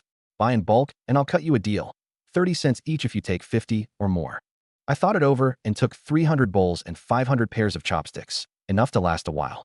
I also grabbed a few condiment containers, several big packs of unbranded napkins, 10 caddies of noodles, and 10 caddies of sweet potato starch noodles, and stored it all in my space. By the time I finished, the timing was perfect. I ducked into an empty corner and teleported straight back to my space. With random time teleportation, I'd never have to make a middle-of-the-night run to the market again. I could reschedule my food stall plans, too. And the stall I'd rented in Ping'an Town was available starting today. The rules said food only. My plan was to start with beef vermicelli and beef noodle soup, then add some near-expiration drinks, cakes, and snacks on the side. I still had the beef and beef bones I'd traded for earlier, plus the concentrated beef broth essence produced by the space. I got the beef bones simmering on the stove, and the aroma filled the air. Once they were done, I ladled out 2 bowls of the plain broth for Lin Fu and Lin Tao, then mixed up a third bowl using the concentrated beef broth essence, the harmless version. Lin Fu was sipping her hot broth when she caught a whiff of something even better. "Brother, is that beef broth you're cooking over there too? How come it smells so much better?" "Perfect timing. Try the one I added this to and tell me what you think." She started with the plain broth, taking small sips. The color was clear, and the bones had given it a rich, mellow, meaty depth. The warmth slid all the way down her throat into her stomach. "It's good, brother. You really got it nice and concentrated," she said honestly. But when I slid the other bowl in front of her, her nose twitched all on its own. She lifted the bowl carefully, leaned in, and took a long, deep breath, eyes full of amazement. She blew on it and took the tiniest sip. The moment it hit her tongue, an overwhelming savory rush swept through her whole mouth like a wave, and every taste bud cheered. It didn't cover up the beef flavor at all. If anything, it made it stand out more. Lin Fu's eyes flew wide open. She forgot to swallow, just held the mouthful there, savoring an intensity she'd never experienced before. It took her several seconds to finally swallow, and then she immediately gulped down a big mouthful more. That warm current, wrapped in that incomparable savoriness, poured straight down and left her whole body satisfied. "This one's definitely better. Brother, how? How did you even make this? Why does it smell like that? And the taste is just too good." She couldn't find better words for it. Watching my little sister Ah Fu's reaction, I knew I had what I needed. I smiled and picked up. I pulled out the can of soup concentrate and gave it a shake. "The secret's right here. It's a special seasoning powder. Just a pinch, and the broth comes out unbelievably rich. But the stuff's precious, so we've got to go easy on it, and we can't tell a soul." Right then, that familiar voice went off in my head again. Host has successfully developed an era-transcending flavor product, an applied derivative of concentrated beef soup based. Side quest, Path of Flavor Conquest, unlocked. Quest. In the world of Great Zhao, sell 50, 100, 500, and 1,000 bowls of beef soup or derivative soup noodles. Each milestone reached triggers one random opportunity or resource relevant to the host's circumstances. Note: only bowls accepted by customers through completed transactions count. Bowls eaten yourself or given away do not. My spirits lifted. This was my first quest in Great Zhao. I tucked the can of soup base away and said, seriously, "Ah Fu, starting tomorrow we've got some real prep work to do. Your brother's going into town to set up a food stall. Don't you worry, brother. Whatever you do, Ah Fu's behind you." The afternoon sun beat down lazily on the dirt road to Ping'an Town. I drove the donkey cart, piled high with the square tables, benches, coarse clay bowls, and bamboo chopsticks I'd just bought, plus oil, salt, soy sauce, and vinegar, crammed in tight. The whole shopping trip had run me 700 copper coins. It hurt to spend, but with opening day tomorrow, the money had to go out. Ah Fu and little Tao sat at the back of the cart, keeping the breakables from shifting. We hadn't gotten far into town when we passed a tea house, and I heard a familiar voice shout, "Hey, you there, the Lin kid? Hold it right there." I reined in the donkey and looked back. Qian Mingyuan. Young Master Qian. He came sauntering out of the tea house, round face dark as a storm cloud, stomping along in a foul mood, and he punted a pebble down the road just to let off steam. The servant trailing behind him wore a pained look, like he wanted to say something calming but didn't dare. "Young Master Qian." I hopped down from the cart and gave him a bow with cupped hands. He strode right up, didn't so much as glance at the load on my cart, and launched straight into complaining. "You're Linche, right? Where have you been hiding lately? I'm bored out of my mind and fed up, and I was just thinking of hunting you down for some new amusement." I read his face and probed carefully. "Has something been troubling young Master Qian? Don't even get me started." He latched onto me like he'd finally found someone to vent to. Never mind that I was nobody. "It's that mess with my sister again. On top of that bootlicker Ma Yong from before, now some nobody's shown up to propose marriage. Looks like a squat little winter melon, talks like a peasant, and the only thing he's got going for him is a father with some petty post at the prefectural office. And here's the infuriating part. My father actually thinks he's a decent match and is leaning towards saying yes." The more he talked, the angrier he got, until his face was red. "You don't know my sister's temper. She locks herself in her room smashing things, sobbing her heart out, then turns around and dumps the whole blaze on me. Says I'm a good-for-nothing loafer who's no help at all. What did I ever do to deserve this?" It clicked for me then. I thought of Qian Yuru. No ravishing beauty, maybe, but delicate and easy on the eyes. I dug 2 bottles of fruit-flavored soda out of my bag and held them out. "Cool down, young Master Qian. As it happens, I've got a bit of a novelty here, sweet water from the western lands. They say it settles the mind. Care to try?" He took the plastic bottle, something he'd never laid eyes on before. The cold against his palm, the orange-yellow liquid sloshing inside, it hooked him instantly. I twisted off the cap for him. He took a cautious sip, and the sweetness and that strange fizzy tingle made his eyes go wide. He couldn't help tipping it back for a big gulp, and as the cold sweetness slid down his throat, the irritation in his chest really did seem to wash away. "It's sweet, and there's this odd feeling in my mouth." His expression had improved considerably. He turned the bottle over, studying it. "You really do have the good stuff. I feel a lot better." I seized the opening. Young Master could take a bottle back for Miss Qian. It'd lift her spirits too. He nodded and was about to ask the price when I got in first. "It's a gift. No charge." No charge. That struck him as even more remarkable. I struck while the iron was hot. "Also, tomorrow I'll be officially opening at stall C-Mid-7 in the West Market. Beef soup and beef noodles. The broth's an ancestral recipe, the flavor's passable. If young Master has the time, come have a taste and help me draw a crowd." Beef soup. He rubbed his chin. He was used to fine food and had no natural interest in ordinary soup noodles. But remembering that bottle of sweet water and seeing how unbothered and confident I looked, he nodded. "Fine. I'd only be sitting around getting yelled at tomorrow anyway. I'll do you the favor and come see this ancestral beef soup of yours. I won't disappoint you," I said with a smile. That night, I didn't return to the modern world. I got a solid night's sleep. I was up at first light, before little Tao. Afu and I got straight to work, mixing the beef broth, prepping the noodles and vermicelli, washing the greens, and chopping scallions. The beef had already been blanched. I sliced it thin and laid it out on a plate, the grain of the meat clean and distinct. I ran the numbers on cost. Everything else was cheap, and the vegetables didn't cost a thing. The beef was the whole expense. Beef ran 35 a pound in the modern world, cooked and sliced. That made 20 bowls. Add noodles or vermicelli, and a bowl came to a little over 2 yuan. The rest was just labor. To finish the quest fast, I'd go for thin margins and high volume. 5 copper for a small bowl, 7 for a large. When the east turned orange-red, I went inside and gently shook little Tao awake. "Tower, time to get up. You're coming to town with your brother and sister today. Our stall's opening." The little thing rubbed her eyes, and the moment she heard town, she snapped awake, climbed down from the bed herself, and obediently let her sister dress and wash her. The 3 of us ate some bread to line our stomachs.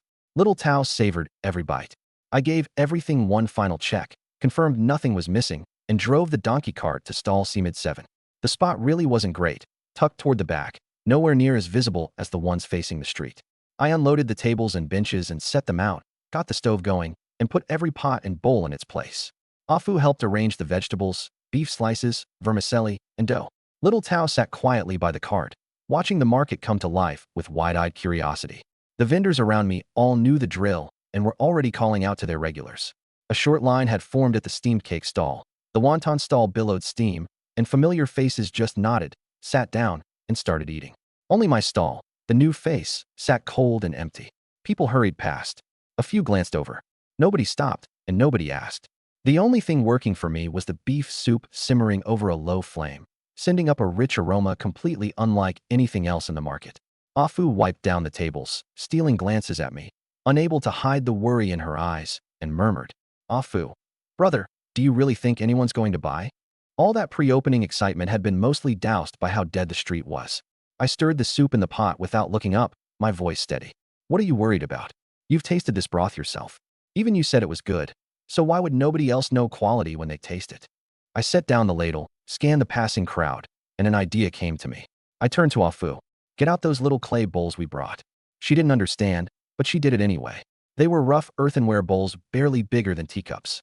Using a clean wooden ladle, I scooped clear, scalding broth straight from the big pot, just a splash in each bowl, enough for a sip or two. I lined them up along the most visible edge of the stall, cleared my throat, and called out to the passers-by. Friends, neighbors, travelers from north and south. Grand opening today, beef soup made from a family secret recipe. Taste before you buy, absolutely free. Try a little bowl on the house. If you like it, sit down and order some noodles or vermicelli. If you don't, walk away, no hard feelings, not another word. That shout caught a few eyes right away. Free? Now that was new.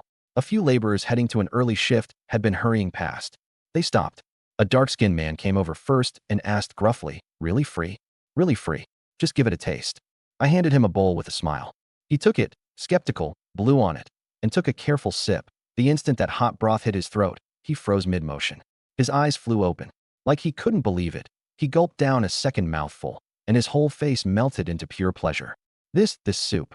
He smacked his lips and finally got out. "Damn, that is good. Give me a bowl of noodles, the big one." Just like that, the onlookers crowded in. "Let me try some too. Give me a little bowl." That's rich. I'll take beef and vermicelli." The little stall was suddenly buzzing. The sample bowls were drained in no time, and Afu hurried to refill them. Almost without exception, everyone who tasted the broth was conquered by a savory depth they'd never encountered before, and one after another they sat down and ordered. I handled the noodles and vermicelli. Afu blanched greens, laid out the beef, sprinkled scallions, and ladled on the steaming broth with quick, practiced hands. The first bowl went to the table, and the man slurped down several mouthfuls before sweat beaded at his temples. "Now that hits the spot," he mumbled in praise. "Great chew on the noodles, and the broth, unbelievable. I've never had soup this good in my life. The beef flavor is so deep, so fresh. This beats anything at the fancy restaurants." With big men raving like that, everyone else got even more curious. And not one person who tasted it said otherwise. I lost track of how many bowls we sold. I just kept my hands moving. Around then, Qian Mingyuan came strolling into Section C with his hands tucked in his sleeves, yawning, sleepy tears still at the corners of his eyes. But before he got close, his feet stopped. The stall at C middle 7, in that out-of-the-way corner, was mobbed. Every table was already full, and more people were eating out of bowls, squatting or standing, heads down, slurping away. Even crazier, there was a real line off to the side. Men, women, old, young, everyone craning their necks with hopeful faces. That soul-stealing aroma of meat broth hung in the air. Qian Mingyuan rubbed his eyes, wondering if he was still asleep. The kid had sounded confident about his beef soup yesterday, but he'd never said it would blow up like this. He remembered that bottle of sweet water from the day before. After his sister drank it, the crease between her brows really had eased, and for once she hadn't come after him about anything. Seemed like this kid actually had something going on. "Fine, I'm already here. I'll buy a few extra bowls to take back for my sister, shut her up for a while, and give the kid some face while I'm at it." But before he could even reach the stove, a burly man who'd just finished his noodles stood up wiping his mouth and nearly plowed into him. The man apologized quickly, then smacked his lips and told his companion, "That line was worth it. That broth is out of this world. I'm coming even earlier tomorrow." Qian Mingyuan frowned, went around him, and finally squeezed his way to the front. There I was, deftly lifting a chopstick load of snow-white noodles from the boiling pot, flicking my wrist to drain them, and dropping them into a big earthenware bowl. Afu laid on beef and greens in a flash, poured over a big ladle of glossy, rich broth, and scattered scallions on top, smooth as flowing water, almost too fast to follow. "Business is booming, I see." Qian Mingyuan raised his voice and lifted his chin, about to order 5 or 6 bowls to go. But I got there first. "Ah, young Master Qian, you're just the slightest bit late. We've only got 1 bowl of beef noodles left." "Fine, 1 bowl it is. I'll eat it right here." I smiled like I'd known he'd say exactly that. "Enjoy, young Master Qian. Careful, it's hot." He sat down with dignity, eyes going first to the bowl. The coarse clay wasn't elegant, but what was inside was undeniably generous. Plenty of broth, glossy with fat, a deep, inviting amber shade flecked with golden droplets of oil, several evenly cut slices of soy-braised beef laid over snow-white noodles, nestled against crisp green vegetables, with a pinch of white and green scallion on top. It looked good. It smelled even better. The aroma went straight up his nose. He picked up his chopsticks and prodded the noodles critically, each strand separate, coated in that shining broth. He lifted a bite, blew on it. and put it in his mouth with a distinctly appraising air. Springy, smooth, cooked exactly right. Nothing remarkable about that. But the moment the broth clinging to those noodles burst across his palate, Qian Mingyuan went completely rigid. What was this flavor? Composure, criticism, wounded pride, all of it flew right out of his head. He stopped caring about any of it and dove in, slurping down mouthful after mouthful. The bowl was empty, but the aftertaste lingered on his tongue. Only one thought was left in his mind. This is not of this world. As he left, I reminded him, if you want more tomorrow, come early. It wasn't even noon, and all 60 bowls I'd prepped were gone. Looks like I'd need to make more tomorrow. Right then, the system chimed in my head. Host has sold more than 50 bowls. Reward: one mobile phone, complete with charger, SIM card, and appstat. That was fast. The corner of my mouth curled up. I'd just been stressing about not having a phone. Problem solved. Lin Fu sat in the donkey cart counting copper coins, beaming. Brother, there's over 300 coppers. I've never seen this much money in my life. From now on, once we cover costs, you hold on to the profits. She shook her head quickly. I couldn't do that. You handle the money, I sleep better. Only then did she take it, beaming. Back home, I had Lin Fu make another pot of meat slice soup. I'd be heading out later to sell it. I closed my eyes and rested, saving up my energy. When I woke, the meat slices were all done, packed into one big pot. Brother, you're up? Everything's ready. I'm coming with you. She was practically bouncing. I shook my head. It's late. It's no place for a young girl. I can manage on my own. Get some rest. We've got an early morning tomorrow. She looked a little let down, but remembering she still had little Lin Tao to look after, she nodded. Okay, brother. Come back soon. I drove the donkey cart to an empty corner and stepped into the space. I poured all the meat slices into the freshly washed pot on the food cart, laid out the seasonings and disposable utensils, and changed into modern clothes. I turned on the phone the system had given me. Wait, wasn't this the exact one I had before I drowned? Same accounts and everything. Only the contact list had been wiped clean. I was the sole entry. Whatever. All I needed right now was that payment QR code. Before long, the food cart popped up near a farmer's market. I looked around and spotted a cluster of food stalls not far off, so I rode over. At the stall next to me, a girl flipping pork tenderloin on a griddle poked her head over. Ponytail, apron dotted with grease stains. Maybe 18 or 19. You new? Haven't seen you around. Her voice was bright, and her hands never stopped moving. What are you selling? Fooding meat slices. I nodded. Yep. First day, just testing the waters. Hey, I just got set up and I don't know the ropes at all. I was hoping I could pick your brain. As I talked, I ladled out half a bowl of hot soup and handed it over. The broth clear, the meat slices tender and white, garnished with scallions and cilantro. Have a taste. Tell me what you think. She froze for a second, then flushed. Oh no, I couldn't. That's too much. Before she could finish, I'd already pressed the bowl into her hands. It's nothing. Just taste it and tell me if it passes. She couldn't turn it down, and the smell had her hooked anyway, so she gave in. Well, all right. Thanks, kid. She blew on it and took a sip of the broth. Mid-chew, she stopped dead. Her eyebrows shot up, and she immediately scooped up another slice. Her eyes went wide. 2 years running a night market stall, from grilled cold noodles to fried skewers. She figured she'd eaten her way across the country and had a discerning palate. But this deceptively simple bowl of meat slice soup floored her. Oh my God, kid, this soup, it's really good. She said it under her breath, almost in awe, then took 2 more gulps. I took the opening and asked, when's it busiest around here? Do I need a permit for a stall? She shook her head. Right after class lets out, that's the rush. There's a university nearby and a high school, so come that hour, the students all pour in. No stall fees. First come, first served. Just watch out for the city inspectors. Second you see them coming, run. I nodded and filed it away. She polished off the bowl and still wasn't satisfied, so she paid for a big portion out of her own pocket, slurped it down until she was stuffed, then let out a burp and looked a little sheepish. Kid, it's your fault for cooking so good. Now I've overeaten. Oh, right. I don't even know your name. I'm Zhou Xiaoyu. Everyone just calls me Xiaoyu. Lin. Xiaolin, I answered shortly. Right as I said it, a commotion broke out at the night market entrance. Classes had let out at the university district, and it was dinner time.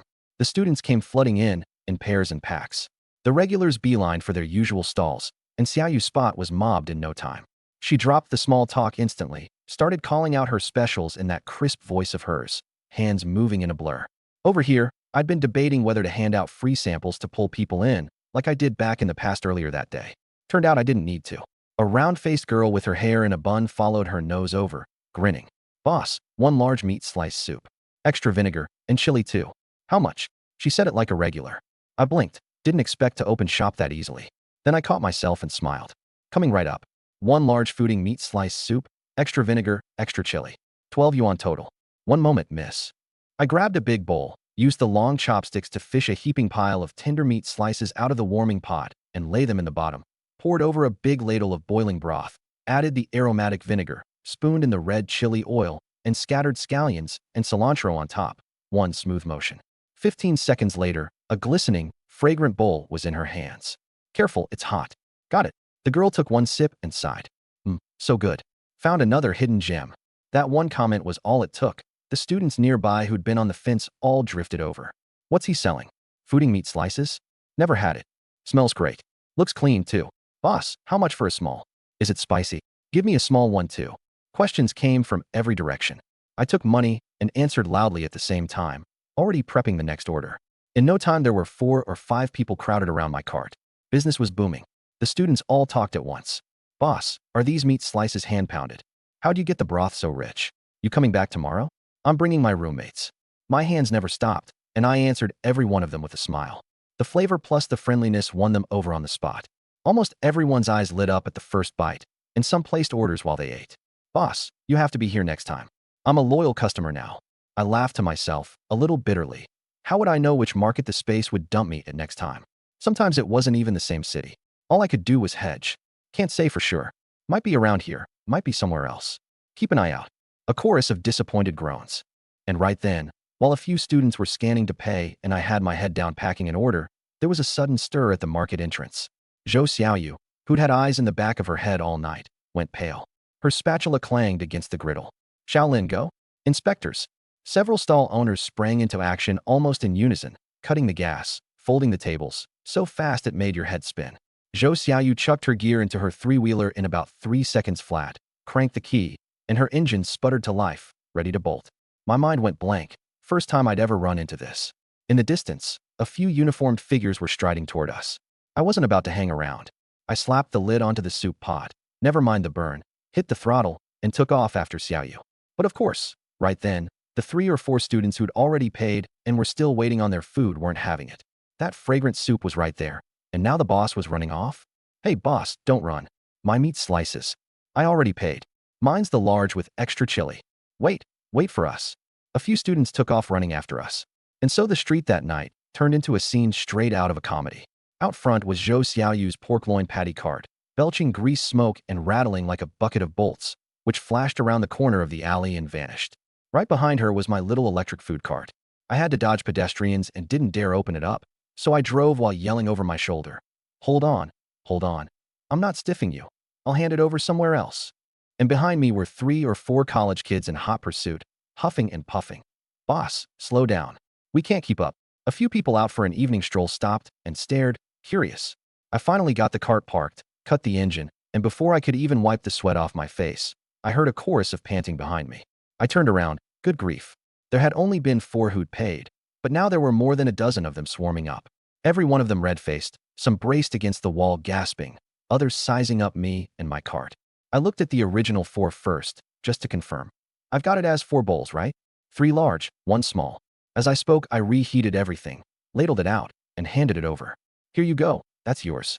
Eat it while it's hot. The 4 students took their bowls like buried treasure and left. But everyone else was still staring at me with big, hopeful eyes. The guy in the baseball cap still had his phone pointed at me, grinning. Boss, we chased you all this way. How good is this meat exactly? Let us find out. The girl and a couple tugged on her boyfriend's sleeve. Boss, we want some too. They were running so hard just now. It's got to be good. Nobody else said a word, but their eyes all said the same thing. We came all this way. We might as well try it, right? I didn't know whether to laugh or cry. I checked what I had left in the cart and figured it was more than enough for these dozen-plus people, with room to sell extra. Yep, got plenty. Small is 10, large is 12. Large or small? Baseball cap scanned first. Large, extra spicy. The chubby guy in glasses was right behind him. Large for me too, mild. I snapped into gear, ladling broth, adding toppings, taking payments. In no time, another dozen-plus bowls were gone. The spot was out of the way, no tables or chairs, so most people took theirs to go. Only that young couple stayed. The girl took 1 sip of the broth. Oh my God, this is so good. I wish I'd paid more attention in English class. I literally can't describe it. She quickly scooped up a spoonful of meat and fed it to her boyfriend. Here, taste this. He tried it, and his eyes lit up. That's amazing. Good thing we didn't leave. Boss, give me another large. I glanced in the pot. That would be the last one. Last large bowl, 12 bucks. He scanned it fast. Sent it. Check your phone. I glanced at the screen and nodded. Once everyone was gone, I finally let out a breath. That whole scene had been way too much of a rush. At least all the meat had sold out. I checked my phone. Only 7:30. Pushing the cart out of the alley, I noticed a row of little shops nearby that did nothing but delivery orders. The storefronts weren't exactly clean, and the cooking was dead simple. Heat up a few pouches, and dinner was ready. That had to be pre-made, packaged food, convenient, and the taste wasn't bad either. An idea started forming in my head. "What are you staring at?" somebody said. So I pushed my cart and moved along. After packing everything up, I looked around. Nobody, no cameras, and stepped straight into the space. First I checked today's take. 388 yuan total. Not bad. After ingredient costs, that was still over 200 in profit. Here's hoping tomorrow I get randomly assigned a farmer's market in a better location. It was dark by the time I got home. Dinner was keeping warm in the pot, and my two sisters were watching the door expectantly. The moment the lock clicked, they both broke into smiles. "You're back, brother. How'd sales go today?"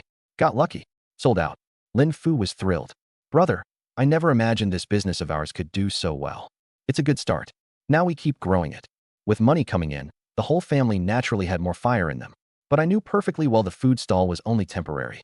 If disaster or unrest hit later on, business at this ancient world stall was bound to take a hit too. The next day, my beef soup, great flavor, honest prices, pulled in even more customers. Grain prices were skyrocketing these days, so a filling bowl of beef soup for a few copper coins was an absolute steal. Between one thing and another, I sold 60 or 70 bowls today. Added to yesterday's, I was already past 100. I was so worn out I could barely lift my arms. Host has been detected selling over 100 bowls. Reward: unlimited beef soup essence, harmless version, unlimited secret recipe chicken bouillon. Host may use as needed. The moment the notification faded, my mind started turning. It was just me and Lin Fu, and we were both running ourselves ragged. I hadn't even had time to visit the modern world these past few days. I just collapsed into bed the second I got home. This couldn't go on. Hire help. I had a better idea, a way to make money in my sleep. My beef soup was an absurd hit. Stall no. Bing Zhongqi had a line down the block every single day, and that rich aroma became legendary at the West Market entrance. But all that success was like a thorn in the side of the old-timers who'd been selling there for years. Wang Laoshuan's face had been longer than a rolling pin for 2 days straight. The bone broth smell his family's wonton stand had put out for decades was now completely drowned out by my beef soup, and you could see his customers thinning out, all of them crowding over to me. Crouched behind his stove folding wontons, he grumbled to Old Lee, the flatbread seller, with a face full of worry. "This keeps up, a few of us are going to be eating dirt. There's something unnatural about that kid. That soup smell steals a man's soul." Just as they were huddled together sighing over it, I closed up shop, but didn't rush off. Instead, I picked up a small cloth bundle, all smiles, and went to see them myself. "Uncle Wang, Uncle Lee, Auntie Zhang, still packing up?" I was polite, not the least bit smug. In fact, I sounded pretty sincere. The three of them exchanged glances, uneasy, with no idea what I was up to. Wang Laoshuan answered flatly. Business was even better for you today, Boss Lin. Only thanks to all of you, uncles and aunties, just scraping by. I came today because there's something I'd like to run by you. See if you're interested in making money together." "Making money together?" Old Lee repeated, puzzled. "Together how?" "I won't hide it from you. The reason my soup has any flavor at all is a secret seasoning passed down in my family. But working myself half to death, all I can manage in a day is. Here's the English translation. I can only sell so many bowls a day, and my stall's barely bigger than a butt. But the food business here at West Market shouldn't just be good for me, right?" I scanned the row of startled, uncertain faces and went on. "Here's what I'm thinking. This secret seasoning of mine, I'm willing to supply it to all of you. Uncle Wang, if you're game, stir a pinch of my powder into your wonton broth, and I guarantee the flavor jumps a whole level. One taste, and your customers won't be able to forget it. Uncle Lee, wouldn't your flatbread go down even better with a good bowl of soup beside it? Auntie Zhang, for your plain noodles, the broth is the whole dish." Old Wang Xuan's heart started pounding, but he didn't dare believe it. You'd hand your secret seasoning over to us? What's in it for you?" "Nothing in this world came that easy," I answered without flinching. "Of course I'm not giving it away. 2 conditions. First, if you use my seasoning, I get 20% of what you earn. Second, I supply the seasoning. And no, I don't know the exact recipe myself. We settle up every 7 days. You pay, I hand over that much seasoning." The vendors stared, dumbstruck. 20%? That was actually not bad. The food really would taste better. and more customers meant more than a 20% bump in profit anyway. Auntie Zhang couldn't help asking, Lin, your own business is booming. Why help us? I scratched my head. Auntie, I'll be straight with you. I can't be in two places at once, and I'm running myself ragged. Better everybody makes money. If we grow the market and turn this street into a food street, more people come, and that's good for all of us. I supply the seasoning, you do the selling. Call it a win-win.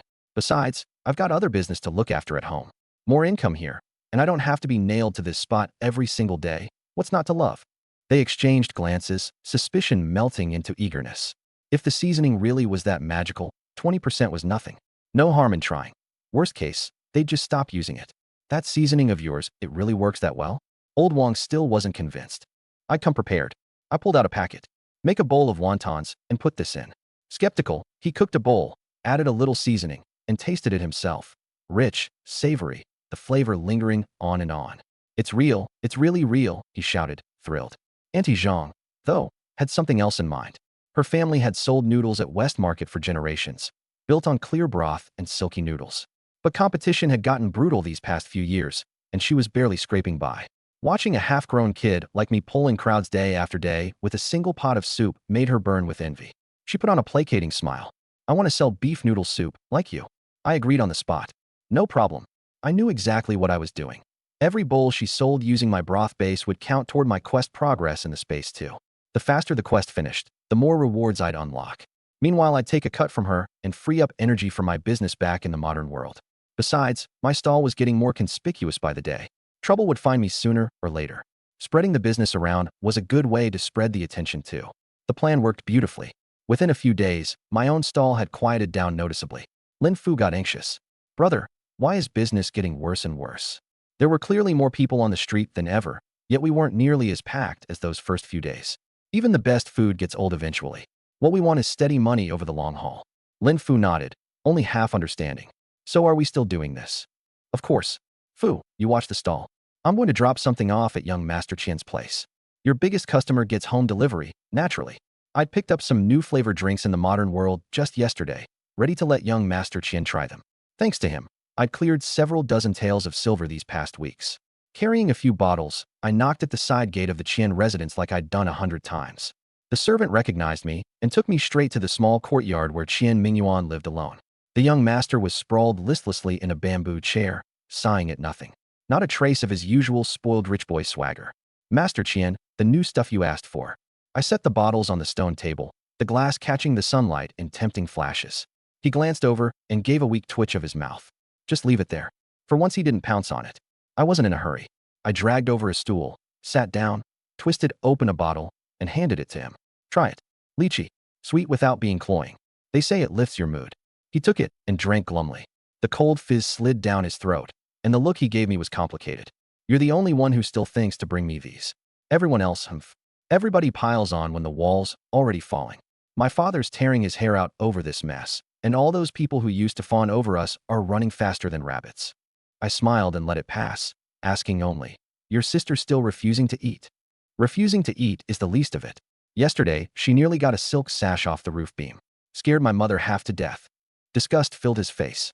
That squat little melon, Lu Kuan, just because his father's the prefectural vice administrator in charge of canal transport and commercial taxes, he's got a chokehold on several of our family's shipping routes. My father says if we don't make this match, business gets hard from here on. But Lu Kuan himself, ratty little face, filthy mouth, his room's already stuffed with maidservants, and he keeps an opera girl on the side. My sister's too proud for that. Marrying him would be jumping into a fire pit. He grabbed my arm like a drowning man grabbing a straw. Lin Che, you've got ideas, you've seen things. Is there any way? If you can keep my sister from marrying him without dragging the family business down. No, even if you can just get the Lius to break the engagement themselves, I'll reward you handsomely. 10 taels. No, 20 taels of gold. I'll hand over my entire private stash. All the desperation and helplessness of a boy his age laid bare. Something stirred in me. 20 taels of gold, spendable here, and hard currency in the modern world too. I thought for a moment. Master Qian, tell me everything you know about this Lu Kuan. In detail. His tastes, where he goes regularly, who he associates with, anything he's especially superstitious about. The more detail the better. Baffled but willing, he racked his memory and laid it all out. Beyond being a lecher and a heavy drinker, Lu Kuan liked to play the refined gentleman, and he was big on fortune-telling. By the time he finished, a vague plan was taking shape in my head. First, I told him, the immediate priority is getting your sister to eat something. If her health gives out, nothing else matters. Let me use the kitchen. I'll make something light to bring her appetite back. Madame Chien had been crying herself sick over her daughter. When she heard I was willing to try, she figured a dead horse was worth one more shot and gave her permission. I had the cook simmer a small pot of the finest jade green japonica rice into congee. Grains bloomed open, the surface thick and glossy with rice oil. Then, here's the English translation. I took out the small packet of concentrated chicken bouillon I always carry with me, minced the chicken breast into an ultra-fine paste, mixed it with egg white and starch into a batter, and poached it in clear broth until it turned into snow-white hibiscus chicken slices. Finally, I laid the chicken slices over the congee, poured on that bowl of clear chicken broth, now infused with the bouillon, its savory aroma instantly elevated, and sprinkled a few threads of young ginger and scallion whites on top. And just like that, a bowl of hibiscus chicken congee was ready, deceptively plain and simple-looking, yet with a savoriness refined to absolute perfection. I carried it to Chien Yuru's chamber myself. After the maid announced me, I passed the congee through from behind the screen and said only this. Miss, your body belongs to you. No matter how big the trouble is, you need a full stomach before you can think your way out of it. There's no grease or gaminess in this congee. Just take one bite. If it doesn't sit right, spit it out. Chien Yuru hadn't wanted to eat at all, but the aroma drifted right up to her, and her stomach was growling with hunger. She just couldn't hold out anymore. She couldn't resist taking a bite, and that one bite demolished a resolve she'd maintained for days without food. She ate and wept at the same time, moved to tears. How can something this delicious exist in this world? But then she'd think about having to marry that stumpy little winter melon of a man, and the misery would come flooding back. So there she was, crying one moment and laughing the next. The maid standing nearby was muttering to herself.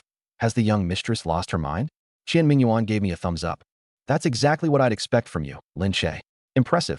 I just smiled, brushing it off as nothing. Tomorrow I'll bring some food that'll help settle her nerves. As for that plan of ours, wait for my good news.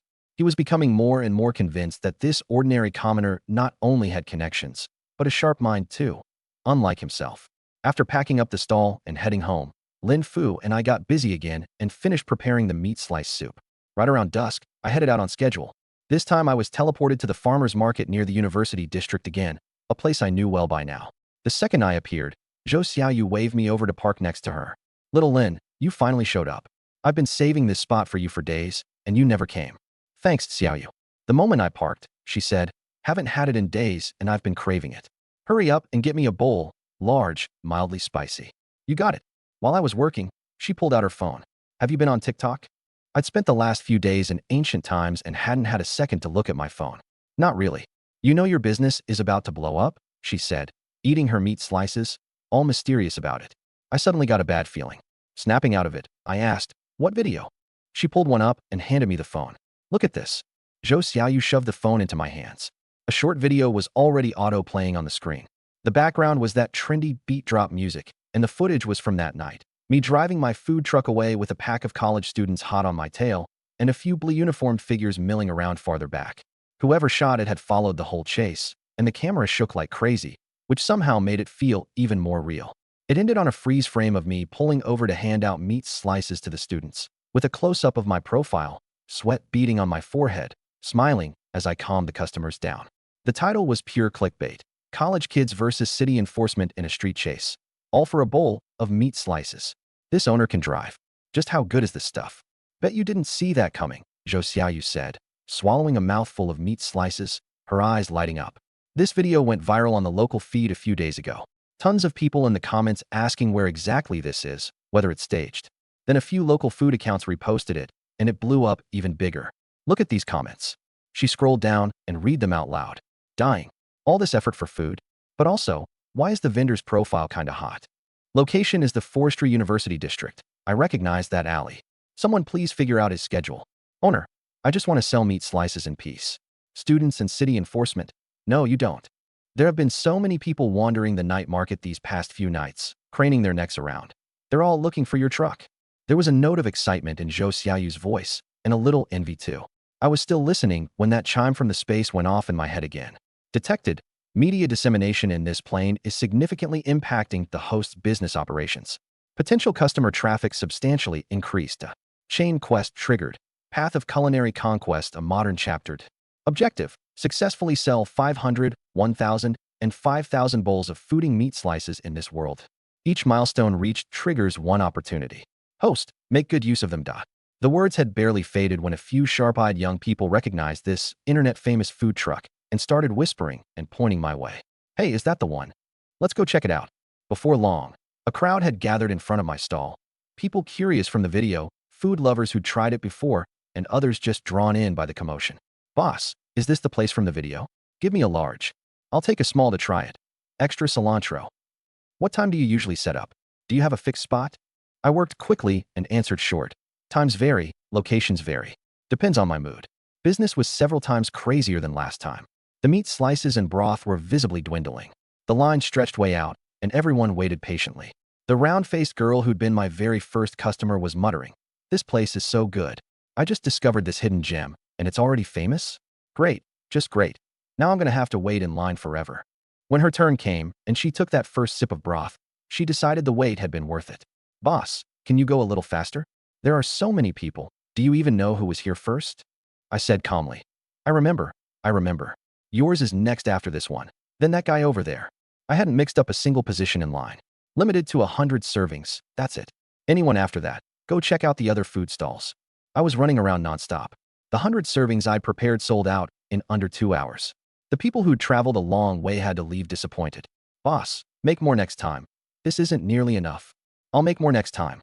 I promise." Quickly, I hung up this sold-out sign, and only then did it hit me that I'd been so busy I hadn't even eaten dinner. My stomach was painfully empty. I walked over to Zhou Xiaoyu's stall and scanned the code to order. "Xiaoyu, 1 pork tenderloin flatbread. Add an egg, extra tenderloin, and go heavy on the chili sauce." "You got it.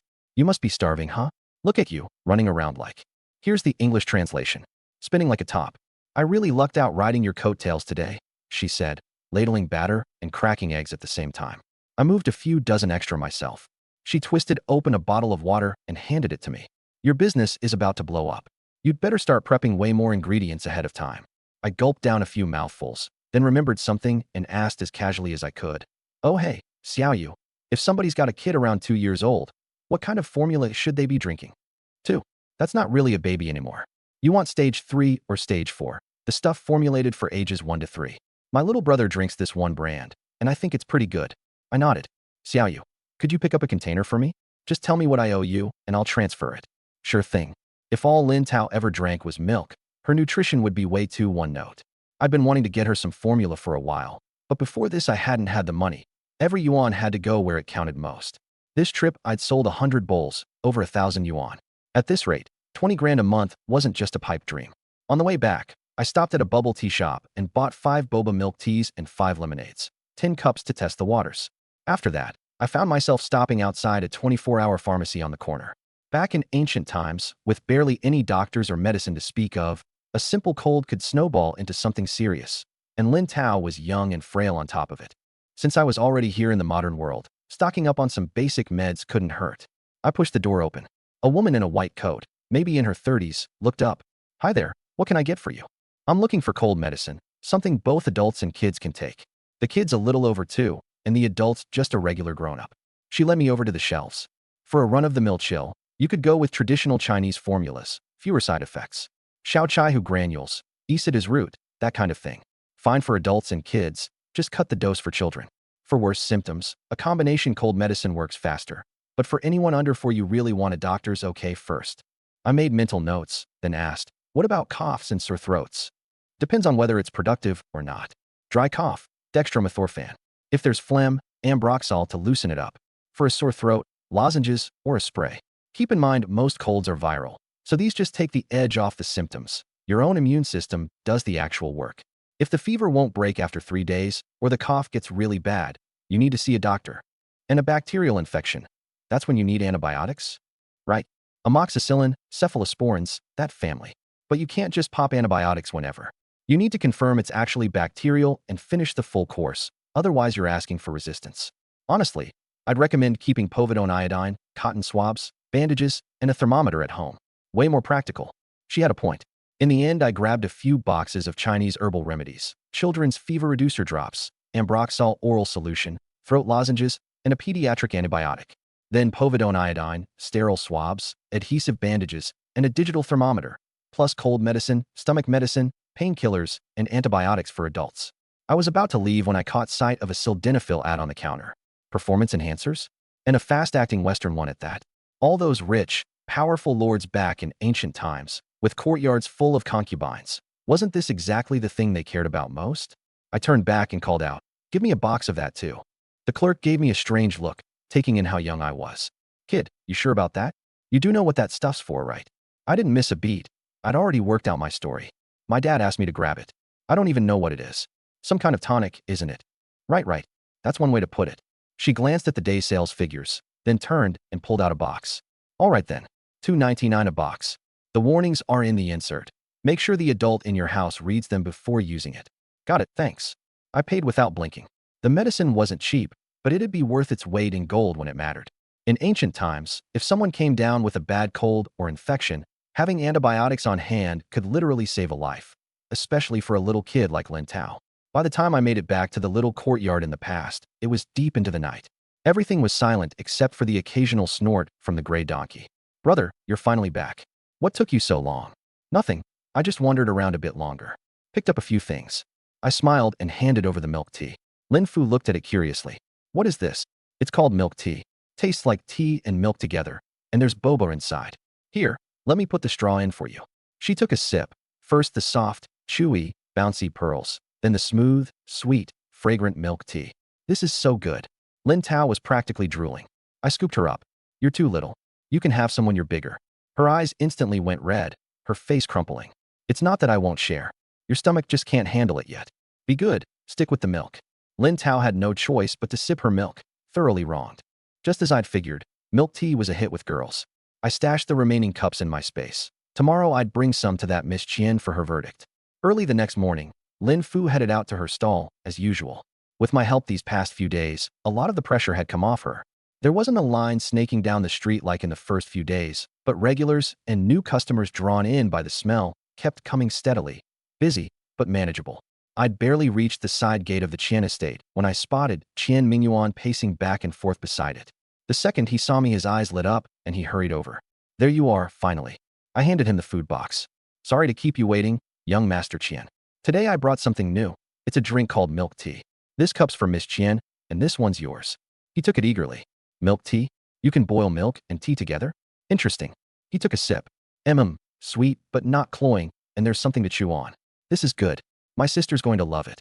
Hang on, I'll bring it to her right now." In the inner court, a faint calming incense drifted through Qian Yuru's chamber. She sat staring blankly at a book of poetry, fingertips trailing across the page without taking in a single word. Qian Mingyuan's voice came from outside the door. "Sis, Lin Che sent over some milk tea. Come try it." He presented the cup to his sister like he was offering up a treasure.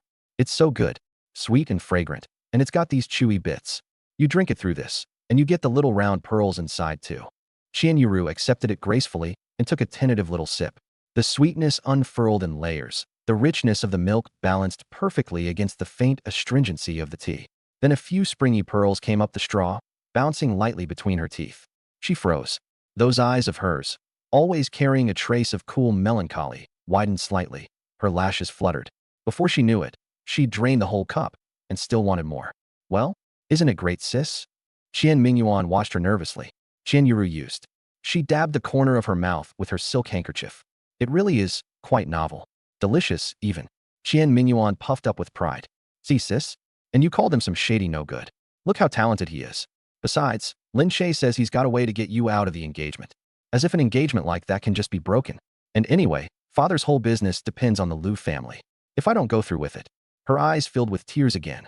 Rich as their family was, they were no match for the local officials. Qian Mingyuan deflated a little too. I was still waiting for him out in the courtyard. He hurried over, anxious. "Brother Lin, what exactly is this plan of yours? Will it actually work?" I didn't bother stringing him along. I led him to a quiet corner and lowered my voice. "Didn't you tell me Lu Kuan is a lecher who's also obsessed with fortune-telling? Well then, that's exactly where we hit him." I laid out the plan in a murmur. He kept blinking at me, stunned. "You really think that'll work?" "Only one way to find out." Qian Mingyuan gritted his teeth, dug a tail of gold out of his purse, and handed it over like it was a piece of his own flesh. "In that case, I'm counting on you, Brother Lin." I stared at that gleaming little gold ingot, and my eyes lit right up. A tail back here wasn't a modern tail. This thing had to be 30-some grams of gold. All that brain power I'd burned coming up with a plan was suddenly worth every bit of it. Just look at this payday. How many bowls of pork slices would I have to sell to match it? That's my whole savings. One tail, that's it. Spend it carefully. His parents kept him on a short leash. The allowance he got was barely enough for food and fun. That single tail of gold was what he'd managed to scrape together by living frugally. Now he was handing it over for his sister's happiness, a real sacrifice. I took the gold, calm on the outside, howling with laughter on the inside. Qian Mingyuan gave a sheepish grin. Wait, Brother Lin, I've never actually been to a pleasure house before. Could you take me along? Of course. Not a problem. I might never have seen the pig run, but I'd eaten pork, and honestly, I wanted to look at the place myself. But whatever you do, don't tell my family about this, or else a him. Or else he'd be getting a serving of bamboo shoots stir-fried with pork. In other words, the cane across his backside. Young master, you know exactly what kind of man Lin Che is, don't you? That evening I made it back to the modern world again, and this time my food cart materialized beside the wholesale market next to an upscale residential complex. The cart had barely settled and I hadn't even hung up the sign before I heard someone nearby gasp. Look, look, it's that viral food stall. My stomach dropped. I looked up to find several young people already filming me with their phones. I instinctively tugged my mask higher. I'd known I'd get recognized eventually, but this fast? Within minutes, someone had posted a video of my stall online with the most on-the-nose caption possible. The viral street food cart is here. The comments started stacking up, with a crowd of people announcing they were on their way. Less than half an hour later, my stall was ringed with people. Office workers on their way home, residents from the neighborhood, and most of all young people who'd come running the second they heard. All of them craning their necks, eyes full of anticipation. Boss, is this really the place from the video? Fooding pork slices, right? 2 orders for me. Line up, everybody form a line. The crowd sorted itself into a queue on its own. I called back answers while I got the fire going, and steam was soon rising off the pot. I'd prepped about 150 bowls today, and that was my ceiling. Mincing the meat, seasoning it, simmering the broth, it was all on me and Lin Fu. Any more than that, and we simply couldn't keep up. 2 orders per person max. I raised my voice while scraping slices of meat into the boiling water. Supplies limited. Let the folks in the back get a taste too. A groan went up from the line. Waited all this time for 2 measly bowls. Come on, boss, make more. I took a cab all the way from the south side. My hands never stopped. I grinned and looked up. 2 bowls would stuff anybody. Get a taste today, come back next time. Fair enough. Apparently, the grumbling died down. Everyone stretched their necks to watch the slices tumbling in the pot, that fresh, savory smell drifting out with the steam and setting off the hunger pangs. The slices curled and set fast in the boiling water, bobbing up and down. I scooped them out with a strainer, dropped them into bowls, ladled clear broth over the top, scattered on seaweed, dried shrimp, and cilantro, then finished with a spoonful of ginger vinegar sauce. Bowl after bowl went out. Careful, it's hot. Enjoy. People took their bowls and rushed off to find somewhere to sit. Some just stood at the curb and dug in. One bite, and their eyes lit up. So fresh. The meat's got such a bounce to it. And that broth is unreal. The praise came in waves. I listened, and my hands moved even faster. Even so, a little over an hour later, the pork slices ran out. I sold the last few bowls, hung up the sold-out sign, and gave the people still in line an apologetic smile. Will you be back tomorrow, boss? Asked a girl who hadn't gotten any, looking at me with big pleading eyes. We'll see. I wiped my hands. If I've got the time. The crowd gradually broke up. I leaned against the cart and let out a breath, and only then noticed my arms had gone stiff and sore. Over an hour of nonstop scraping meat and ladling broth. It was genuinely exhausting. 150 bowls today meant a solid haul, but it also meant the pork I'd bought earlier was completely gone. I packed up the stall and pushed the cart toward the farmer's market. The sky was dimming, and plenty of vendors were already closing up, with lights scattered here and there. I bought 10 caddies of pork first, then headed deeper in. The heavy-set guy at the beef stall was bent over rearranging his freezer case. He glanced up, saw me, and his face brightened. Hey, it's you. 10 caddies of beef, please. You got it. He chatted while he cut. Say, you got any more of those mushrooms? My wife loves them. Stir-fry 'em with some meat, and it's so good it'll knock your eyebrows off. I shook my head. Haven't had time to get up the mountain lately. I'll bring you some when I do. Hey, is there a gold shop around here? He bagged the meat and wiped his hands. Around here, let me think. Head west about 2 kilometers, I think there's one. Small storefront, but I hear the old craftsman there does good work. Great. I took the heavy bag of meat and paid. I put the meat in the storage box under the cart, or rather, with a flick of thought, into my space, where time stood still and nothing ever spoiled. By the time I left the market, it was fully dark. The streetlights had come on, casting warm yellow pools on the ground. I figured I'd go check out that gold shop. I drove over and found the place with the help of my navigation app. It was a private shop, with a "We Buy Gold" sign propped up by the door. I reached into my POC. Translation: the gold ingot in my bag, and walked in. The shop was run by a husband and wife team. Seeing a customer, they called out, "What style of gold piece are you looking for? If we don't have it, we can make it."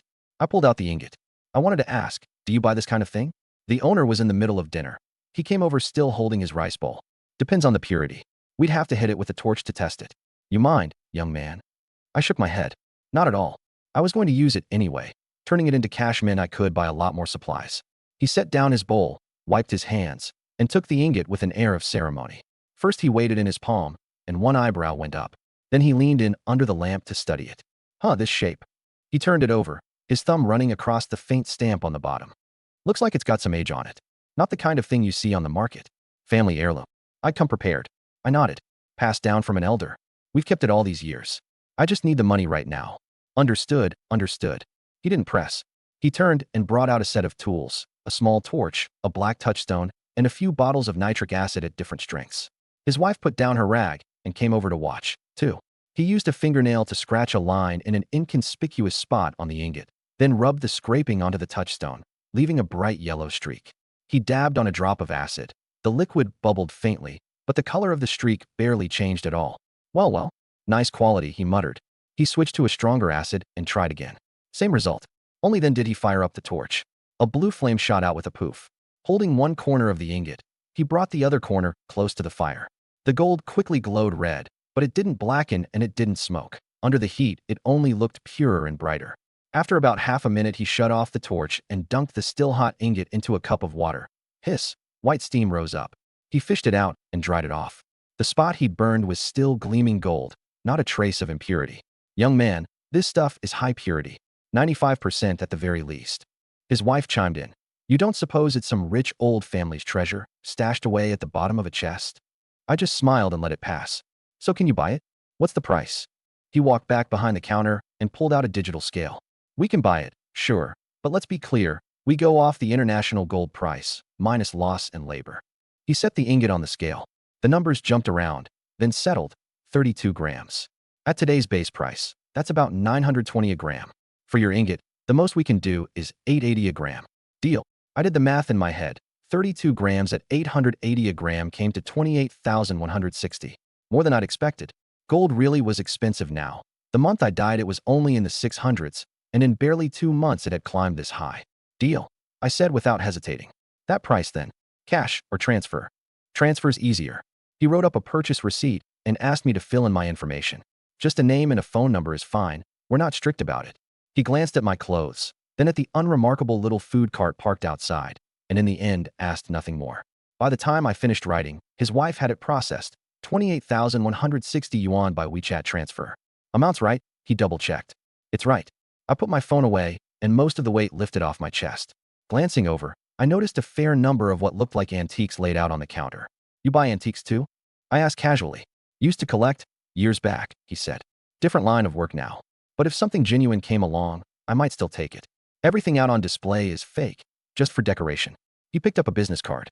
"My WeChat's on there. If you've got any old pieces at home, bring them by and let me have a look. No charge. Just a hobby." "Sure, no problem." I scanned the QR code. His WeChat name was just his own name, Old Hong. I gave a wave and left. Not far down the street, I happened to pass a Miniso. They had all kinds of small stuff inside. I don't know anything about women's makeup, so I flagged down a clerk. "Excuse me, it's my sister's birthday, and I want to pick out some makeup for her. Could you give me some recommendations?" The clerk was a girl with a ponytail and a little thong that showed when she smiled. Her eyes crinkled. "Birthday present for your sister? That's so sweet. Come look over here." She led me to the cosmetics section, shelves packed floor to ceiling, so many colors it made my head spin. "This color-changing lip balm turns pink with your body temperature. Very natural and hard to mess up." She handed me a tube. The plastic case was feather-light, the balm a translucent pale orange. Then she picked up a flat palm-sized case and flipped it open. A dozen plus colors lined up neatly, from light brown to deep purple, some with fine shimmer. This eyeshadow palette works for everyday looks and date looks. Fine texture, doesn't fall out much. Next, she took out a small bottle of foundation. This one's the hydrating formula. Sheer, evens out your skin tone. Pair it with a setting powder, and it'll stay fresh all day. She talked fast, and her hands never stopped, going on to recommend a brow pencil, a blush, a boy magnet, red lipstick, and makeup remover wipes. If you're going to wear makeup, you've got to take it off properly, or it wrecks your skin. Listening to her, I started to get the picture. Could you teach me how to use all this? I'll send you some tutorial videos. Just follow along. Okay, 2 of each of these. Then, I pointed at everything she'd recommended. After that, I picked up some pretty hair ties and clips, the kind suited to little girls. Those were for my 2 younger sisters. At checkout, the register beeped away for a while. The clerk packed everything into a paper bag and handed it over, unable to stop smiling. $478 total. Your sister's going to love it. You don't see many brothers this thoughtful these days. Done shopping. I was looking for a quiet corner when I spotted a self-service adult products kiosk blinking with multicolored lights. I checked that nobody was around, stood in front of the machine for a good while, bought a few things, and quickly stuffed them into my space. Back home, I gave the little accessories to Lin Fu and Lin Tao. Lin Fu, being the eldest sister, usually acted so grown-up, but even she broke into a smile when she saw them. Brother, these are lovely. So delicate. These are for tying your hair up, I explained. And these clip back the loose strands. Looking at Lin Tao's hair, once dry and yellowed, now slowly turning black again, I clipped one in for her. See how pretty Tower looks with it on. Lin Fu agreed. She really does. Early the next morning, I told Lin Fu that in a little while, the vendors would hand over the past few days' earnings, and she'd keep track of it all herself. Lin Fu hesitated. Brother, I'm afraid I'll mess up the figures. What's there to mess up? Ma taught you your letters and numbers back when she was still around, and you know your way around an abacus. You'll do fine. At the mention of their missing mother, Lin Fu's eyes went red. Ma was such a good, decent woman. How could she have run off with another man? I just don't believe it. Back when their father, Lin Dashan, was alive, the 2 of them had clearly been devoted to each other. F you, don't dwell on the past. Let's just make a good life for ourselves. Look at us now. Food on the table every day, and money left over besides. You're right, brother. I won't think about it anymore. I'll try my hand at the books tomorrow. That's the spirit. The next day, once the morning's business was done, I saw the 2 sisters home, then rode my gray donkey back to Ping'an Town at an easy pace. Qian Mingyuan was already pacing back and forth outside the side gate of the Qian estate. The moment he spotted me, he waved frantically. Finally, I've been waiting a whole hour. He'd dressed to the nines today, a crimson-purple silk robe, a belt set with a white jade plaque, his hair combed slick and glossy. I climbed down off the donkey and tied up the reins without hurrying. What's the rush? Those pleasure houses don't even open till later. Qian Mingyuan scratched his head. I wanted to see a bit of the world. Wait, we're going to a brothel. What are you doing with that ratty sack? The bag was stuffed to bursting, and it really didn't belong anywhere near a house of ill repute. I lifted the sack and gave it a heft, smiling meaningfully. You go enjoy your brothel. Me? I'm going on business. Business? What business have you got at a brothel? Buying snacks. I didn't elaborate. You'll find out soon enough. Qian Mingyuan looked over my outfit with distaste. Look at yourself. They'll throw you out on sight. From somewhere he produced a robe of pale moonlight white cotton for me. Nothing fancy, but clean and crisp, and it made me look a little taller. The 2 of us cut through the streets as they grew noisier. The farther south we went, the thicker the lantern light, and strains of flute and strings began drifting our way. The 3-story Spring Breeze Pavilion had already lit its lanterns, the warm red glow startling against the dusk. A few girls were greeting customers at the door, all laughter and lilting voices and waves of perfume. We hadn't even reached the entrance when a girl in an aqua green skirt called out sweetly, "Young masters, come in and have a look." The 2 thinly dressed girls at the door half coaxed, half shoved us inside. Qian Mingyuan hunched his shoulders, eyes darting anywhere but at them, and muttered under his breath, "They're wearing hardly anything. Aren't they cold?" The hall was far warmer than outside, the heat rolling over us thick with the scent of powder and rouge. Gauze curtains hung everywhere, and through them, you could make out blurred silhouettes lifting cups and trading toasts. Music floated down lazily from upstairs, threaded with scraps of laughter. A girl in red came swaying over, her fingers reaching for Qian Mingyuan's shoulder. "This young master is quite the handsome one. First time here, isn't it? Let big sister pour you a couple of drinks." Qian Mingyuan flinched back like he'd been scalded and nearly crashed into the curio shelf behind him. I reached out to steady him, then turned to the girl in red, my voice even. "Excuse me, is your madam in? There's something I'd like to discuss with her." The girl blinked, then covered her mouth and laughed, her eyes glinting. "So young, and you prefer older women? What a shame. Our madam stopped taking guests long ago." The girl in green beside her laughed too, twirling a lock of hair around her finger, her gaze roaming over my face. Qian Mingyuan flushed scarlet and fumbled a piece of silver out of his sleeve, about a tael's worth, pressing it into the red-clad girl's hand. If you'd be so kind as to pass along the message, miss. The instant the silver touched her palm, both their smiles turned several degrees more genuine. The girl in red tucked it away against her chest, her tone suddenly businesslike. Ah, actual business. One moment, gentlemen. I'll go fetch Mama right away. The word Qian Mingyuan had dug up was this. Lu Kuan was infatuated with Su Wanyun, the star courtesan of the Spring Breeze Pavilion. But Su Wanyun wasn't someone you could simply ask to see. So I'd take the long way around, starting with the madam. Before long, a woman of around 40 emerged from behind the curtain. She wore a dark purple jacket embroidered with gold, not a hair out of place, 2 heavy gold pins in her coiffure. Her face was powdered, her lips painted bright red, and she moved at an unhurried pace, radiating shrewd, mercenary competence from head to toe. You two were asking for me? And what might this be about? I set my teacup down gently. There's a bit of business I'd like to discuss, Mama. I hear every girl at the Spring Breeze Pavilion is both beautiful and accomplished. The madam smiled. You flatter us.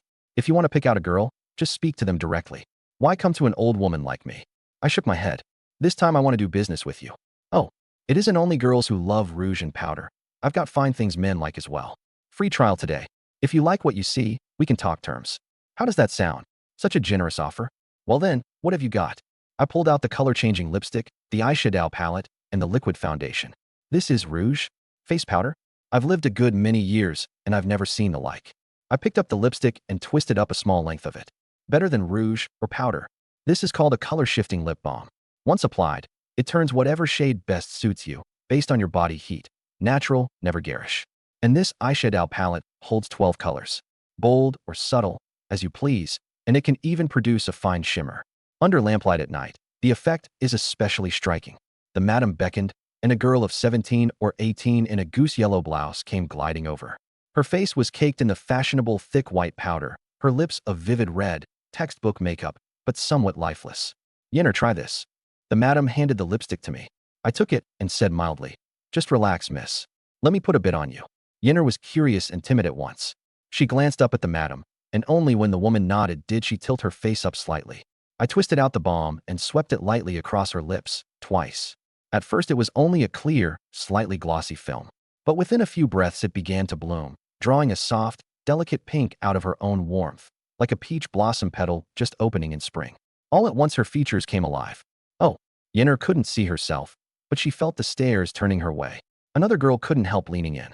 Sister Yenner, that color is gorgeous. Like you were just born with good color in your face. The madam narrowed her eyes, said nothing, and nudged the bottle of liquid foundation forward. I got the hint, poured a little of the off-white liquid onto the back of my hand, and said to Yenner, Miss, your powder's laid on way too thick. Let me fix it for you. I dabbed a bit of foundation onto my fingertip and patted it gently over her cheek. The liquid was astonishingly light, yet it melted into her skin at once, covering the heavy white powder in one even layer and letting her natural glow show through, adding color only where it was needed. Her whole face instantly looked clearer and fresher. Features that the powder had flattened out came into focus, and she suddenly seemed alive and radiant. This is... The madam finally sat up straight, leaning in for a closer look, her eyes wide with astonishment. She'd run a pleasure house for years. The finest rouges and powders she'd ever seen were, at best, a bit more finely milled, a bit truer in color. But this stuff clung so naturally that it looked like no makeup at all, and yet it was more alluring than makeup. The other girls crowded around, whispering, How come Yenner looks so pretty today? It's that lip balm, isn't it? Such a tender color.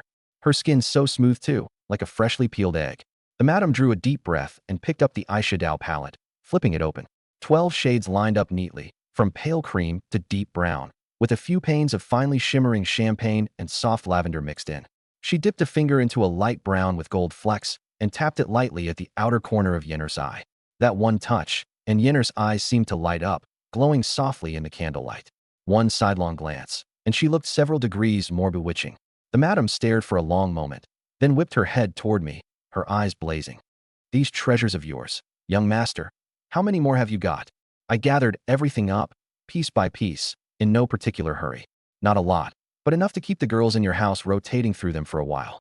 And besides these ladies' things, I've got something special made just for the male customers. Oh, From the very bottom of my cloth bag, I pulled out a small porcelain bottle holding a few deep blue pills, the sildenafil I'd bought at the pharmacy the other day. I'd gotten rid of the packaging long ago. Now it just sat in an ordinary porcelain bottle. Without so much as a blush or a flutter, I spun my story. This is called the One Night of Spring Breeze pill. A man takes it and his spirits are renewed, his vigor restored, and without the damage those usual tiger and wolf aphrodisiacs do to the body. You serious? There's really a wonder drug like that. Would I dare lie to you? Find someone to try it, and you'll see. The madam nodded thoughtfully. Clearly she'd underestimated this young man. Who'd have guessed I'd brought so many marvels with me? I produced another bottle, this time perfume. And this one is a gift from Miss Sue.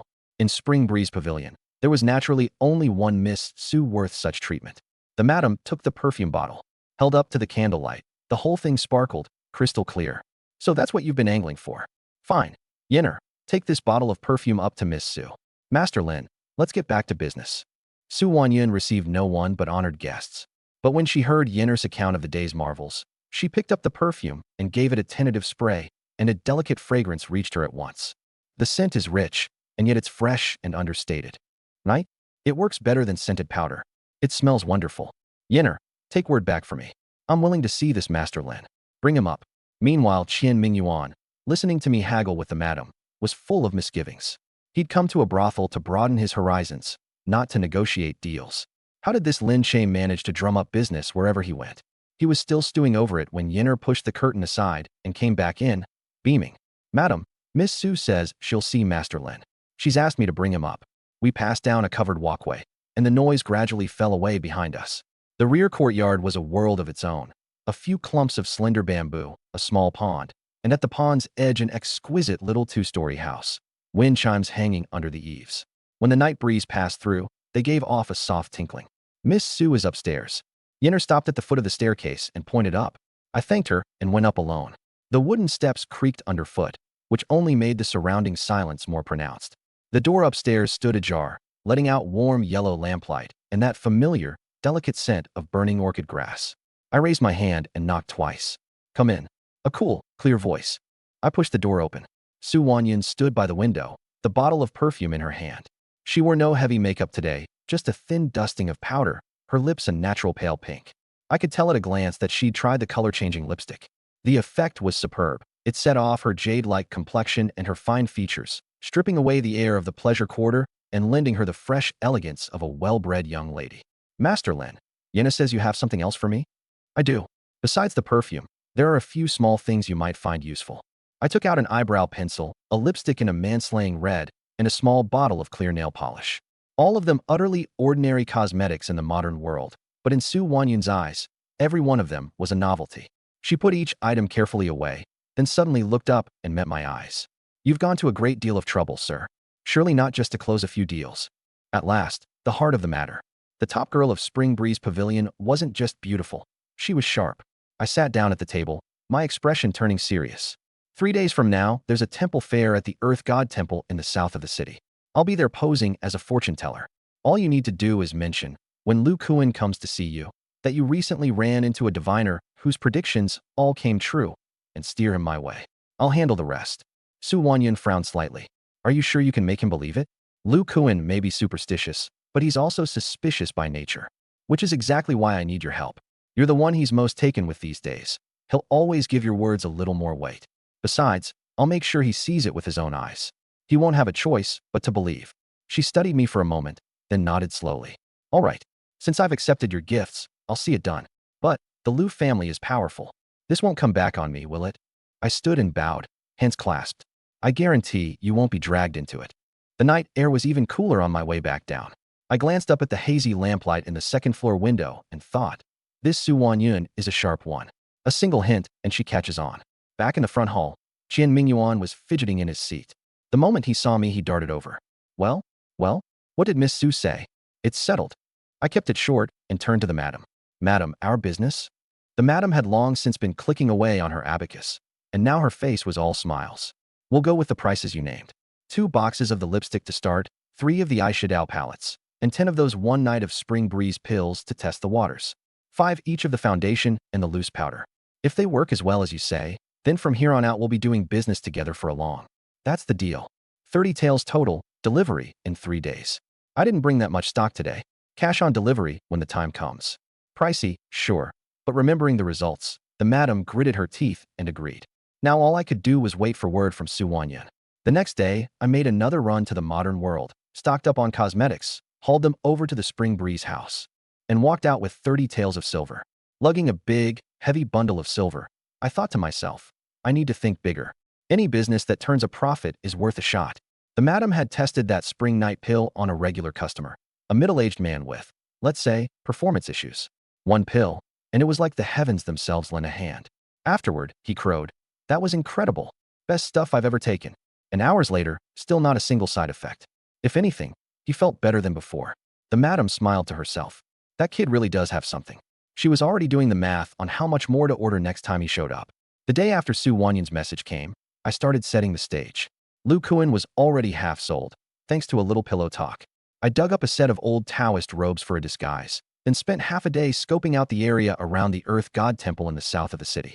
I picked a few likely candidates: a blind old beggar who always sunned himself by the temple gate, an old farmer hawking wilted vegetables, and a young woman in rags with a baby on her hip. On top of that, I recruited 2 quick-witted kids off the street who liked running errands. 20 coppers a day. Easy work. Just do exactly what I tell you. And if it goes well, there's a bonus. I gathered them in a quiet corner and pulled out the cash. 20 coppers was no small sum to people like them. The woman clutched her baby tighter and asked in a low voice, "It's not against the law, is it?" "It's not against the law." I handed each of them 5 coppers up front, then walked them through their parts in detail. Day 1. I set up shop at the west corner of the Earth God Temple wall. Fortunes read. Characters analyzed. Faces interpreted.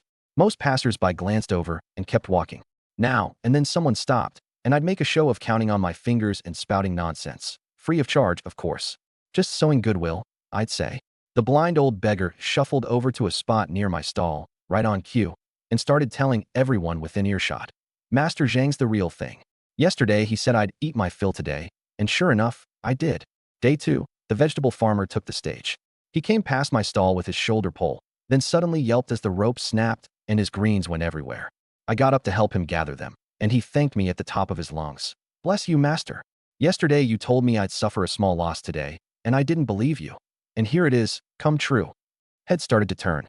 Day 3, the young woman came by with her baby, stopped, and asked timidly, "Master, could you take a look at my child? He cries all night." I made a big show of studying the baby's palm. Not that I had the faintest idea what I was doing. I just riffed off some horoscope book I'd read back home. "There's fire in this child's fate. Water will settle him. Set a basin of clean water in the corner of your house. 3 days, and you'll see the difference." She thanked me over and over and reached for her purse. I waved her off. For a child, I don't take money. After a few performances like that, the name Master Zhang actually started getting around the neighborhood. I wasn't exactly swamped, but people did trickle in with questions. I handled them with a mix of truth and improvisation and occasionally landed a real hit, mostly by reading faces, plus whatever gossip I'd dug up in advance. Around noon on day 4, my target finally showed. Lu Kuan arrived by sedan chair with 2 servants in tow. He was in a sapphire blue silk robe, jade pendants clinking at his waist, and the second he stepped out he frowned and looked around, muttering, "What kind of master could possibly come out of a dump like this?" His guide, one of the Spring Breeze house's runners, said with an ingratiating smile, "Miss Su insisted, sir. Says this Master Zhang is uncanny. She lost a hairpin the other day. He calculated it out and said it was in the lining of her vanity box. And there it was." Lu Kuan looked unconvinced, but he walked up to my stall and sized me up. "Your Master Zhang?" he said, chin in the air. I raised my eyes just enough to look at him, in no hurry at all. "That would be me. What does the young gentleman wish to know?" Lu Kuan sat down on the little stool, testing me. "Then tell me, what do I do for a living?" I'd already dug up everything there was to know about this Lu character. I made a show of deliberating, then said slowly, "You carry the air of officialdom, sir, but you hold no office yourself, not by the proper route. You carry the air of wealth, too, yet you're no ordinary merchant. If I'm not mistaken, an elder in your family serves in government, and you handle certain practical affairs yourself, something to do with canal shipping and taxes." Lu Kuan's expression changed. I laughed inwardly. His father was a prefectural vice magistrate whose portfolio was exactly canal shipping and commercial taxes, and Lu Kuan really did help manage the family's business affairs. None of it was a state secret, but hearing a street corner fortune teller nail it in one breath was enough to rattle him. "Not bad," he said, dropping his voice. "Then tell me how my fortunes stand these days." I counted on my fingers, closed my eyes a moment, then snapped them open.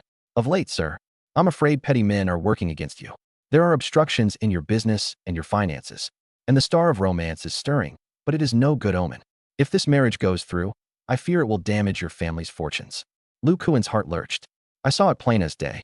His father had been pressuring him to marry the Qian family's daughter, insisting the alliance would be good for business, and Lu Kuan wanted no part of it. As it happened, nothing had gone right for him lately. A cargo boat impounded, a mess in the shop's books, his father chewing him out for incompetence. Right then and there, he believed me. Still not ready to give in, he fired off question after question. How many people in his household? What expensive items he'd bought recently? Where he'd gone drinking last month? Working entirely off the intel Qian Mingyuan had given me, I got every single one right. Finally, I looked him dead in the face and said, one word at a time, this match of yours is a cursed one. If it goes through, it will do neither of you any good. It may even bring disaster. His face went through several colors. He tossed down some silver bits and left. Better safe than sorry, and besides, he already had someone he preferred. The Qian girl was just the excuse he needed to call the whole thing off. When word of the broken engagement reached the Qian residence, old Master Qian was sighing over his account books. When the servant came in with the news, his hand jerked and scalding tea spilled over it. He didn't even feel it. They really called it off, he murmured, his face somewhere between relief and dread. What did the Lius say?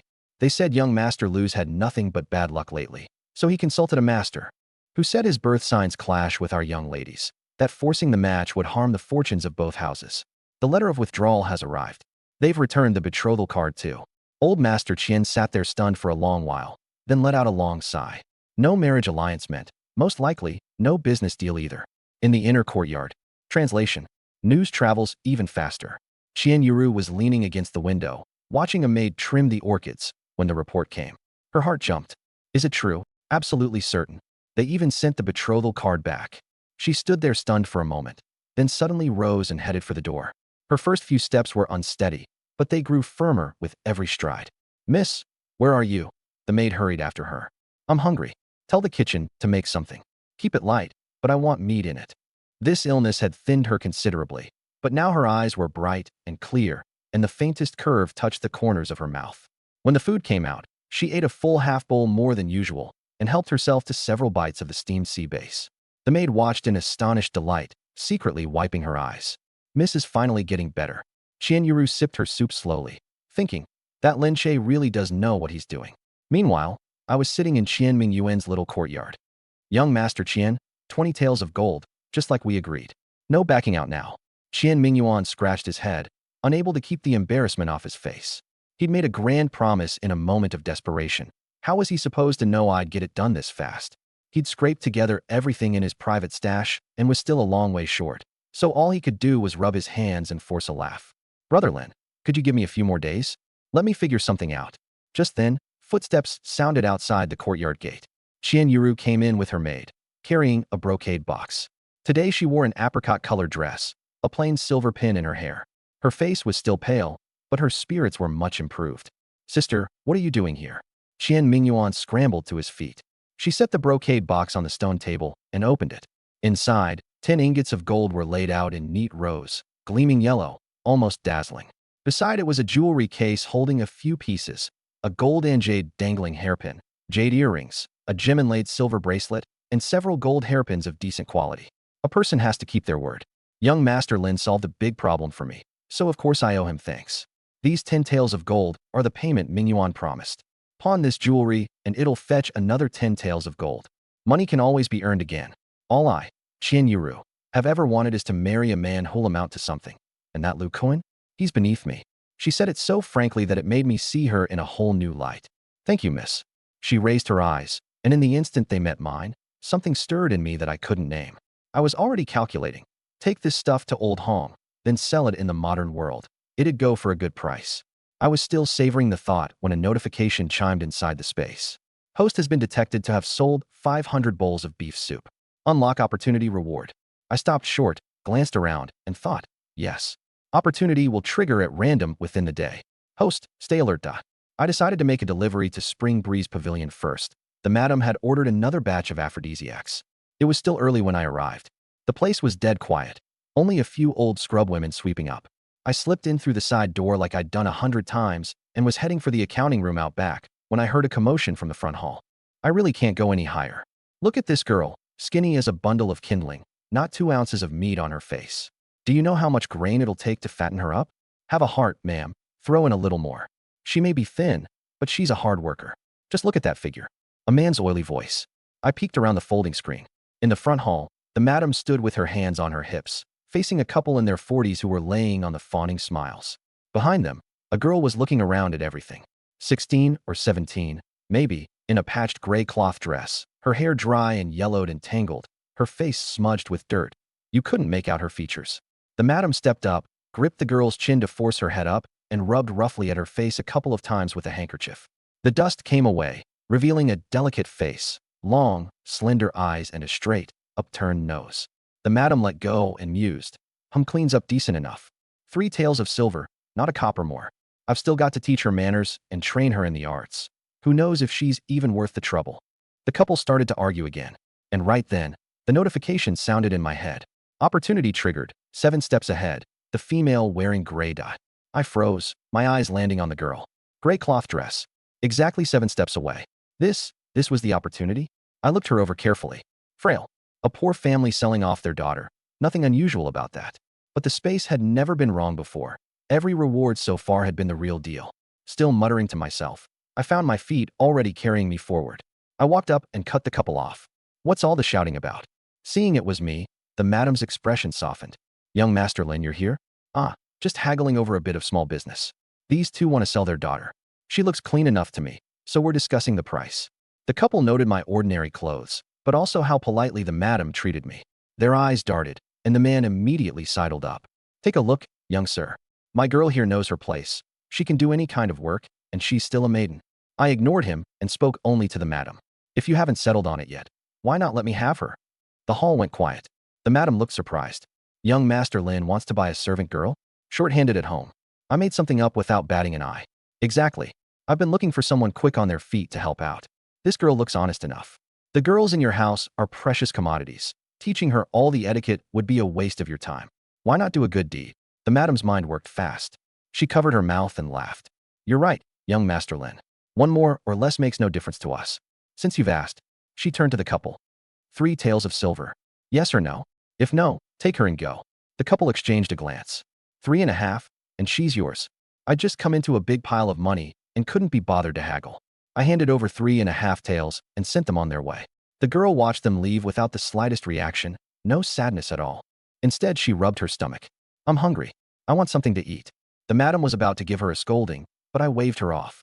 If you're hungry, then go eat. I've got beef soup ready to go. You want some? The girl was practically drooling. Yes, yes, yes. I took her back to my own stall. When Lin Fu saw me bring back a girl about her own age, she was curious. Brother, who's this? Just bought her. Get her something to eat. Lin Fu laughed and filled a big bowl to the brim with beef noodles, rich broth, 5 or 6 slices of beef laid on top, scallions and cilantro sprinkled over, and carried it over steaming hot. The girl took the bowl, forgot all about the chopsticks, and bent her head to drink straight from it. I quickly handed them to her. Slow down, it's hot. Only then did she take them, but she was still in a rush, snatching up a slice of beef and stuffing it into her mouth. A whole bowl of noodles vanished like a gust of wind through dead leaves, and then she looked up at Lin Fu with big, pleading eyes. Is there any more? Lin Fu glanced at me. I nodded. Fill her up. As much as she wants. Second bowl, third bowl. She never slowed down for a second. Every time she took a new bowl, she attacked it like it was her first, eyes lighting up, head down, all business. Lin Fu went from amused to slack-jawed. Even I raised an eyebrow. The girl was thin as a bamboo pole, so how was her stomach a bottomless pit? After the 8th bowl went down, she finally let out a tiny burp, set the bowl aside, and licked her lips like she still wasn't quite done. A tower of empty bowls sat on the table, and the other customers were staring in disbelief. Full? I asked. She thought it over and shook her head honestly. I could eat a little more. Then she embarrassed herself and dropped her head. I haven't had a full stomach in a long time. I studied her profile as she drank the broth. With the dirt washed off, she was actually quite pretty. A nice straight nose, long lashes. Dressed up properly, she'd be a real beauty. She was just far too thin right now. What's your name? She tilted her head and thought hard for a moment, then shook her head again. Can't remember. That startled even Lin Fu. How can somebody not remember their own name? I pressed on. Weren't those your parents who just sold you? Those weren't my parents at all. They said if I played along with them, they'd let me eat until I was full, and they were right. I'm full now. I rubbed my nose. This girl had been sold off and was counting the money for them. No parents, no name. Did you come here fleeing some disaster? She rubbed her own nose. Don't remember that either. I stroked my chin. The space had said she was an opportunity, so she had to have something special about her. And we were short-handed at home anyway. I'd keep her around to help out, and it would lighten the load for my sister. I looked over at the pear tree not far off. Since you don't know your name, from now on you're Ollie. You'll stay and help my sister Afu with the work and look after my little sister Xiao Tao when you have time. You'll get regular wages, same as anyone. Ollie cocked her head. I don't need wages. Enough food is fine. Lin Fu covered her mouth, giggling. Brother, with an appetite like hers, whatever you pay her probably won't cover the food. The joke had barely landed and I hadn't even answered when Ollie set down her bowl, got up on her own, and started clearing the dishes from the next table. Her movements were clumsy, but she was careful about it, stacking every bowl neatly and carrying them over to the water bucket. Let me wash those, Lin Fu said, hurrying over. I can learn, Ollie said quietly. I let her be and started closing up shop. Business had wrapped up early today. Ollie had polished off everything that was left. I put out the fire, moved the pots to the lower shelf of the cart, and was about to go get the tables and benches when Ollie suddenly walked over. I'll take this one. She reached for the heaviest long wooden table. I was about to say, you'll never lift that, but before the words got out, she gripped the edge of the table, and without seeming to strain at all, the thing floated right up off the ground. She stood it upright against the wall, then went for the second, then the third. And she wasn't done. After the tables came the benches. She stacked 4 of them together, hooked one hand under the legs, gave a light heave, and settled the whole pile steadily on her shoulder. With her free hand, she casually picked up the wooden bucket full of bowls and chopsticks. I just stood there staring. A vendor nearby hollered, "Sweet mother of mine. Ache, where'd you hire yourself a lady warrior monk?" Granny Zhao, who sold needles and thread across the way, came over clucking her tongue in amazement. That kind of strength, forget a girl. Even old Lee, who hauls the big sacks over on the east end of town, doesn't make it look that easy. Ollie had no idea anything was out of the ordinary. She stacked the tables and benches neatly beside the cart, carried the bucket over to me, tipped her face up, and asked, "Anything else to move?" The late sunlight slanted across her face, that delicate little face still wide-eyed and innocent, arms and legs like twigs. Nothing about her said strong as an ox. It finally clicked. So this was the opportunity the space had meant. This girl's strength was nowhere near human. I swallowed my surprise. That's everything. Nice work. Afu, once you're set, grab Xiao Tao and let's head home. Ollie scooped up little Lin Tao in one arm. I'll carry her. She's light as a feather. Back at the yard, it got even better. Ollie might not have known how to do anything, but Afu only had to show her once and she'd be flying through it. She even got the cluttered yard cleaned up spotless. Lin Fu couldn't stop praising her. Brother, I really like Ollie. She's amazing at chores. Anything I can't lift, she can. I looked out the window. Ollie was playing happily with Xiao Tao at the moment. She even had a knack for keeping a kid entertained. Impressive, genuinely impressive. She was just a little slow on the uptake. But that wasn't necessarily a bad thing. So naturally, I handed the meat-pounding job over to Ollie. What used to take more than an hour to tenderize properly now got done in half an hour. Efficiency went way up. When the work was finished, Ollie's stomach started growling again. Lin Fu cooked up a big bowl of meat slices and set it in front of her. Don't be shy. You work hard, eat up. Lin Fu used to go hungry herself, and it always upset her. Now, thanks to me, not only did she eat her fill every day, she'd even brought home a helper. As skinny as this girl was, she clearly hadn't eaten well in her life. This is my brother's secret recipe, by the way. If you like it, eat plenty. It's good. Ollie wolfed it down, tearing through it like a windstorm, and the whole basin of meat slices was gone in no time. I finished my last preparations and, before heading out, told Lin Fu to look after the new girl. Lin Fu waved. Don't worry about it. I drove into the modern world again, and this time I was randomly dropped into an unfamiliar farmer's market. Luckily, I caught a break. The city I'd landed in was the same one as the university district. So I just drove the food cart straight over to the campus area. Zhou Xiaoyu spotted me from way off and started waving. Over here. Shaolin, get over here. You haven't come by in days. This crowd's been dying without you. And your hours are all over the place, so let me add you to that WeChat group. That way I can give everybody a heads up the second you show. A couple of swipes on her phone, and I was in the local foodie group. The moment I opened it, my jaw dropped. Several hundred people in there, more than half of them students from the university, plus a bunch of regulars. She fired off a message. The meat slice stand is here. Several students in the middle of evening study session would rather find someone to cover for them than miss out on this. One of the regulars picked up a slice and asked right away, "Boss, how'd your meat get even, Shua?" The texture's totally different now. I knew perfectly well why. It was because Ali had shown up. She's a whole lot stronger than Deme. Out loud, though, all I said was, "Improve the texture. It really does taste better. I'll take 2 orders. 2 for me too." With everybody crowding and grabbing like that, the meat slice soup sold out completely. I finally let out a breath. Zhou Xiaoyu handed me a bag of milk powder. "The formula you had me order online last time." "How much?" $198. I transferred it over right away. I had 20 or 30,000 sitting in WeChat now, which made buying modern stuff a lot easier. No more lugging cash around and dealing with all that hassle.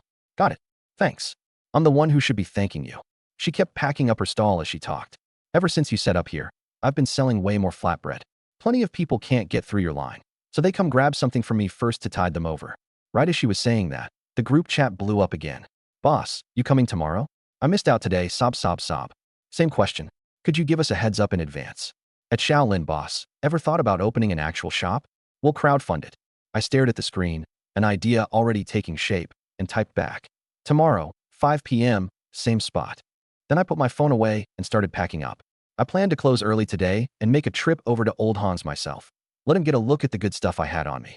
Just then, the space chimed again. 500 bowls of meat slice soup sold. Opportunity unlocked. Online shopping. The host may now access their phone to purchase items as needed. So that's why all the shopping apps on my phone had been grayed out. After all, my original body in this world was already dead, and my residence registration had been cancelled. Now when I opened Pinduoduo, JD, and Taobao, I could place orders like normal. I quickly tucked the phone away, feeling a lot more secure. Once I packed up, I grabbed the jewelry box Qian Yuru had given me and headed for Old Hong's gold shop. Old Hong was wearing his reading glasses, hunched behind the counter fiddling with a small, gilded incense burner. He looked up when he heard me come in. "Hey, little Lin's here. More gold to sell." I shook my head. "Not gold this time. Boss Hong, take a look at these for me. See if they're worth anything." He set down the burner, took off his glasses, and lifted the lid of the box with obvious interest. On dark red velvet lay several pieces. A gold and jade dangling hairpin, a pair of jadeite earrings, a silver bracelet set with sapphires, and a few gold hairpins. Not a lot of pieces, but every one exquisite, solidly made, with craftsmanship well above average. "Whoa." Old Hong drew in a soft breath, his expression turning serious. He pulled a black velvet pad from a drawer and spread it over the counter, then laid out his tools, loop, tweezers, touchstone, and a shaded desk lamp. He picked up the dangling hairpin first. The base was gold filigree worked into the shape of a butterfly with its wings spread, the wings chased with fine scrolling vine patterns, and in the center sat a piece of soft, lustrous white jade carved into a lotus in full bloom. He brought the loop close to inspect the joints in the filigree, then held the jade up to the light to study its grain, thumb brushing lightly along the edge of the gold setting. "This filigree is drawn incredibly fine. You can barely find the seams." "That's old-school skill," he murmured. "The jade is Hetian seed material, nice and oily, and the carvings meticulous. Those lotus petals, layer on layer, look practically alive. This is no ordinary handwork." He set the hairpin down and picked up the jadeite earrings. Imperial green, superb translucency, glowing softly under the lamp. He gripped one with the tweezers and turned it against the light, clicking his tongue. Even color, no impurities, no cracks. Good stuff. Really good stuff. Last were the gold hairpins, simple in form, but each with a delicate flower head, some set with rice grain pearls, some chased with tight fishrow patterns. He examined them one by one, nodding again and again. When he'd finished, he took off the loop. "Little Lin, these are anything but ordinary. The dangling hairpin and the jadeite. The style says they're genuinely old. The workmanship is superb, and they're well preserved. The stones on that silver bracelet are hard to come by, and the gold hairpins are made from honest, high-grade material. Sold individually, each one would fetch a good amount. Sold as a set, the price could go even higher. You sure you want to part with them?" I rubbed the back of my head. There was no use holding on to jewelry. Cash was a lot more practical. Yeah, old family heirlooms. I'm in urgent need of money right now, so I'd rather sell. Old Hong looked thoughtful. "I don't normally deal in this kind of merchandise, but I can put out feelers among the people I know and find you a buyer. Mind if I take a few photos first? You can take the pieces back with you." "No problem." He got out his camera, snapping pictures and marveling as he went. "Your ancestors must have been seriously well off. Just can't tell which dynasty this stuff came down from." When he was done, I put the box away. "Just wait for good news from me. I'll get you a fair price." "Much obliged, Boss Hong. If they do sell, there'll definitely be something in it for you. Honestly, I just don't have the capital. Otherwise, I'd buy the whole set myself and enjoy it for a good while. I said politely, I'm grateful you're willing to help at all. I'll come back once you hear something. Oh, and Boss Hong, I want to order a few things online, but I don't have a shipping address. Could I have them sent here and pick them up next time I come by? That's all. Of course. I'll give you the address, ship it here. I didn't have a fixed place to stay, so the gold shop was my only option, and it was convenient for pickup anyway. Great, thanks. I immediately placed orders for a batch of novelty items and some necessities. This was so much easier now. Meanwhile, Old Hong posted the photos to his collector's group chat, and his phone started buzzing nonstop. The group was called Shi Pavilion Salon. About 20 members, all diehard antique enthusiasts. A couple of retired university professors, a self-made industrialist, and a few brokers who worked the auction house circuit. The first reply came almost instantly from the group's founder, Idle Cloud, Wild Crane, a retired history professor. The filigree work on that hairpin looks like top-tier craftsmanship. Right after, Master of Jinshir Hall sent a voice message. Old Hong, where do you see these? Is the actual quality really that good? That jadeite's got great clarity and true color. You don't see material like that on the market much anymore. Old Hong didn't rush to answer. He took a leisurely sip of tea before typing out a reply. They belong to a regular customer of mine. Old family heirlooms. He's short on cash at the moment and asked me to put out some inquiries. I've examined them in person. If anything, they look better in the flesh than in the photos. The seams in the hairpin's filigree are practically invisible, and the jade is he. Translation: Hatian jade. The jadeite earrings have no lines and no cracks, a bright, even green. The silver bracelet stones have real depth, and the settings are solid. Every piece is old, obvious, no questions asked. Then he added one more line. Selling as a set, no splitting it up. PM me if you're interested. The group went quiet for a few seconds. Selling as a set meant the price wouldn't be small.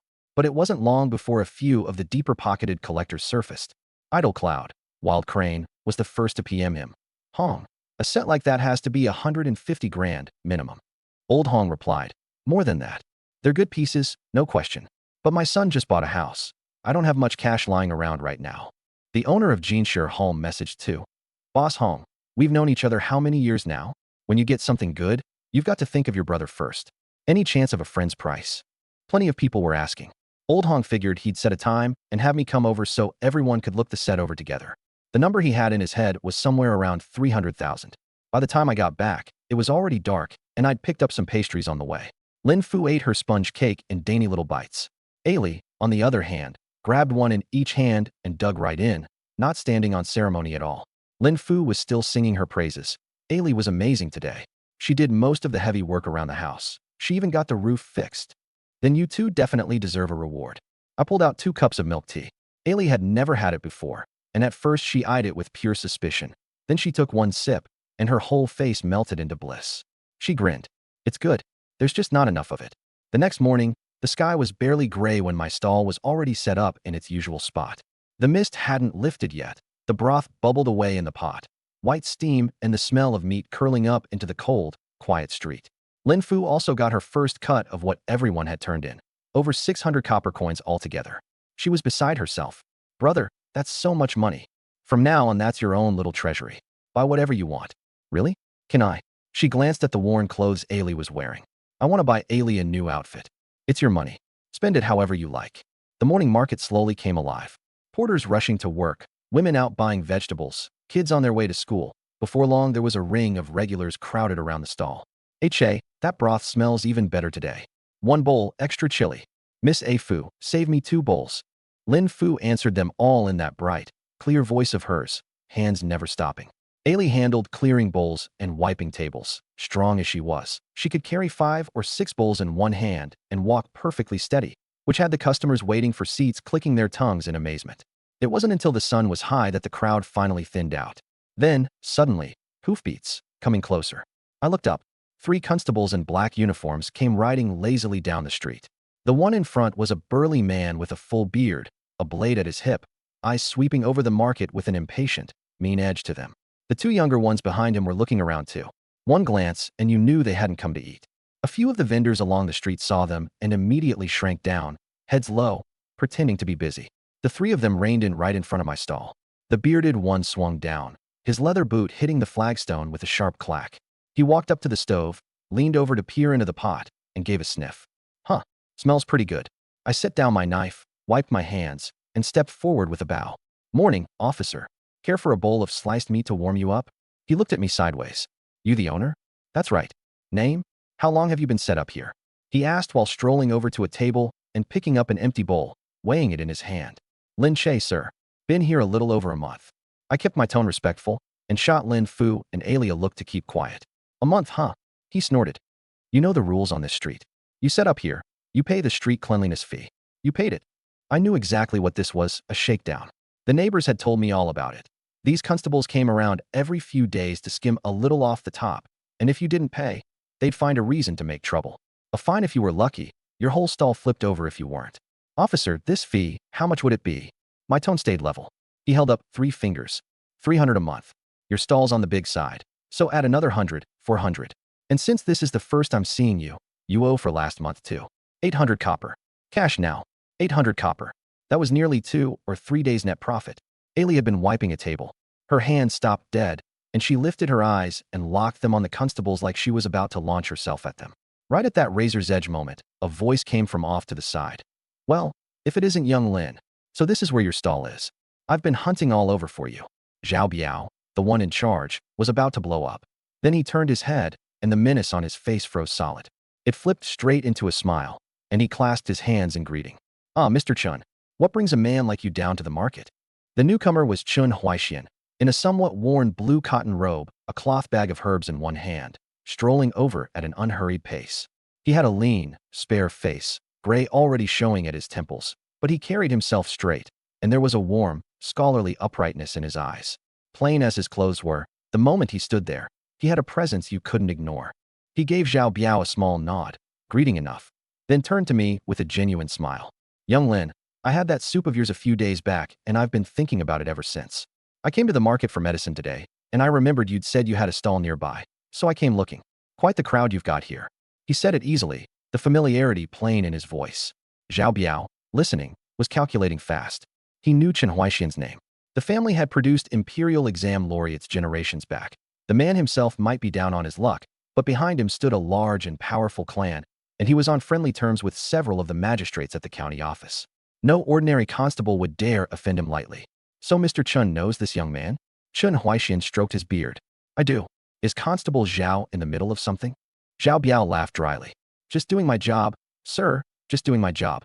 Every vendor on this street has to pay it. Rules are rules. Rules should be kept, of course. But the amount, as I recall, an ordinary small stall pays no more than 100 or 200 a month. Young Lin's stall may be somewhat larger than the rest, but 400, isn't that a bit steep?" "Well, that's..." Zhao Biao rubbed his hands together, eyes flicking toward me. I spoke up right on cue, keeping it deferential. "Mr. Chun, Constable Zhao just explained, my stall is bigger, so the fee is higher. I'm new here and don't know how things are done, so I was just discussing it with him." Chun Huaixian let out a soft, then turned to Zhao Biao. "Constable Zhao, how about this? Young Lin here is an old acquaintance of mine. He's an honest sort and skilled at his trade. Setting up a stall on this street is really a convenience for the whole neighborhood. As for the fee, it ought to be reasonable. Let me settle it. 100 coppers a month, paid on time, never late. That way you won't have to make an extra trip every month over such a trifle. How does that sound?" It was phrased as a suggestion, but it set the terms. Zhao Biao hadn't clawed his way up to petty officer among the constables by being stupid. He burst out laughing at once and shoved the string of coppers back into my hand. "Mr. Chun is quite right. My mistake. I didn't have the full picture. For a little stall like this, 100 coppers is plenty. We'll call it that from now on." He changed faces so fast that the 2 young constables beside him just stood there, dumbfounded. That said, he and his 2 men swung back onto their horses and were gone in a cloud of dust. Only once they'd ridden out of sight did things settle down in front of the stall again. I bowed deeply to Chen Huaixian. "Thank you for stepping in today, sir." He made a token gesture to raise me up, smiling. It was nothing. These constables are experts at sizing a man up before deciding how hard to squeeze. Since you know me, they wouldn't dare push too far. Still, making a living in the market isn't easy. Keep your wits about you from now on. I filed that away, then said on impulse, "If you don't mind, sir, why not sit down for a bowl of hot soup? Bone broth, just finished simmering, with a pinch of my own spice blend. It's not bad." He started to decline, but the aroma reached his nose, and seeing how sincere I was, he nodded and took a seat. Lin Fu hurried to wipe down a clean table, and Ailey deftly ladled out a big bowl, cutting a few extra slices of meat to lay on top before bringing it over, steaming hot. Chun Huaixin took a sip, and his eyes lit up. Rich and fragrant, with a sweet finish. Genuinely uncommon. He set the bowl down and stroked his beard, chatting idly with me. And it was right then that I reached into the hidden compartment of the cart and took out that transparent bottle. What is this? Before he could finish, I'd already pulled out the stopper. I'd known for a long time that he had two great loves in life: books and wine. Sure enough, he cleared his throat, doing his best to maintain a scholar's dignity even as his eyes glued themselves to the bottle. Where is this wine from? The aroma is remarkable. I smiled and poured a bowl, pushing it toward him. Taste it and you'll know, sir. He leaned in first and inhaled deeply. The fumes made him squint, which only made him more eager. At last he raised the bowl and took a small sip, and froze completely. First came the sheer heat of it, a line of fire burning from the tip of his tongue down his throat. Then, after the burn, an odd, lingering sweetness welled up, along with the mellow richness of fermented grain, a long finish, without a single off note. He smacked his lips and took another sip, slower this time, savoring the warmth as it traveled from his throat all the way down into his stomach. What wine is this? I've prided myself on having tasted every fine brew from north to south, and yet I've never even heard of the like. Clear as a spring, fierce as flame, with a sweet, mellow finish that lingers, and not the least harshness in the throat. The method, the ingredients, these are no ordinary thing. The more he talked, the more worked up he got. He poured himself another bowl and held it up to the sunlight, studying it closely. The liquid was flawlessly clear, without a trace of cloudiness. He fixed his eyes on me. Where did you come by such nectar? I'd anticipated the question and answered vaguely. It's a recipe passed down in my family. He stroked his beard, understanding that I didn't want to say, and didn't press. Fine. If young Lin would rather not tell, I won't force it. He took another reverent sip, closed his eyes, and sighed. To have drunk this today, I could die content. We'd agreed on just one small cup, but the wine was too intoxicating. One mouthful and the fragrance lingered, two and warmth spread through him, and by the third and fourth, he couldn't stop. At first he kept up appearances, sipping like a proper scholar. Then he simply let go, sleeves lifting slightly as he raised the bowl, pure delight on his face. Half the bottle down, his cheeks were flushed and his gaze unfocused, but his tongue only loosened further. He gave me a thumbs up, swaying where he sat. This old man has drunk for half a lifetime and never enjoyed himself like this. Seeing he was 7 or 8 parts drunk, I quickly cautioned him. Sir, good wine still shouldn't be overdone. Take the rest home and enjoy it slowly. He clamped a hand down on the bottle. If I don't finish it today, wouldn't that be a waste of such nectar? Besides, in half a lifetime, this old man has wasted plenty already. In the end, he insisted and drank the last half bottle dry. With the bottle empty, he was too drunk to sit upright. He slumped against the edge of the table, eyes glassy, muttering about ill fortune and the cruelty of fate.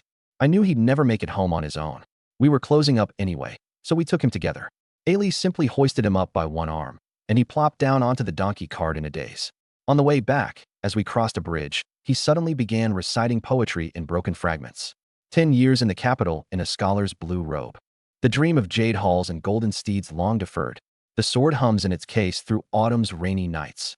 In the mirror, my temples take the color of home's fading blossoms. Have I no good plan to bring the people peace? Only long songs sung to the evening crows. Drunk, I lean on the stone bridge. Do not laugh at me, sir. This body was always meant for a rustic's home. His voice rang out, hoarse with drink. On the last 2 lines it suddenly dropped low, carrying a boundless desolation. I listened in silence beside him. I'm no expert in poetry, but even I could hear the bitterness of ambitions never realized, and the resentment beneath that forced show of detachment. When he finished, he stared blankly at the water beneath the bridge, saying nothing for a long while. Then he passed out cold. Only after we'd gotten him safely home did we hurry back. On the road, Lin Fu asked, Brother, that poem Mr. Chin recited, why did it sound so sorrowful? All I could tell her was, none of you breathe a word of it. Pretend you never heard it. That afternoon, back in the modern world, I saw Old Hong's message on my phone and hurried over to the gold shop. He told me, I've got everyone lined up. A few reliable old friends all want to see it with their own eyes. Name a time. Does this Saturday work? I did the math. Today was Wednesday, so Saturday was fine. Sure, I'll come by Saturday afternoon. See you then. Back at the little courtyard in the past, Lin Fu was pacing in front of the stove in the main room with Lin Tao in her arms, while Ailey stood beside her holding a bowl of water, at a total loss. Brother, you're back. Lin Fu looked up, eyes red. Little Tao hasn't been right since dusk. She just threw up, and she's burning all over. I strode over and felt her forehead, scorching hot. Her little face was flushed red, her breathing rapid, and she squirmed restlessly in Lin Fu's arms. She's got a fever. My brow furrowed. Illness in children was at its most dangerous in this era. Even a common chill could. Might not make it. I'll go get the doctor. Lin Fu was already halfway out the door. Hold on. It's late. The doctor might not agree to a house call. And even if he came, writing up a prescription and filling it would drag on past midnight. Let me try something else first. I carried Lin Tao into the inner room, laid her on the bed, and tucked the quilt around her. Then I turned and pulled a plastic pill case out of my bag. Children's fever medicine I'd bought at a modern pharmacy last time. What's that? Medicine to bring the fever down. I read the instructions carefully, estimated the dose based on her age and weight, and eased it into her mouth. She frowned in her sleep and swallowed reflexively. Will that really work? Lin Fu asked anxiously. Let's wait and see. I took out the ear thermometer, 102.6 degrees Fahrenheit.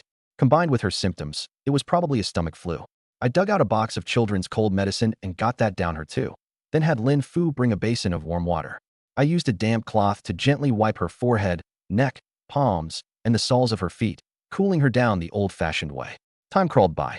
Lin Fu sat at the edge of the bed holding her little sister's hand, not blinking once. About an hour later, I took her temperature again, 101.3 degrees Fahrenheit. It was coming down. Another quarter hour and Lin Tao's breathing had evened out. The flush had faded from her face, and she smacked her lips in her sleep and burrowed deeper under the quilt. I let out a breath. Still a low fever, but she wasn't burning up anymore. We'll take turns watching her tonight, and give her water every couple of hours, I told Lin Fu. One more dose of medicine in the morning. If she's still running hot after that, we can still call the doctor. The three of us took shifts through the night, and Lin Tao's fever finally broke for good. When she came to in the morning, she was rubbing her belly and mumbling, hungry, hungry. Only then did Lin Fu truly relax. Brother, little Tao's fine. That medicine you gave her is amazing. She's better, but she still has to finish the course. Make sure it sticks. At the word medicine, Lin Tao's little brow instantly scrunched into a knot. After being up all night, I skipped the stall today and planned to just rest. It was May, not cold, not hot. Lin Fu was cooking with Ailey helping out. When I looked up, I noticed the yard was full of locusts. And when I looked at the sky, there were even more in the air. Hey Fu, why are there so many locusts? There are always some this time of year, just never this many. And right then, a churning black cloud appeared in the eastern sky. At first it was just a gray haze. Only as it drew closer could I see it clearly. That wasn't a cloud at all. It was locusts, packed wing to wing. Thousands, no, hundreds of thousands, millions of them. Their beating wings merging into one low, droning roar. Everywhere they passed, the crops were stripped bare. I didn't own any fields, but I understood immediately. I had to stockpile grain, or we'd never make it through the famine year. I left Lin Fu at home to watch her sister and Ailey to guard the door, then went out to see how bad it was. Men, women, and children all through the village were charging toward the fields with every implement imaginable, cursing as they went. Some hauled door planks, some waved ragged straw mats. Most just flailed their arms uselessly. I'd barely reached the threshing ground at the village entrance when I heard that all too familiar bellow. Lin Che, you worthless whelp. Look at the state of things. Get over here and help. I looked up. Old Master Lin's beard was quivering with rage, and beside him stood my second uncle, Lin Dei, splattered with mud and squashed locusts, a chipped iron shovel in his hand, glaring daggers at me. Have you not seen what's happened to the fields? The locust god has come through. He means to wipe out our livelihood. Grandfather slammed his cane against the ground, spraying spit as he shouted. Every able-bodied man in the clan is out in the fields, and here you are, thinking of running off? Is that piddling little business of yours worth more than the family estate? More than food in every mouth in this clan? Lin Dei jumped in at once, dripping with scorn. Father, don't waste your breath on him. Setting up a food stall in town, peddling low-class slop. What future is there in that? He's probably burned through his capital and wants to slink off. Sees a locust and runs faster than a rabbit. A few clansmen hurrying past shot me looks of contempt and resentment too. In their eyes, not fighting to the death for the fields at a time like this was an outright betrayal. I spoke coldly. You seem to have forgotten. I was expelled from the clan in front of everyone. The name Lin Che isn't in the genealogy anymore. Since I'm not a member of the Lin clan, what do the family estate and the clan's food supply have to do with me? My fields. What fields do I have? You ungrateful little wretch. Grandfather was shaking all over, his cane pointed at me. Expelled or not, Lin blood still runs in your veins. Are you just going to stand there and watch? Watch what? I cut him off. When the three of us nearly starved to death, I knelt and knocked my head on the ground until it bled, and I never saw an ounce of pity from you. And second uncle here took the chance to seize those 2 thin acres my father left behind. Linde flushed and stuck out his neck. That was the clan's decision. The land was going to waste anyway. I stopped looking at him and gazed off at the swarm blotting out the sky. The locusts are here. Yelling, cursing, and swatting at them with broken shovels isn't going to save your crops. Instead of spending your energy blaming me, you'd do better to think of something practical, like raising more ducks. Ducks? Linde snorted. Are you out of your mind? People don't have enough to eat and you want us raising ducks? I've said what I came to say. Good luck to you all. With that, I turned and walked away. I'd just gotten home when I found Chun Huaixin's errand boy already waiting at the gate. He brought some pastries and a message as well. Young sir, Master Chin asked me to tell you, stock up on grain and quickly. There have been small disasters most years, but this year it's a full-blown one. And with war breaking out up north, he fears trouble is coming. Please give Master Chin my thanks. After the boy left, I sank into thought. Images from books I'd read and dramas I'd watched surfaced in my mind. Scorched earth stretching for 1,000 miles, corpses of the starved everywhere, bark and roots stripped clean, and even the horror of families trading children to eat. And now the sky-blackening locusts were right in front of me. There was no putting it off. Brother, did Master Chin send someone about something? Lin Fu set the pastries aside, and seeing the grave look on my face, asked worriedly. He's reminding us to prepare early. Hey Fu, how much grain do we have left? She thought for a moment. Less than a dan of rice in the bin, maybe half a dan of coarse grain. There's still some dried vegetables and cured meat in the cellar, but not much. Better safe than sorry. Starting tomorrow, we'll shut the stall down for a few days. You stay home and look after little Tao. I'll go bring back more grain. I knew perfectly well the grain couldn't be bought here. Most of the grain in town was controlled by the local government, and the price would only climb higher and higher. So on the pretext of going into town to buy rice, I slipped into the space instead and returned to the modern world, teleporting at random into a farmer's market. Not far off there happened to be a large supermarket. I pulled myself together, grabbed a shopping cart, and headed for the rice aisle first. The shelves were packed with options: northeastern Wuchang rice, Thai jasmine, Jiangsu short grain, silk seedling long grain, prices ranging from a couple bucks a pound to over 10. I did the math in my head. 1 sure in ancient times comes out to about 120 modern pounds, so 10 sure would be 1,200 pounds. Ordinary short grain rice would do us fine, and that ran about $3 a pound. The variety I'd bought last time tasted pretty good, so I figured on 50 bags. I asked the clerk, and it turned out 20 bags or more got you the bulk price, plus free delivery. So I just rattled off my order. I'll take 50 bags of rice, 20 bags of rice noodles, and 20 jugs of oil. Bring it out to the front of the store. I've got a vehicle. You got it. That one trip ran me over 3,000, but it was all essentials. Once the store had the load delivered to the parking garage I'd specified, I waited until nobody was around, stayed clear of the cameras, and focused my mind. The whole pile vanished in an instant. Next, I needed a few other things. A famine year is never just about running short on food. Solid alcohol fuel cubes and portable butane canisters. I grabbed a dozen boxes or so, in case firewood got scarce or I needed to heat food fast and out of sight. High-output flashlights with rechargeable batteries to match. Windproof lighters, plus a big bag of regular ones. Several coils of tough, abrasion-resistant nylon rope. Bulk packs of candles. The ancients had oil lamps, sure, but candles travel better and burn steadier. When I spotted solar power banks and small solar lanterns on the shelf, I hesitated, then took 2 of each anyway. Family-size laundry soap, bar soap, and shampoo. Dozens of large bottles of medical alcohol and disinfectant. Bulk toilet paper and feminine hygiene products. Pads were no use to me, but Lin Fu and Ailey might need them. Then a few good multi-tools. 5 toolboxes, each loaded with hammers, pliers, screwdrivers, and saw blades. Several rolls of wire in different gauges, plastic zip ties, and a handful of heavy-duty padlocks with chains. My name is Lin Che. With the world about to come apart, I had to plan ahead. I figured if disaster really hit, even cooking would become a problem, so I needed to stock up on portable dry rations. I added a lot more high-calorie, long shelf-life stuff. Big tubs of honey, vacuum-sealed canned meat, canned fish, dried fruit, and cases of multivitamin drink powder. When I saw self-heating rice meals and instant noodles, I hauled off a dozen-plus cases of each. Buying that much, the store gave me the bulk rate outright. Same trick as before, had them delivered to a designated spot, then quietly pulled everything into my space. Afterward, I pulled out my phone and placed more orders, a small generator, 10 sturdy tents, rain gear, that sort of thing. That round alone set me back over 10,000. Oh, right, I needed a few cases of formula too. Lin Tao hadn't gotten proper nutrition since she was born and got sick at the drop of a hat. Formula is nutritionally complete. It'd fill in the gaps for her. With everything stocked up, I was finally ready to head back. By then, the foodie group chat had blown up. Boss, where'd you go? Why no stall today? I replied. Something came up at home, taking the day off. Back to normal tomorrow. Such a bummer. I've been dying for those beef slices. Boss, come early tomorrow, seriously. Don't worry, I will. I slipped back to the little courtyard in the past without a word to anyone. The next day, I set up the stall in the usual spot. The broth bubbled away as always, the smell of beef just as tempting. But the emptiness in front of the stall was nothing like before. Beef soup that used to sell out in a single morning was still sitting there in a pile by midday.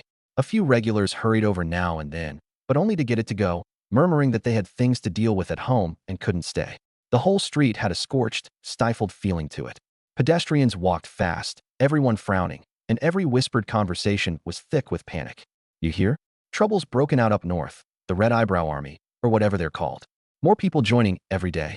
They've already broken through 2 county seats. That's not the half of it. My cousin sent word from the prefectural city. Grain prices change by the day. Brown rice is up to nearly 200 coppers a dough, and you still can't get your hands on any. Bad omens from heaven. That's what this is. The locusts haven't let up, and now man-made disaster on top of it. How's anybody supposed to live? My husband hit 3 grain shops yesterday and didn't come home with a single grain. Owners passed the word down, not selling. The government's doing nothing? Doing what? The public granaries are nearly empty. What are they supposed to do with that? Everyone's on their own now. The rumors spread like wildfire, getting scarier with every retelling. Luckily, right about then I finally hit the 1,000-bowl quota for beef soup, and my space chimed. Host has sold 1,000 bowls of beef soup. Reward, a major opportunity, which will appear at random within the next few days. Host is advised to seize the opportunity and keep up the good work. Reward secured, and with the town getting more chaotic by the day, I decided to close up shop for the time being. I let the nearby vendors know times were hard for everybody, so from here on out, if they wanted my secret seasoning blend, they could just buy it from me straight. No more cutting me in on their take. A few of them talked it over and agreed that made sense. Nobody knew how many more days they'd even be able to set up, so buy only what you'll use. At this point, Aunt Wong's beef soup was about the only one still holding on. One of the few stalls on the street still open, though business was way off from before. Young Lin, what are you going to do next? Keep setting up. I glanced at the deserted street and shook my head. Not for now, Aunt Wong. Quit while you're ahead. The way things are, cash in your pocket and grain hidden at home. That's the only thing that lets you sleep at night. Ah, thanks for looking out for us. Did you hear? Somebody broke into Peddler Lee's place on West Street last night. Didn't take anything else, just the half sack of mixed grain he had stashed under the rice jar. Lee passed out cold from rage on the spot. Nobody's sleeping soundly anymore. My eyes narrowed. I nodded. Thanks for the heads up. I'll be careful. We chatted a bit more. Then I packed up early and headed back. Lin Fu was worried too. Brother, we've only been in business a few days. How did it come to? We made money, didn't we? Don't waste the leftover soup. We'll eat it ourselves. The second Ailey heard she could eat the leftovers, her eyes lit right up. Great. I guarantee there won't be a drop left. Most families ate twice a day. Ours ate 3 times, every day. With a full belly, Ailey worked harder than anybody. Brother, are we still selling the beef slices? Selling? Of course we are. Business as usual. Things may have turned upside down here in Great Zhao, but back in the modern world, everything was peaceful. Make extra. I want to move a lot while these next few days last. Right, will do. It happened to fall on a Saturday, so on the modern side, I got in early. The moment I sold out of sliced meat, I headed straight for Old Hong's jewelry shop. Behind the counter, Old Hong was sitting with 3 customers over tea. The second he saw me walk in, his eyes lit up and he was on his feet. Lin, you made it. Come on over. Then he turned back to the 3 of them with a grin. Gentlemen, the man himself has arrived. All 3 heads swiveled at once, every pair of eyes landing on me. And then, in varying degrees, all 3 faces filled with doubt. The one in the seat of honor was an old man in his 70s, gold-rimmed glasses, not a hair out of place. On his left sat a slightly heavy-set man in his early 50s, wearing a well-tailored silk Chinese jacket, a string of glossy rosewood prayer beads around his wrist, knuckles thick and swollen. That would be Boss Zhao, who ran the antique shop Jinsher Hall. The man on the right was the most unusual of the 3, around 40, in the most ordinary gray jacket you could imagine, plain-featured, except for a pair of eyes as still and deep as a pool, showing almost nothing. That was the mysterious big-time collector from the provincial capital, Mr. Zhou. Their eyes traveled over me, then flicked to each other. They'd assumed the young fellow Old Hong kept talking about would be at least in his 20s, with some experience under his belt. Instead, in walks a kid who still looks like he should be in a classroom. Old Hong, you sure you've got this right? Boss Zhao was the blunt one. He couldn't help muttering it out loud, beads clicking rapidly through his fingers. Professor Lee had better manners. He was clearly surprised too, but he still gave me a small nod by way of greeting. Mr. Zhou merely lifted his eyes, rested them on my face for a second, and lowered them again. Impossible to read. Old Hong knew exactly what they were thinking. He laughed it off. Now, gentlemen, don't judge by appearances. Young Lin here may be short on years, but he's solid. As for the merchandise, well, let the goods do the talking. And he shot me a look. I kept my face calm, gave the three of them a slight bow, then took out the jewelry box and set it in the middle of the table. Old Hong pulled on white gloves and carefully lifted the lid. 3 pairs of eyes were pulled in as if by a magnet. Whatever doubts they'd had a moment ago evaporated the instant they saw what was inside. Old Hong could tell the moment was ripe. He cleared his throat. You're all experts here, so I won't insult you by going on about authenticity or condition. This set is fully intact, exquisite craftsmanship, top-grade materials, and on top of that, it's a rare set of a lady's personal pieces with clear provenance. Enormous collector value. Based on auction results from recent years, factoring in the current market, I'll set a floor price, 300,000. When that number landed, the shop went quiet for a beat. 300,000. For 3 men of their means, it wasn't an astronomical sum, but it wasn't pocket change you toss out on a whim either. Especially in an economy like this, laying out 300,000 in cash for a set of antique jewelry that isn't quite top tier takes some thinking. Boss Zhao spoke first, rubbing his hands, eyes fixed hungrily on the pair of jadeite earrings. Old Hong, that's a fair valuation. But this set would move more easily broken up. I'll take the jadeite pieces on their own. Name your price. Professor Lee shook his head immediately. No, absolutely not. Breaking it up would be a crime. The value of this set lies in its completeness. It documents the taste and daily life of women of that class at that time. It's a complete specimen. I study folk dress and costume, and this is exactly the kind of intact physical evidence I'm short of. 300,000. Mr. Zhou, who hadn't said a word all this time, suddenly spoke. 300,000. I'll take it. Boss Zhao got agitated.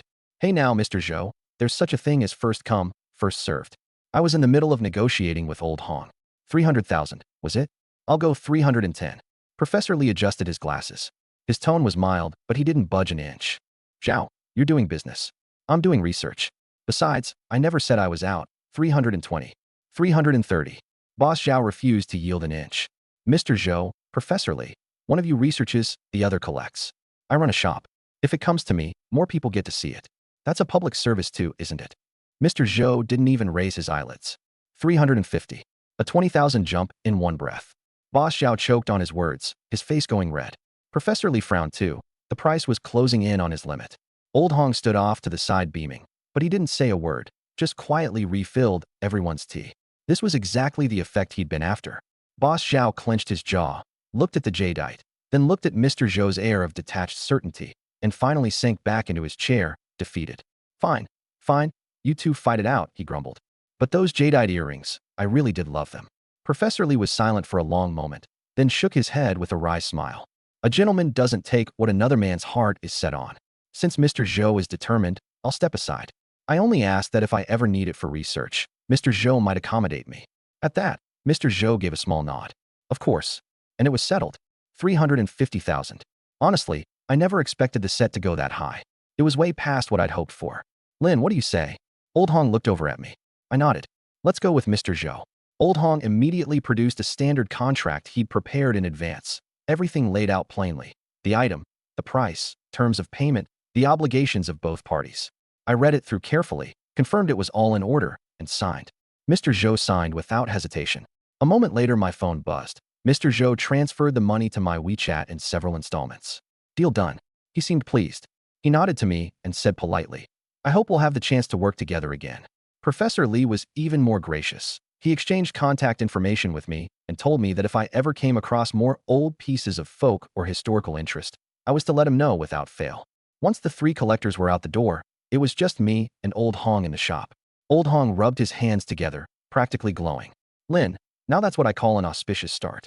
350,000, higher than we even projected. I transferred him his 35,000 commission on the spot. 10%, like we agreed. Rules are rules. Old Hong looked at the payment notification and his smile turned genuine. He clapped me on the shoulder. Good man. I'd be relying on him to move goods for me down the road, so this wasn't money to skimp on. 300-some thousand was already plenty. The thought had crossed my mind. Stockpile grain now and sell it, and I'd clear a fortune. But grain draws too much attention. If the wrong people took notice of me, I'd have no way to fight back. The risk was too high. Besides, the ones short on food right now are ordinary people.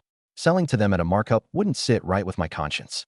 Hauling antiques out of the past and selling them in the present, on the other hand, paid far better than grain ever would. And on the other end, back in the past, I could deal in things nobody would look twice at, medicine, for instance. With that much worked out in my head, I decided to head back and think through the rest of the plan carefully. But the moment I got back to the yard, and my heart gave a lurch. The hens hadn't gone back to roost. They were all crammed into the farthest corner of the coop, pressed tight against one another, the feathers on their necks slightly puffed out, letting out uneasy little squawks now and then. Then I looked at the two goats tethered on the other side. Normally they were docile as could be, but now they were pawing at the ground restlessly, circling the post, snorting hard through their noses, occasionally lifting their heads toward the sky with a short, sharp bleat. Strangest of all was the gray donkey. It stood beside the shed, snorting again and again, hooves stamping nervously at the dirt, its eyes holding a tension I'd never seen in it before, something close to fear. My heart sank slowly. Animal senses are far keener than ours. When it comes to warning signs of disaster, they often have an almost uncanny perception. Chickens and dogs restless, livestock on edge. This was no good omen. I didn't let on. I fed and watered them as usual, but I watched a lot more closely. The hens managed a couple of pecks before shrinking back into their corner. The goats had no interest in fresh grass. The donkey took only a few token swallows of water. I slept badly that night. Every so often I heard faint stirrings from the animals out in the yard. Ollie didn't seem to be sleeping well either. She rolled over several times in the next room. I was up before dawn had fully broken the next morning, and one look at the sky pulled my brows tight. The dawn glow on the eastern horizon wasn't the usual gold red and pink purple. It was a heavy, brooding dark red. The sun struggled up over the horizon, but its outline was badly blurred, wrapped in a ring of murky yellow, its light limp and listless, without a trace of warmth. What unsettled me more were the clouds. Not the ordinary mackerel or cotton puff clouds, but great sheets of lead gray fractus hanging low, pressing heavily down toward the ground.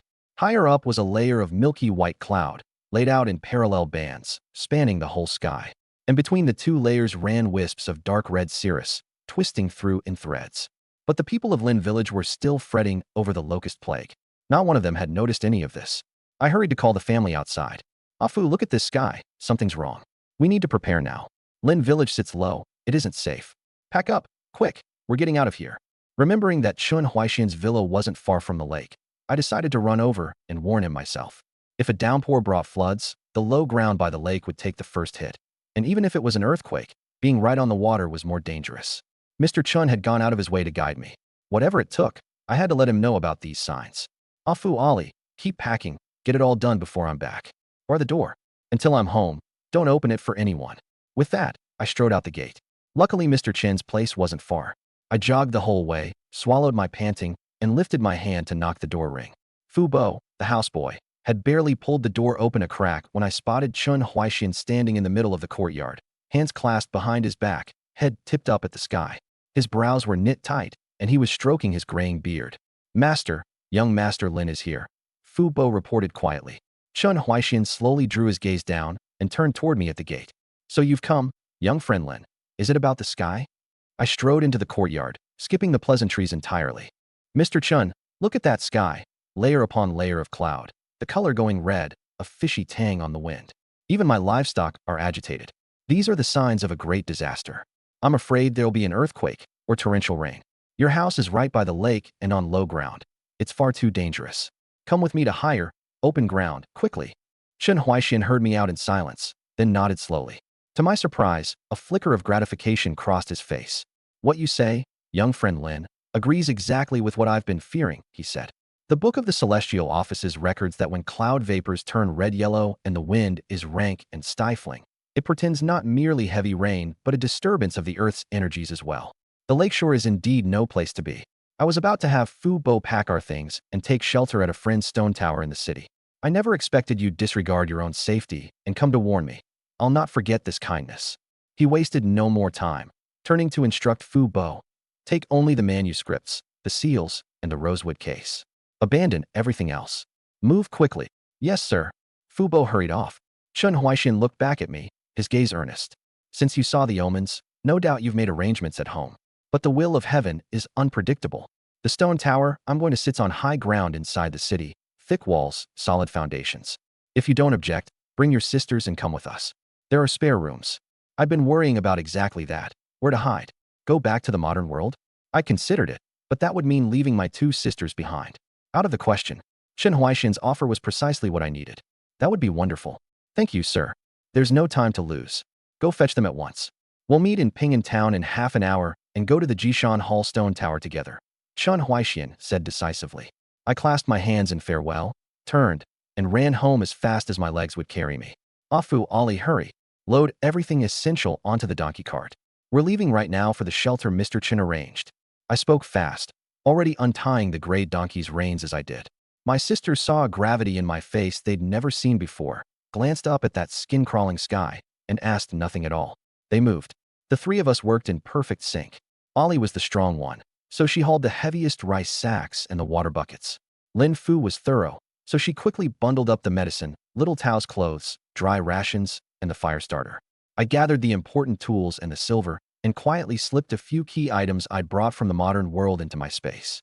In under a quarter of an hour, the little yard was a mess, but the donkey cart was piled high with everything survival depended on, lashed down carefully with rope and burlap. Lin Tao was wrapped in a thick quilt and held tight in Lin Fu's arms. Before we left the village, I glanced across the way at Carpenter Zhang's place. Back when Lin Dashan was still alive, Uncle Zhang's family had been one of the few in the village that treated us decently. I hesitated a moment, then went over and pounded hard on his door. Uncle Zhang, come out, quick. The sky's all wrong. There could be a major disaster. Grab what matters and get to high, open ground. Uncle Zhang's voice came through the door, startled and doubtful. Is that young Master Lin? What disaster? No time to explain. Look up at the sky. Trust me, just this once, go. I banged twice more. All right, I'm packing now. Uncle Zhang didn't waste time second-guessing. He called his whole family, old and young, and got them moving. But his eldest son grumbled. Pa, why are we listening to Lin Che? He's got a bad name. The Lin clan threw him out. I've lived most of my life and seen my share of the world, but I've never seen a sky like this, Uncle Zhang said. Lin Che is an honest man. He wouldn't lie. I believe him. If the rest of you won't go, then stay and watch the house. I'll go alone.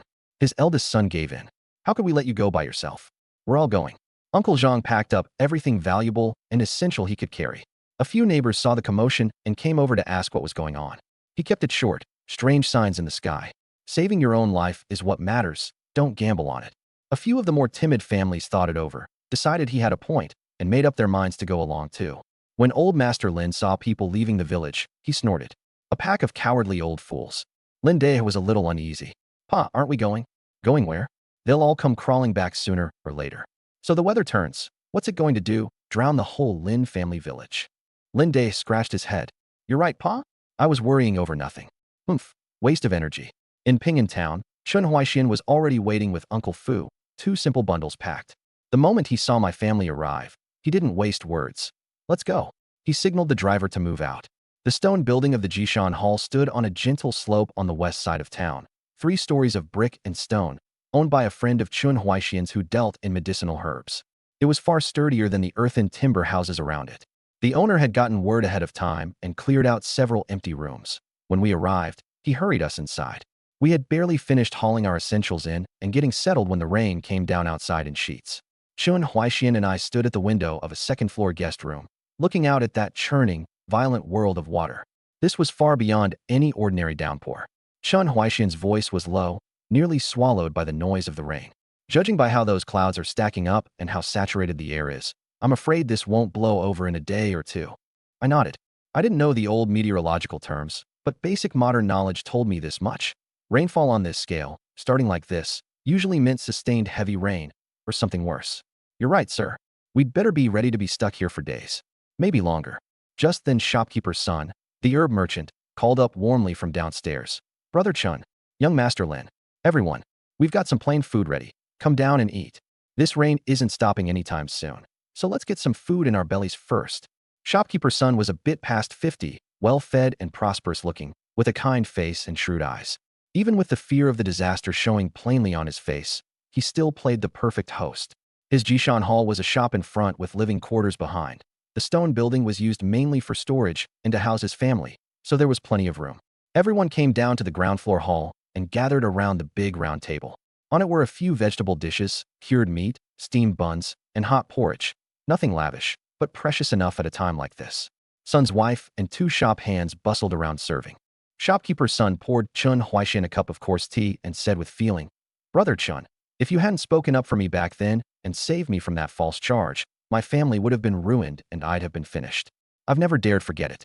Today you need something from me, and while I can't boast about much, this stone building of mine will keep the wind and rain off. All of you, please, settle in and put your minds at ease." Chun Huaishan waved it off. "You're too kind, Brother Sunday.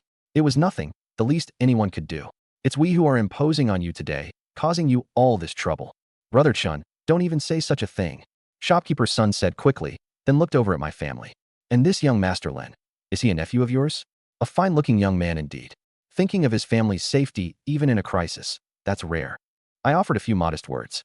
The mood at the table eased a little, but the endless roar of the storm outside pressed down on everyone's heart. Before long, the conversation drifted to Shopkeeper's son's trade. Chun Huaishan asked, "Brother Sun, how's business in herbs these days? With rain like this, will it affect how you store your stock?" Shopkeeper's son sighed and set down his chopsticks. "I won't hide it from you, Brother Chun. Even without this rain, business is nothing like it used to be. The fighting up north has gotten fierce. The rebel army and the government troops both devour supplies like beasts, hounding us day and night for wound salve, hemostatic powder, cold remedies. Prices have gone up, sure, but supply keeps tightening. Plenty of the growing regions are cut off, or their crops get seized outright. Nodo ginseng, dragon's blood resin, white medicine. These days there's a price, but no goods to be had. I've still got some common herbs in the warehouse, but the critical ones are nearly gone." His face was full of worry, with a trace of helplessness at the state of the world. He said it without intent, but I heard it with interest. Something clicked in my mind. Fierce fighting in the north, desperate demand for herbs, wound salve, and hemostatic powder commanding any price with no supply. Wasn't that an enormous need, an enormous market? And here was Shopkeeper's son, sitting right in front of me. Better still, herbs weren't like grain. Nobody would move to crush the trade. "Shopkeeper's son, as it happens, I know of a source," I said.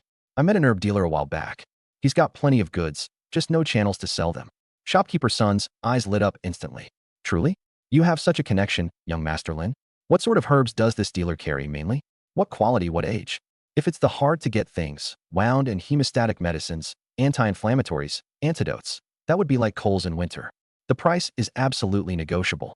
Chun Huaishan glanced at me with mild surprise, but didn't cut in. He simply picked up his teacup and listened in silence. I'd come prepared.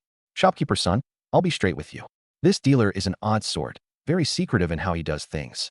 But he does have good medicine. It stops bleeding and knits flesh with remarkable results. And for fever and inflammation, it's far beyond ordinary herbs. It's easy to transport, too. He just doesn't want to show his face. I only take a small cut for running the legs. The actual business needs an expert like you to handle." "Understood, understood. Rest easy, young Master Lin. I know how these things work. As long as the goods are good, leave everything to me. The connections, the buyers, greasing the right palms, all of it. So, when might I get a look at the merchandise?" He could hardly wait. "Once this rain lets up and the roads are passable, I'll find a way to get in touch and bring you some samples to inspect." I gave him a safe promise. "Excellent, it's settled." Shopkeeper's son raised his cup, tea in place of wine. "Brother Chun, you really have brought me a man of fortune today." The women and children were seated at another table and hadn't heard a word of our discussion. Ali was shoveling rice into her mouth, and Madame Sun couldn't help teasing her.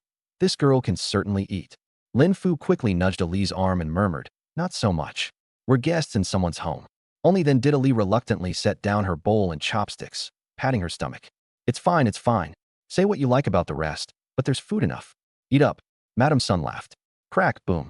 A clap of thunder split the air, enormous and very close. A thunderclap exploded seemingly right above the stone house's roof, rattling the floorboards until they trembled, sending the bowls and dishes on the table hopping and clattering. An instant later, a bolt of purple lightning, branching and twisting like the roots of some enormous tree, tore open the ink-black curtain of rain. For a heartbeat, the world outside the window flashed a ghastly white, revealing the frenzied spectacle of rain pouring down like a waterfall. Terrified shrieks burst from the children's table. Lin Fu dropped her chopsticks at once and clapped her hands hard over Lin Tao's ears, though she herself shuddered from head to toe, her face drained of color. The 2 son children screamed and burrowed into their mother's arms, shaking.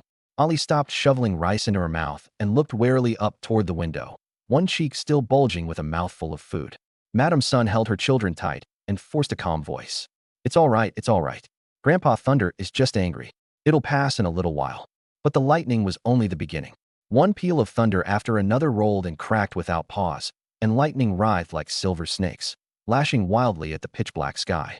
And the rain, already terrifying, grew heavier still, as if an entire lake had been tipped over from the heavens, until nothing was left between heaven and earth but one apocalyptic roar. Nothing outside the window could be made out anymore, only a violent, churning, whited-out world of water. Even sheltered inside the stone house, they could feel the moisture seeping in more and more noticeably, and the dull, repeated shocks of impact. Lin Che's heart sank. At this rate, the rain wasn't going to stop. It might well get worse. That shabby little house of theirs was probably about to go under. They'd brought out most of what was valuable or essential, or so he hoped. But after this, that little courtyard would be gone for good. A pang of regret rose in him, but he pushed it down quickly. In troubled times, possessions were nothing but passing clouds.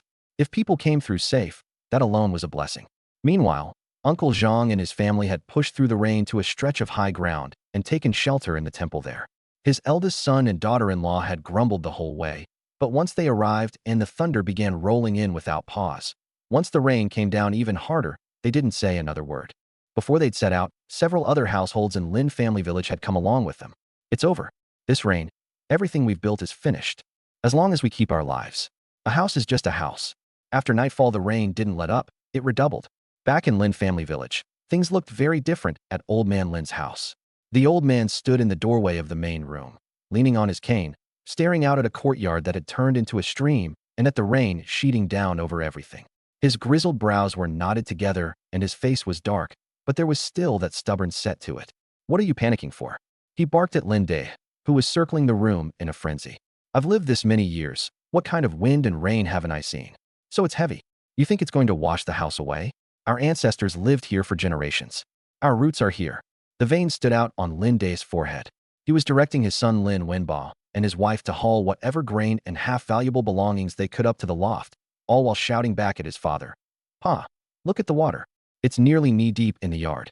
Over by the old locust tree at the village entrance, it's already above the stone benches. This isn't ordinary rain. We have to go.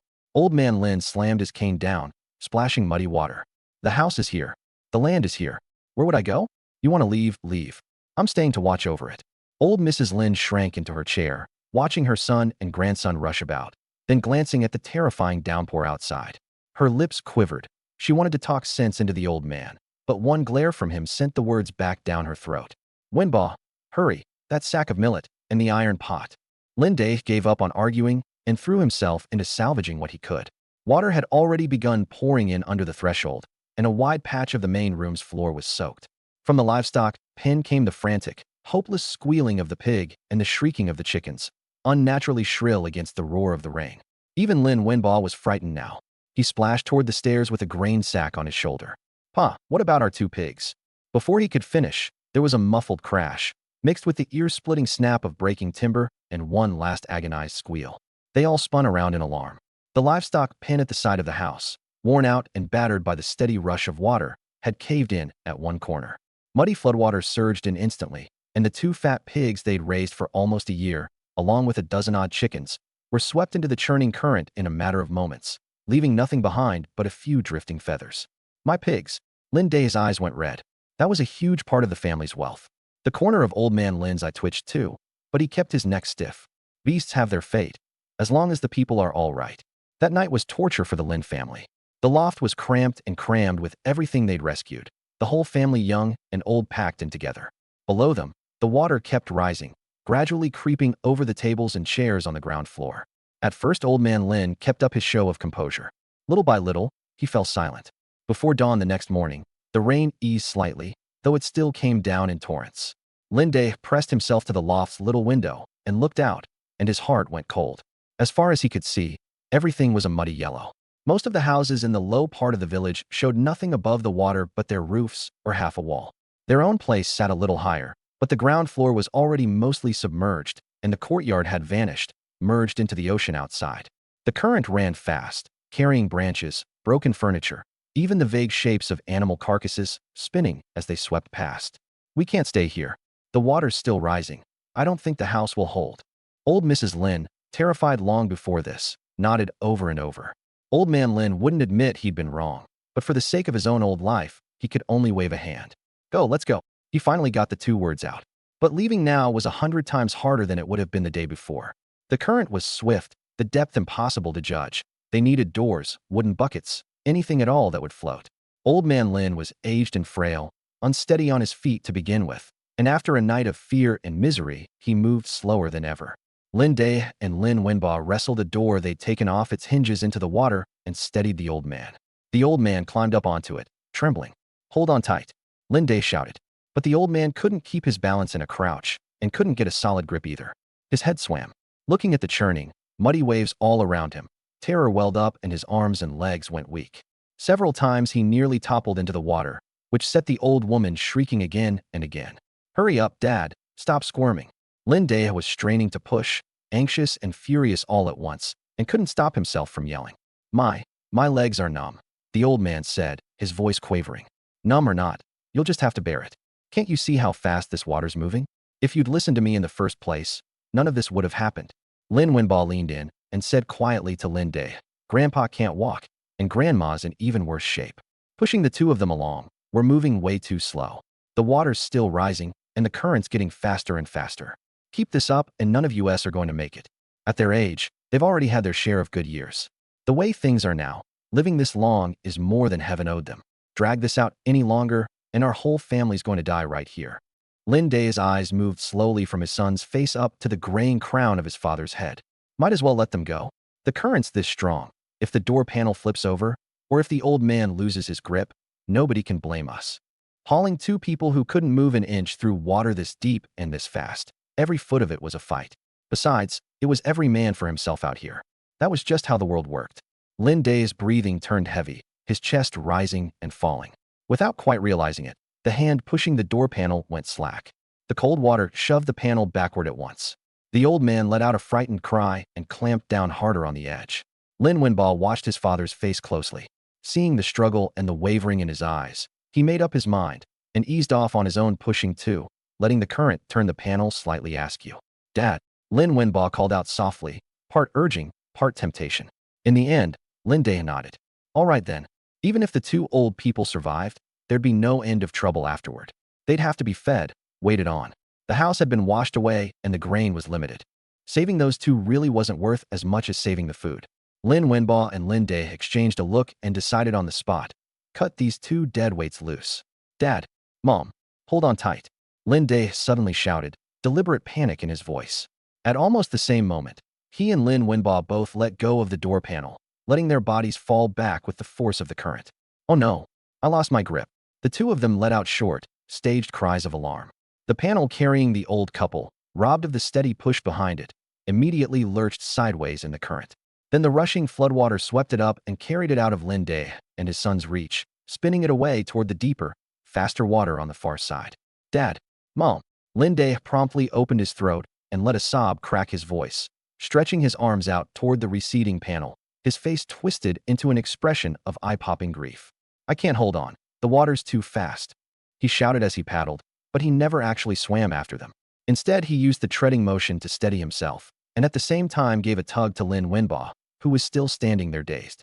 Lin Wenba caught on and joined in, screaming himself hoarse. Grandpa? Grandma. Loud enough, sure, but his eyes stayed fixed on his father, his feet treading water, without the slightest move to go after them. The muddy floodwater surged on, and in the blink of an eye the 2 old figures waving their arms in vain had shrunk to a single tiny speck. Then even that speck vanished behind the rolling waves and the sheeting rain, gone for good. During this stretch of time, Lin Che still went back to the modern world whenever he found the chance. The ancient world was in chaos, and his stall hours were unpredictable, so he'd simply asked for a few days off in the foodie group chat, saying something had come up and he'd be away. The group immediately erupted in groans, but there was nothing anyone could do. Just as he was trying to figure out how to balance making a living in 2 worlds, the Space's notification chimed without warning. Host detected to have sold 999 bowls. Only 1 bowl remains until the 1,000-bowl task is complete. The 1,000-bowl reward has been unlocked early. The opportunity will trigger this afternoon. Host sees it. The rain finally let up, easing from a downpour to a drizzle. But Ping'an Town had become a lake. The floodwater hadn't receded, and going anywhere meant taking a small boat or wading through deep water. More worrying still, floods were usually followed by plague. Seeing the rain slacken, Lin Che told Chun Huaxian and shopkeeper Sun he needed to head out for a bit, and had Lin Fu and the others stay behind for the time being. He asked shopkeeper Sun for a list of urgently needed medicinal herbs, with special notes on drugs for epidemic prevention and for treating common outbreak illnesses like wind cold and damp heat. Honeysuckle, forsythia, Isida's root, patchouli, atractylodes, scutularia, and so on. He tucked the list away, found a quiet corner completely out of anyone's sight, and focused his mind. When he opened his eyes again, he was standing in a noisy, bustling place, a large wholesale market for Chinese medicinal herbs in the modern world. The air was a mix of the rich sweetness of angelica, the cool bite of mint, the honeyed note of licorice, and all sorts of pungent, hard-to-name plant scents. Stalls stretched on, burlap sacks gaping open to reveal herbs of every kind, sliced, whole, or tied in bundles. Lin Che steadied himself, quietly pleased. He pulled out the list and started looking. He stopped at the first stall to check the quality of the honeysuckle. The vendor was a wiry, middle-aged man. Seeing that Lin Che was young and a little clumsy as he sorted through the goods, he waved him off impatiently. "Kid, don't paw at it if you're not buying. Everything I've got here is top grade. Don't go messing it up on me. Isn't the whole point of putting your herbs out here so people can look at them? If you won't let me look, are you worried there's something fishy inside? Hey now, what kind of way is that to talk?" Seeing that he'd left the man with nothing to say, Lin Che simply moved on and kept browsing. He stopped in front of a somewhat larger wholesale shop, not far off. The owner was a round-faced man in his 50s, all smiles. Spotting the list in Lin Che's hand, he called out to him first. "Hey there, young man, filling a prescription? For yourself, or do you run a shop? Everything here is authentic, region-sourced, all natural. Quality absolutely guaranteed." Lin Che first looked the herbs over very carefully, then sniffed them the way shopkeeper Sun had taught him. He sniffed at the air. Lin Che pulled out his list and pointed at a few items on it. "Boss, do you carry any of these?" The owner took the list, glanced it over, and briskly started pulling samples off the shelves behind him. "Take a look at this honeysuckle. Good color, tight buds, strong fragrance. This forsythia, I've got both green and ripened. Which do you want? The Isida's root comes sliced, so it's easy to decoct. The agastache is whole plant, very aromatic. Best there is for clearing damp and releasing the exterior. As for atractylodes, I carry both the Mao and the northern variety, all wild harvested, great for drying damp and strengthening the spleen." He rattled it all off like an expert, then held out a few more pieces for Lin Che to inspect the cross-sections and smell. Lin Che checked them against the handful of basics shopkeeper Sun had taught him, examining each one carefully. The goods here really were clean and uniform, the smell pure, not like some of the other stalls, where the stock was cut with broken bits or reeked of overfumigation. "I'll take 50 kilos of each of these to start." Lin Che ran a quick estimate of shopkeeper Sun's needs and how much he could haul, then named a figure. The owner's smile widened. "Now that's decisive. You're clearly a man who does business, young brother. Epidemic prevention herbs are moving fast right now. I'll give you the wholesale price and knock off the change on top of that." He clattered away on his calculator, then threw in recommendations for a few complementary items: poria, atractylodes macrocephala, sapochnikovia, and so on. Figuring that plagues in ancient times could get complicated, and that it never hurt to have extra, Lin Che added more common herbs for colds and fevers, diarrhea, and vomiting: buplurum, kudzu root, coptis, pinelia, and the like. The final tally came to a little over 10,000. Lin Che didn't so much as blink. He scanned the code and paid. The owner was grinning ear to ear as he hollered for his workers to start packing. More than a dozen big burlap sacks were soon piled up outside the shop door, giving off a thick medicinal fragrance. "Young brother, where should we deliver?" "Leave an address. We've got a truck," the owner offered warmly. "No need. I've got a vehicle. It's right nearby." Lin Che declined politely. There was no way he was leaving an address. Once he'd hauled all the herbs into an empty corner of a warehouse, he looked around, confirmed no one was watching, and with a single thought sent the entire lot into his space. But he hadn't yet run into the opportunity the space had spoken of today, so he decided to wander around a bit. He drifted along with the crowd, past stall after stall, his eyes sweeping over the dazzling array of roots, stems, leaves, and fruits. He came to a relatively quiet corner of the market, where the stalls thinned out, mostly shops dealing in obscure or high-end specialty goods. Then, not far off, came a frantic voice. Dad, what's wrong? Where's your medicine? Didn't you bring your medicine today?" I changed clothes this morning.